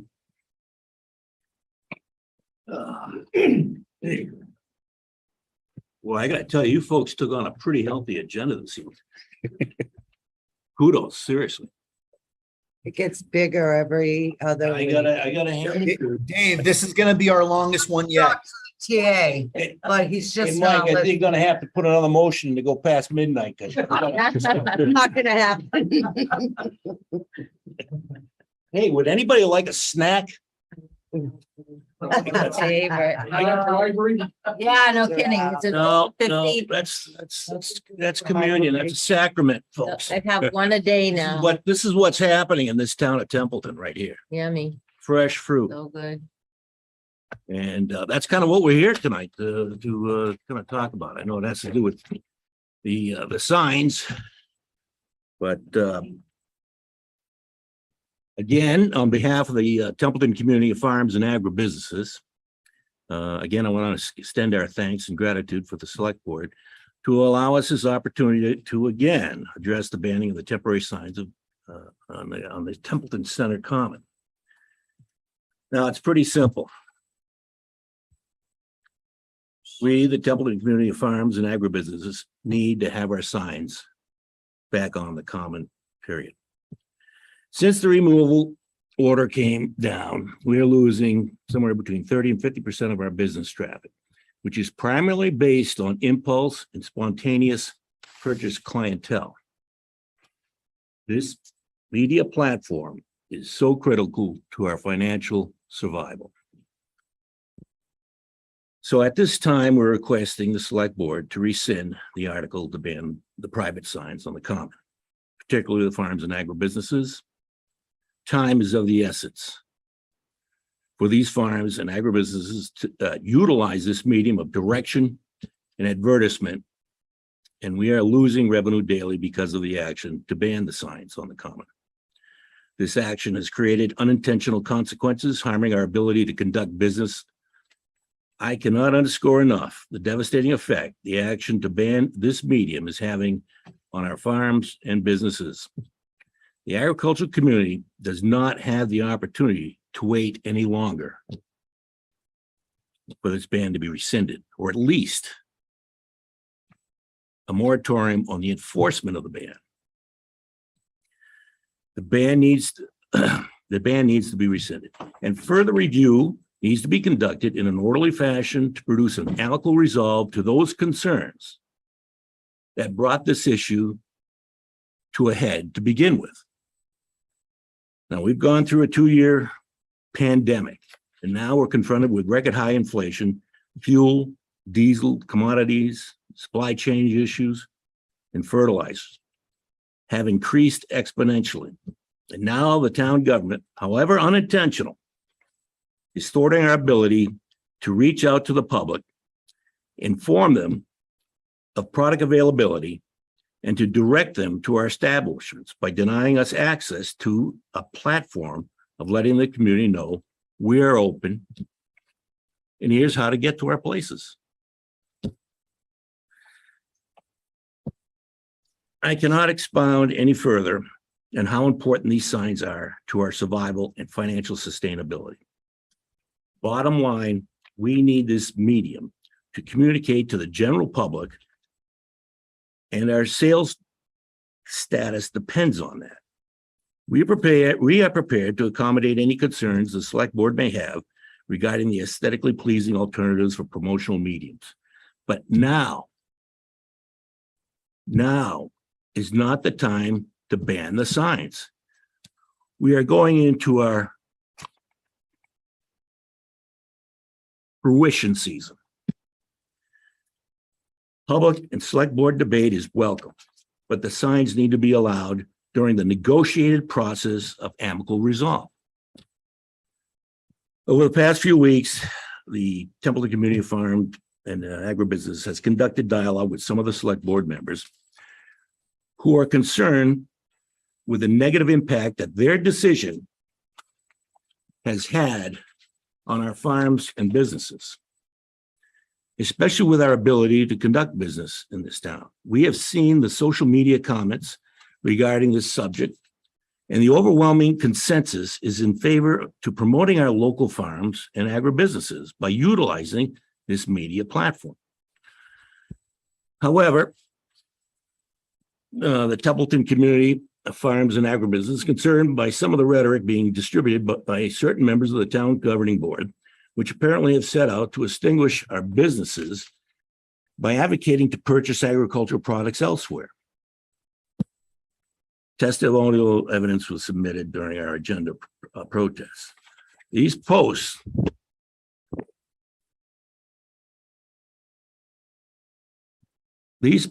to redirect the farm and agribusinesses support away from the town of Templeton's farms and agribusinesses by emphasizing to go elsewhere for fresh agricultural products is disturbing, to say the least. This encouragement not to support the town of Templeton's farms and agribusiness is perplexing. Hey, Mr. Pease, I'm going to ask you to hold for just a moment. At this point, Mr. Curry has something he does want to interject. Oh, Yep. Hey, Dave, I've got a motion, but I think moving forward, I think we're going to be able to not get into like slinging mud back and forth because I know it's occurring in that form, but I don't think we going to gain anything by doing that. So with that, That's not my point.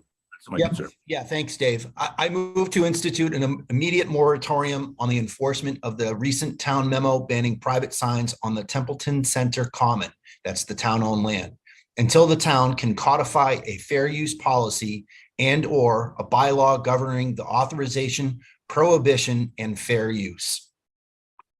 Second that motion. I don't want the mudslinging either. No.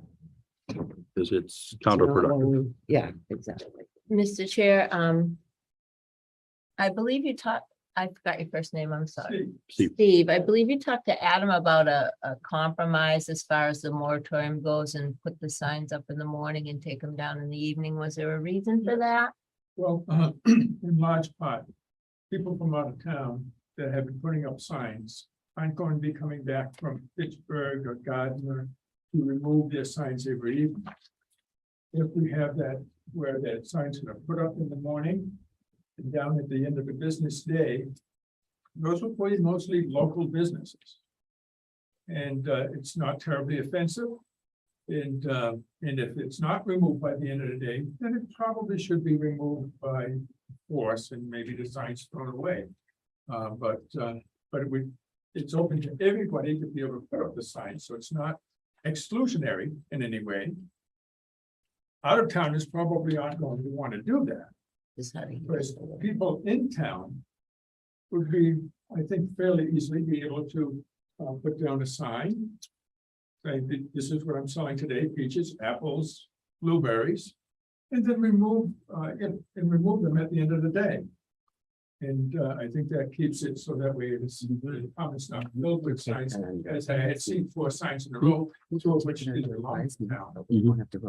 Correct. Those that Correct. want the town business to prosper, and they see that mostly traveling through the middle of the town. Just how do you enforce it? You ask somebody that's a member of the, or make somebody a member of the DPW to remove them after a certain time. No. No. Stop. Thank Point of you. order. Let's come back to order. We're not going to start having somebody dictate to us how we tell the town employees. And I'm going to shut it down real quick. Sue had her hand up first. I just think that that's a huge burden on the agriculture people. To go up there every day, put their signs back up and then I mean, they're so busy right now. I just think that if I was a farmer, I would think that that's a real burden. My wife did it every day for 20 years. Mr. Leclerc.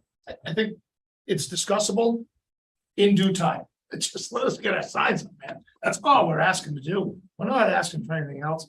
Let us get through these seasons. Might be I able will to sit charge and them talk and next year discuss for free anything you want. advertising. So our point was this, basically, what is taking place here and what our dialogue with some of the select board members were about having suggestions. Maybe we should do this. Maybe we should.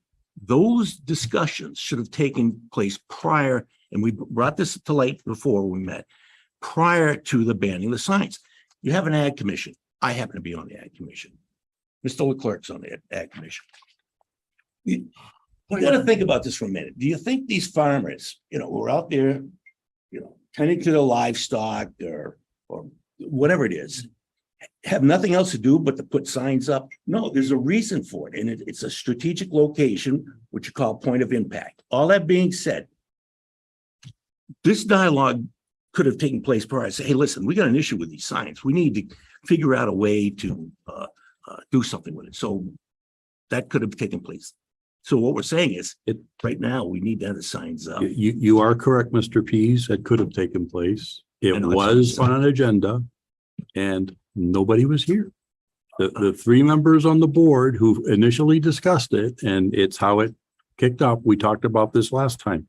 I do have a question. I actually have 2 pointed questions. Templeton Community of Agribusiness, is that an official term? Is that something that was coined? Because this is the second time I've seen this in a communication to this board. Sounds pretty good, doesn't it? Is it an official term though? Because I can't find it registered anywhere with the state. Registered term. Okay. It just happens to be. We're a group of people, and that's who we are. No, I understand that. That's Coin. I understand that. Yeah. And we've had some other people have some other challenges when they attach the word Templeton to something that's not necessarily town sponsored. I'm in Templeton, you're in Templeton. Yes, you are. I'm not going to get into the how, whys and wherefore. It's just there were some questions that were raised. Well, So we're not sanctioned by the town. We just have our businesses and live here. I get that. I get that. And your orchard has been here for a long time. Mr. Leclerc's business has been here for a long time. There's another farm that is not currently operational that hasn't had product in well over 30 years, but still gets phone calls asking about strawberries. So the loyal customers know who's there and where. Great point. And to that point, one of the things that we're finding coming into, at least I'm finding it coming in my place, and let's talk to Maddie about it, is I've had folks come up and say, geez, I wasn't sure you were open. And we didn't see your signs. And we weren't even sure he was still in business. So it doesn't take long for that to all of a sudden overcome things. You don't see it. You don't see it through the common corridor, the notification of these. They don't know where we're at. It's what you call, it's impact, impulse type of. No, I would have you're in to- real time. I would have to respectfully disagree. They don't know where you're at, especially when you just said they're driving up to you and having these conversations. And if I go down Patriot Road right now, I know there are a ton of signs at the end of Brooks Village Road. I went by it last night and there were at least But 7. over time, if you and obviously if you've had marketing, education, stuff like that, this type of notification is constant. Free marketing is awesome. Well, Free advertising is really awesome. Hang on a minute. So we have a motion on the floor. oh yeah, no, I was just. No, trying to we're finish still up. discussing. We're still discussing. But yeah. And I'm thinking, are we making the plan tonight or are we having Mike look into the plan and work with Jeff on that? Or I was just Jeff taking actually, notes now for this plan change or no? no, well, I can actually speak to that. So thank you, Julie. Jeff Just Jeff kidding. actually put it, Jeff had provided a lot of the backup documentation, whether it was talking about the master plan. He did some research on other towns, how other towns did it, specifically another town bylaw. I think actually I saw Terry hold that up earlier. What I like to do is work with Jeff to, I guess you could almost say it like cherry pick. Come up with a plan, come up with at least a draft of what would work for us that could include a lot of the things that were discussed tonight. We shouldn't pull anything off the table, but I want to say something kind of like profound. Those businesses sitting in front of the board this evening, they are us. They are Templeton. And until we can do right by them, I don't want to pull, I don't want to injure our community because we didn't have something that was ready yet. And that's behind us, decisions made and looked at. I think we can come up with a good way forward. I'm absolutely willing to start writing, whether it's going to be a policy, whether it's going to be amendment to the town use policy, or we codify a bylaw that basically says, here's what here's what signs are going to be in the town, or here's what signs are going to be on town property or town common. I think there's a way forward. We just want to make sure that we're allowing that healthy bag of peaches go to people. There you go. You know what I mean? I'll stop there. Thank you, Mike. And to that, I know you have a motion on to put a moratorium, a temporary moratorium on the enforcement of the ban. Is that correct? That's what you said, That's Mike, correct. right? That's It the is. I'll actually send it to, like I did with earlier amendments, I'll send it to Tim right now so we can. We're down with that. I think we're down with that. That'll give time to get into your think tanks, your skull sessions and develop a plan to address this issue.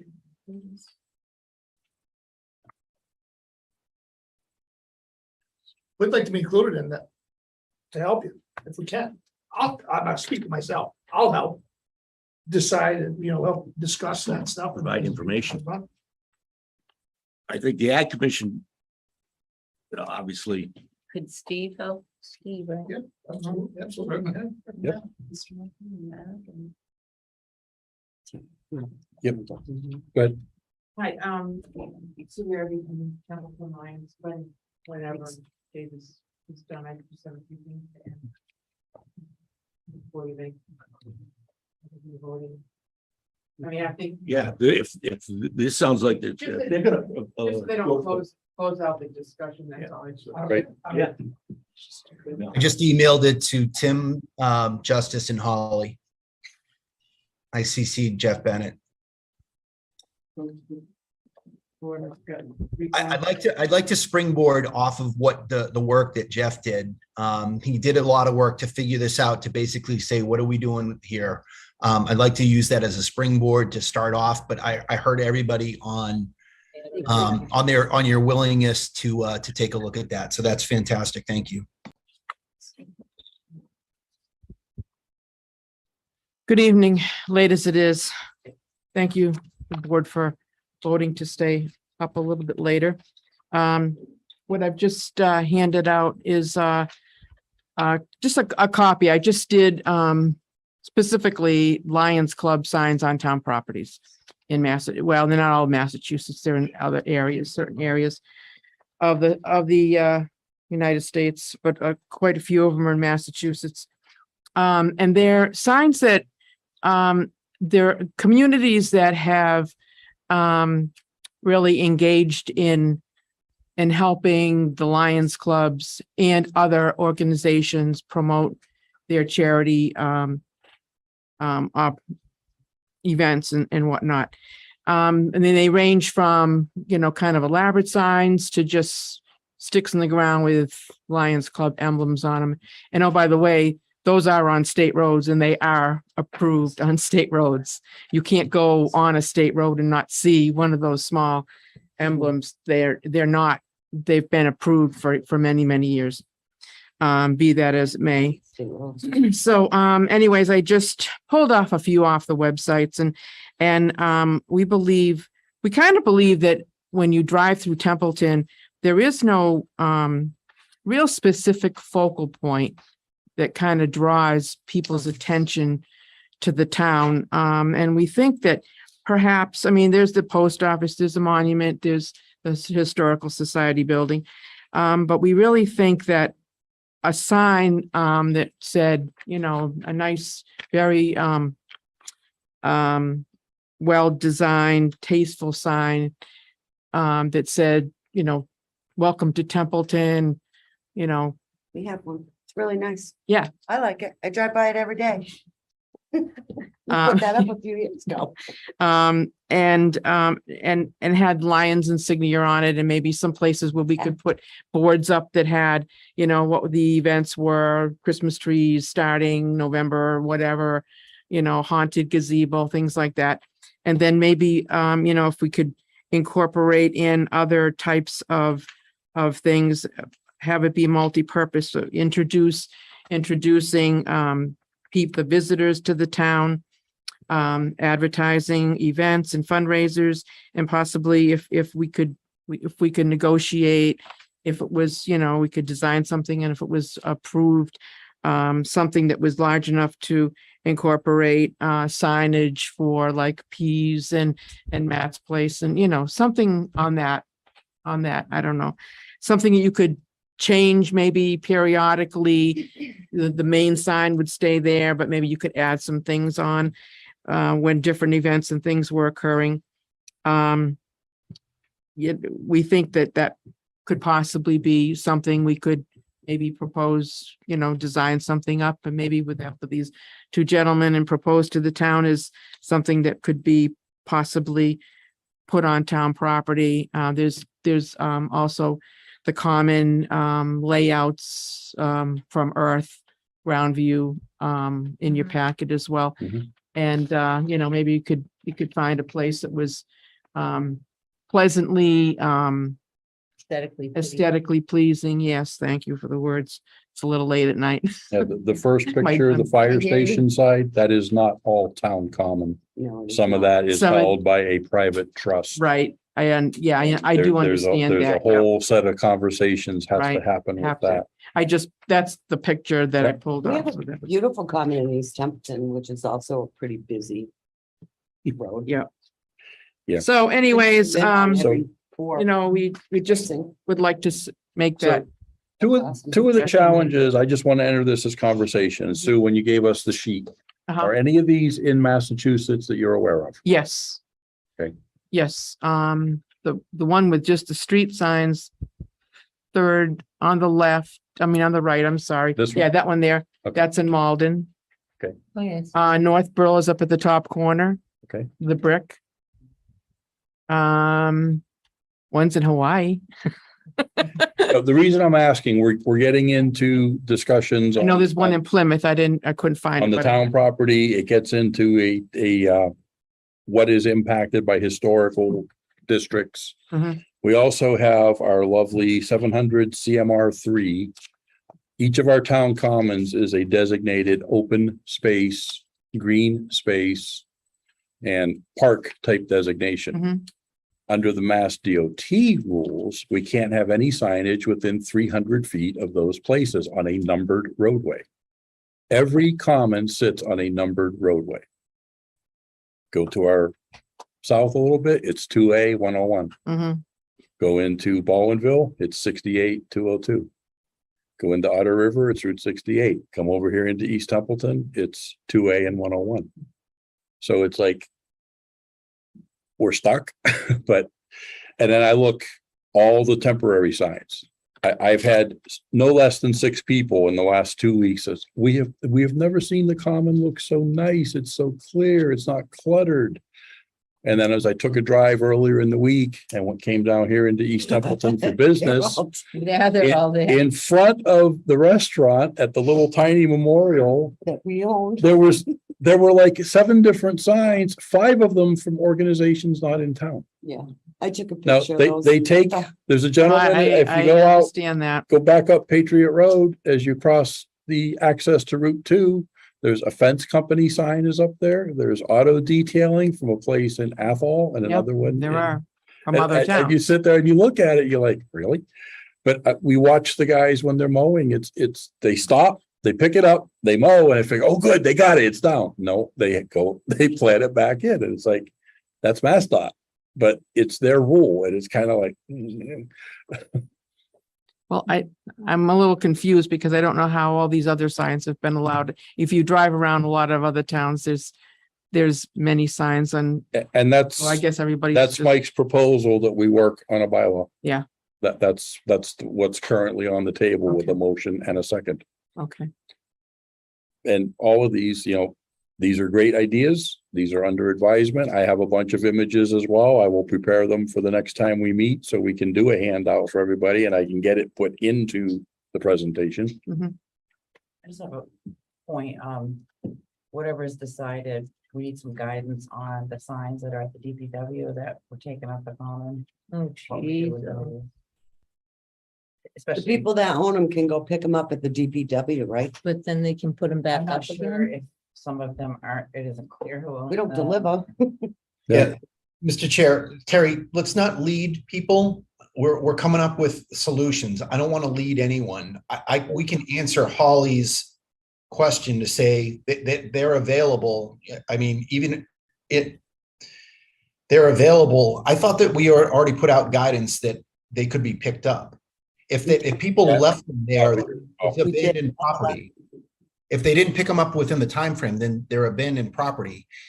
If anyone's sitting in the room, if you have signs there, I don't know why you wouldn't have gone to go pick them up if they're expensive and they're your property. Instead of a If you have DPW. like a house washing one, hang on, if there's like house washing ones, they probably litter them out as many places as they possibly can. So if those are the preponderance of what is at the DPW, I think those are fair game to dispose of as abandoned property. I think we need to go about this sensibly. Up again. Yep. Yeah, it's just keeping them from getting back up again and the clutter from happening again. Yep.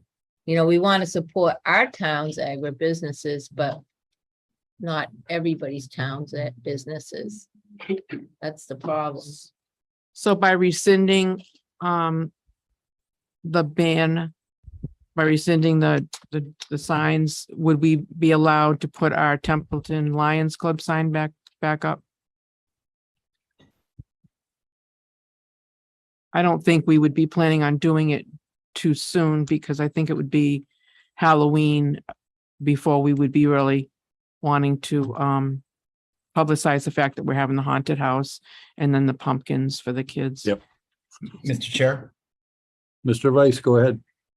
So Sue, I didn't construct that motion to give tacit approval, but further, I wanted it to be instead of enforcing it by our agents going to take things down, I wanted to prevent against that.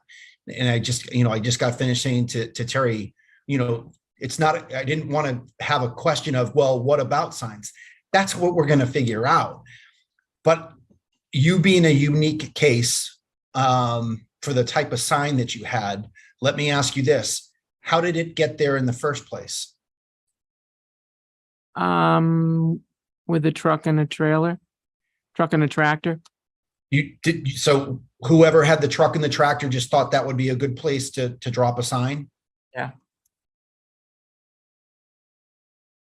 I mean, we have a trailer we purchased since this all started, a small little trailer that we can hook up to a truck and bring it someplace to advertise when we have an event and not leave it there on the common or wherever all the time. So that was kind of what we thought, what road we might have to be traveling down.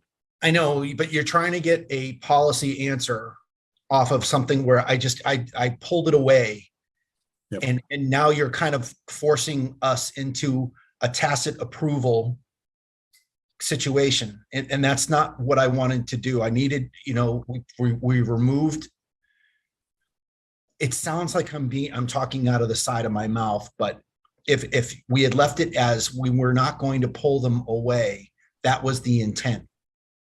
Is because we don't have a policy, right? Right. And that was what we were highlighting to say, let's come back at this and come up with something that is reasonable to support the community. So you're kind of putting us on the spot to say, well, what is your policy?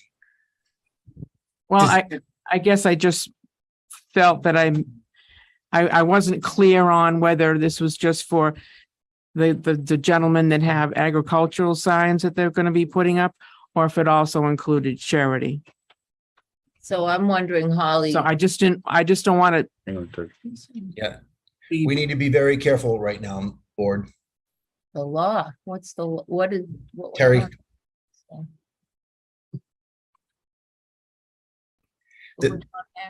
So you just need to be cognizant of what the current policy is and what the current status is of the memo that the town put out and any action that the board takes tonight. I leave you with that unless the board has something else. Unless Mr. Chair, I think the position that we're in right now. Yep. No, I'm looking at the original memorandum that went out from the town administrator. This was on June 23rd. Town private signs on the common. Town acted related to private signs. Town banned all private signs, no exceptions for the placement of private signs. Effective immediately, the town will announcing this information on our town Facebook, town website for those individuals to remove by 7 a.m. Monday, June 27th, 2022. In addition to sharing this on the Facebook and website, we'll be working with our police department so they can share and be aware private signs have been banned from the town. All temporary signs not removed by 7 a.m. Monday, June 27th, 2022 will be removed by the town stored at the highway garage located at 381 Baldwinville Road. We ask our business community, residents, nonprofit organizations, and the like to be respectful and courteous of our town property moving forward. That was the official notification, and that's what we were working with. The proposal is to put a moratorium on the signs for the agricultural community at the moment. if I'm understanding it correctly, No, the motion was to put a moratorium on the enforcement. on the enforcement. Okay. So Sue, you're asking us to go further than that, and we are not prepared to go further than that right now. I don't think I am. I just wanted to be sure that I understood it wasn't just agricultural signs. It Do was, you have anything coming up? as I mentioned in October. Halloween. Will we get it done by then? I truthfully don't know if we'll have it done by then. Yeah, you're not getting this. We're stopping the Getting enforcement. the point. We Yeah. just read the article. The article. We just read what was put out there. Mhm. So if you are a nonprofit organization and you choose to go up there, what we are saying is we are not going to enforce. We are not going to pull down signs right Yeah, now I until we understand. have a policy in place that we right now need to make the time for. And we have people on the board willing to get together and put something together to present. I understand. Yep. So, If you want to pull it up and read, you'll understand what we're. Sue, what would have happened if you had not pulled your sign off the town property? It would have gotten taken away. Right, so now that won't happen. There will not be the enforcement of that memo right now. I don't mean for this to hang out there and for it to be a big giant question. What I'm trying to do is provide the relief that you guys are up with it. It is now past 11 o'clock. This is the longest meeting that I've been on for the select board. You guys have waited all night because you care about this. And I guess what the board's trying to say is, we understand that we've got to have a process for it. Let's provide you immediate relief. Okay. By not enforcing that. And then we're going to come back with some sensible policies or a bylaw. And, I'd like both ideas. Jeff had done the research to kind of take a look taking a look at both approaches, bylaws and policies, more on the bylaw.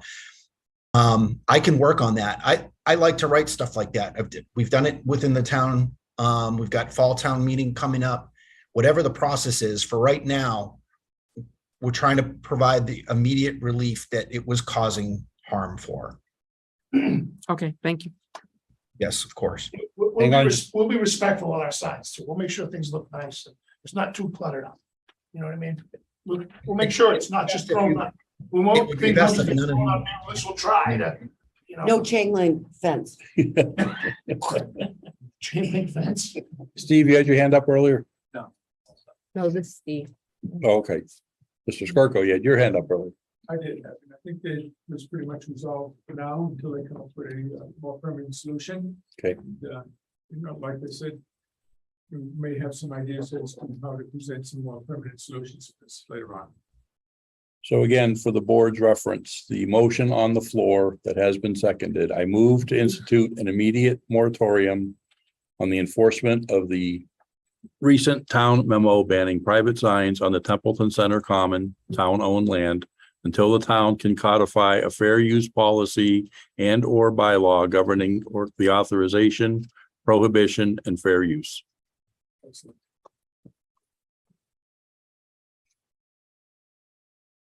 Seeing no further discussions, I'll make the second call. And I don't see hands going up. We'll call it to the vote. Mr. Bennett, No. Ms. Griffiths, Yes. Ms. Richards. Yes. Mr. Curry, Yes. and I vote no. Let the record show 3 in favor, 2 against. And I thank you all for staying to this late hour. Thank you. Much appreciate that you stayed. Thank you. And Peach. Yeah.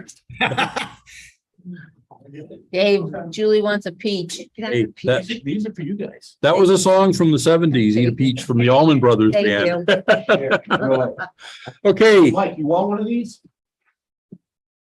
Mike. No, I'm good. I'm good for right now. I don't think you can throw that far. I don't think you can throw that far. It's gonna be my breakfast in about 20 minutes. okay, team. Thanks again, everybody. Appreciate it. You're Thank welcome. Good night. Yep. Action item 6 Delta, appointing fence viewers. Record, this item should be moved to the next agenda. We can certainly defer this to for another meeting. And again, in the interest of the late hour, I would absolutely agree with that. Anybody on the board have a challenge or a concern with deferring this to a future meeting? No. Okay, so we will, Yeah, do you want a motion to do that? yeah, why don't we do that? Make it legal. All right, I make a motion to table action related to appointing fence viewers. Second, Motion made to table. Second is in place. Any discussion? Hearing none, I'll call the vote. Mr. Bennett, Yes. Ms. Griffiths. Yes. Ms. Richards. yes, Mr. Curry, Yes. and I vote yes as well. Folks, that brings us up. Board member and administrator comments and reports, if anybody feels the need. If they don't, that is fine as well. I do have one thing, Go ahead. and it's fitting for this evening. Right now, our farming bylaw, which was amended in June of 2020, states dispute resolution will be the responsibility of the select board or its designees until such time as an agricultural commission is formed by the town and empowered to resolve disputes arising from this bylaw. The Agricultural Commission, according to town meeting vote, was created in 2006. And it was amended in 2015 annual town meeting to increase it from 3 to 5 members. And if you look under boards, committees, and commissions, the Agricultural Commission in our bylaws is not even mentioned. Doesn't say that we have one, how many members, who appoints them, what their terms are, or nothing. So we have one bylaw that says we don't have an Agricultural Commission.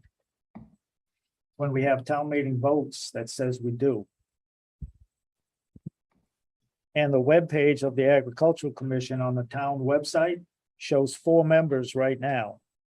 And if you look in our packet this evening, it shows that there are 2 vacancies on the Agricultural Commission. There's only 5 members. Did somebody resign and it hasn't gotten reported, or? I looked from 15 through this year. There's no more amendments to increase the members that I found in the town meeting records. So we have a bylaw that incorrectly states we don't have an Agricultural Commission. We have the boards and committees. There's no mention of the Agricultural Commission. And it seems like we have 4 people serving with 2 openings, or unless somebody resigned and they didn't. 3 of the members were here tonight, Kerry Novak, Dave Pease, and Matt Leclerc. And the other one is Mr. Chartier. And I don't know if he resigned or what, but his name still shows as being a member of the Agricultural Commission on the town bylaws. And we may also need to, I would suggest that a reminder be sent out to boards and committees to do their ethics training and sign the open meeting law, because there's only 1 member of the Agricultural Commission that has done that. Wow. Yep. They were appointed in 2021, and it's now a year later, and they still have not done it. That's Mass General Law. You're supposed to do that. yeah, they dissolved it. That's all I for have, that Mr. reason. Chairman. Thank you. Thank you for that. Any other comments, team? Yeah, I just want to say thanks to the folks that supported the rec commission's effort for their come out and play night on Saturday from 5 to 10. It was a decent community event, a lot of fun, and the movie was great, and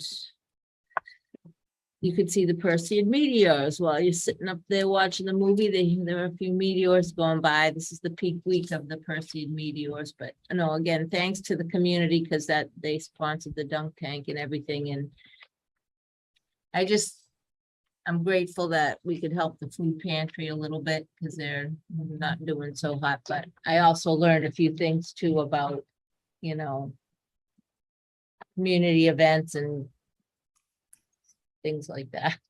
And careful what you wish for. The other thing I wanted to say was, and it's late and I know, and I wish I could have said it earlier, but I have toured the sewer department twice and I did not know that Medi Gabazada and Irving Paper Mill put that sewer plant in over there.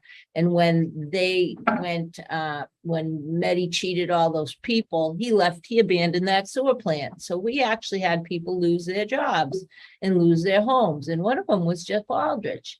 He had to sell his house and he worked for the town for free. And I would just like to keep that plant running. And I wouldn't have known that. I went there and he told me what happened. But then the next day I ran into his mom and dad at Market Basket. And they told me that he told me he lost his house, but they told me he worked there for free to keep that plant up and running. And I just wish that we could bring that back to our community, that dedication and that passion and that love of each other. That, you know, even, and that's what kind of reminded me of the event on Saturday night between Candy and Jessica. They had to go through a lot of hurdles to make that happen for people, you know, and they want to bring more of that back. And if anybody has any suggestions for community events, they would welcome the suggestions and they'd entertain motions and see what they could do to promote more of that community spirit. I have nothing tonight. Thank you. Mike, anything? I'm good. Anything?